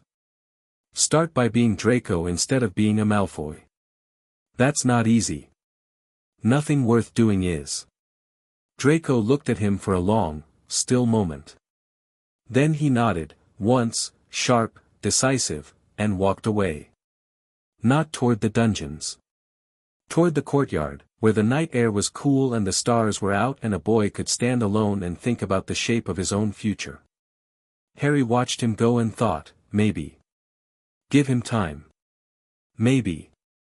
The morning of departure was bright and warm, the kind of June morning that makes promises about summer. Students hauled their trunks through the corridors, owls hooted from the Ollery, and the castle was full of the bittersweet chaos of endings. Harry packed his trunk in the dormitory. The featherlight charm was still in effect, his robes, books, and the accumulated detritus of a school year weighed nothing. He added the small notebook he'd kept since the cupboard days, now almost full. He added the plastic dinosaur, which he'd kept on his bedside table all year, a small absurd talisman of the life he'd lived before. He walked through the castle one last time before heading to the carriages. Through the corridors he'd mapped with his magic, past classrooms where he'd learned things no curriculum had intended, down stairs that rearranged themselves as he passed but always took him where he needed to go. The castle was saying goodbye. He could feel it in the wards, a gentle pulse, a warm pressure against his awareness, the magical equivalent of an embrace. "I'll be back," he told the stones. September. The wards hummed. The stones were old and patient and they would wait. He found Hagrid at the edge of the grounds, standing by the carriages with his hands in his pockets and his beetle-dark eyes suspiciously bright. "There ya are." Hagrid's voice was thick. "Thought ya might have snuck off without saying goodbye." "Never." Hagrid looked at him, really looked, the way he had on the doorstep of number 4, 10 months ago, when he'd seen Lily's eyes in James's face and loved the boy instantly. "Ye've done good, Harry. Better and good. What ye did for Quirrell, saving him like that, your mum would've." He stopped. Pulled out the spotted handkerchief. Blew his nose so loudly that a nearby owl fell off its perch. "Ruddy allergies. Of course. Yeah, come visit me next year. First week. I'll have tea on. I'll be there." They shook hands, Hagrid's enormous, warm, encompassing Harry's entire forearm, and Harry climbed into a carriage with Hermione and Neville, and the Thestrals he could now see pulled them down the drive toward Hogsmeade Station. The Hogwarts Express carried them south through changing landscapes, mountains to hills to plains to the creeping sprawl of London. Harry sat in the same compartment where he'd met Neville, where Hermione had barged in and demanded to know everything, where Draco had offered a handshake and been told to earn it. Neville was sleeping, Trevor on his chest, his new wand tucked securely in his pocket. Hermione was reading, but her eyes kept drifting to the window, to the countryside scrolling past, and Harry knew she was thinking about going home to parents who loved her but couldn't understand the world she'd entered. "Hermione." She looked up. "Write to me. Both of you. Every week. Obviously. And if you need anything, anything at all, send Hedwig. She'll find me." "Where will you be?" "Privet Drive. For now." He saw her expression and held up a hand. "They can't hurt me. They never could, really, they could just make me believe I deserved it. That's over. I'll be fine. You shouldn't have to go back there. One more summer. I have plans that require the ley line under the house. After that." He paused. "After that, I'll have other options." The train pulled into King's Cross. Platform 9 3/4 was a crush of parents and students and tearful reunions. Harry stepped through the barrier into the Muggle world, and the shift was jarring, the absence of ambient magic, the flat, mundane hum of a world that didn't know what lived alongside it. Vernon was waiting by the car park, sweating in a suit, his face already preloaded with resentment. He saw Harry, and his expression cycled through familiar stages, disgust, discomfort, and the new addition, a flicker of something that lived uncomfortably close to fear. "Cars this way," Vernon grunted.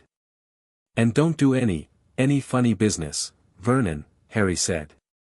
And again, just with his voice, just with the quiet certainty of it, the big man stopped. "This summer is going to be different. I'll do my share of the chores because I choose to. I'll be respectful because it costs me nothing. But the cupboard is done. The locks are done. The shouting is done. If you can manage that, we'll get along fine." Vernon's mouth worked. The old bluster was building, the familiar inflation of outrage and authority. But it met Harry's eyes, green, calm, impossibly steady, and it deflated. "The spare room is cleared out," Vernon muttered, looking away. "Petunia did it last week. Thank you." They drove home in silence. Harry watched London give way to Surrey, terraced houses giving way to detached, the careful monotony of suburbia scrolling past the windows. Number 4, Privet Drive. The cupboard under the stairs. The beginning of everything. He carried his trunk upstairs to the spare room, Dudley's second bedroom, cleared of broken toys and filled with a narrow bed and a desk and an emptiness that Harry would fill with whatever he chose. He set Hedwig's cage by the window and opened it. She flew out immediately, circling the room once before landing on the curtain rail and fixing him with an amber stare that was equal parts affection and judgment. "I know," he said. "It's not Hogwarts." She hooted. "It's temporary." She hooted again, more pointedly. "Fine. You're right. I'll make it better. Harry sat on the bed. The springs creaked. The room was small and plain, and it was his. Not a cupboard. Not a borrowed space. His. He pulled the plastic dinosaur from his pocket and set it on the desk. He pulled out his wand, the holly wand, the wand that had knelt, and set it beside the dinosaur. He pulled out his notebook, almost full, for years of observations and questions and conversations with a voice that had found him in the dark. System, he said. Yes. Status report. Your magical core remains unmeasurable. Your physical condition is optimal. Your mental state is, if I may use a subjective term, good. You have formed meaningful social bonds with multiple individuals, expanded your practical magical abilities by approximately 12% during the school year, and successfully confronted a fragment of the darkest wizard in modern history. You are, by any reasonable metric, in excellent shape. And what's next? The system was quiet for a moment. Not processing, thinking. The distinction had become meaningful to Harry over the years. Processing was instant. Thinking took time. During your confrontation with Voldemort, I performed a deep scan of his magical signature. Based on that data, I have been running predictive models. He will return, Harry. Not in years, in months. The shade that fled Hogwarts is already seeking a new host, a new path to restoration. He will find one. I know. His Horcruxes must be destroyed before he can be permanently ended. Dumbledore has identified their likely forms. The diary, the ring, the locket, the cup, a Ravenclaw artifact, and the snake. 6 fragments, scattered, hidden, protected by dark magic of the highest order. I know. Additionally, and this is the new information, my scan of the castle during the final weeks of term detected an anomaly. Below Hogwarts, in a chamber that does not appear on any known map of the school, there is something sleeping.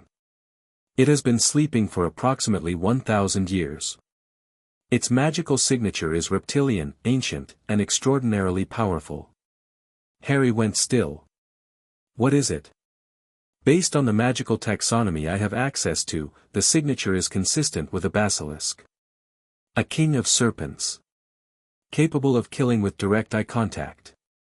Venomous. Approximately 60 feet in length. There's a 60-foot magic snake sleeping under Hogwarts. In a hidden chamber, yes. And Harry, the chamber was sealed by Salazar Slytherin himself. It can only be opened by a Parselmouth. A speaker of the snake language. Am I a Parselmouth? You were, when the Horcrux was present. The ability was a byproduct of Voldemort's soul fragment. Now that the fragment is gone, I lost the ability. You lost the borrowed version.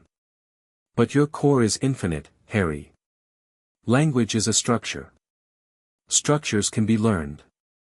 If you choose to reacquire Parseltongue through direct magical study rather than through the contamination of a dark wizard's soul, you could do so in a matter of weeks. Harry looked out the window. Privet Drive was quiet in the summer evening. Sprinklers hissed on lawns. A car drifted past. Somewhere, a dog barked. The world was normal, and mundane, and utterly unaware of the boy sitting in a bedroom in Surrey who was thinking about a 1,000-year-old snake sleeping under a school in Scotland. Next year, Harry said. The diary, the Horcrux, someone is going to use it to open that chamber. Aren't they? The probability is extremely high. The diary is a vector. It is designed to possess, to manipulate, to open what was sealed.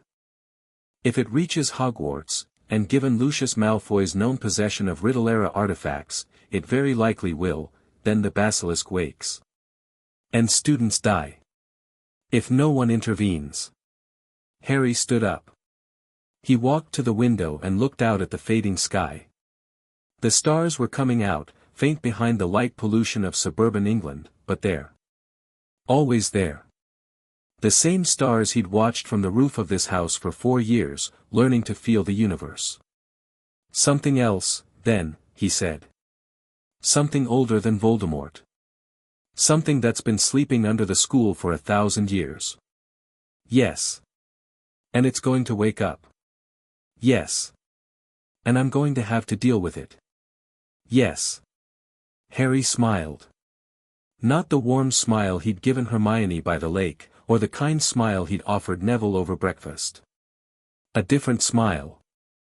The smile of someone who had been told since birth that he was nothing, and had discovered that he was everything, and had decided, in a cupboard, in the dark, with a voice in his head and a fire in his chest, that he would use every ounce of what he was to protect the people he loved from the things that wanted to destroy them. Good, he said. I was getting bored. Hedwig hooted from the curtain rail. The holly wand hummed on the desk. The plastic dinosaur sat in the lamplight, small and absurd and enduring. And Harry Potter, the empty boy, the impossible boy, the boy who burned, stood at the window of his small room on Privet Drive and watched the night come on, and the magic in his chest was quiet and vast and ready, and the summer stretched before him like an open road, and the future was dark and dangerous and full of teeth. He couldn't wait.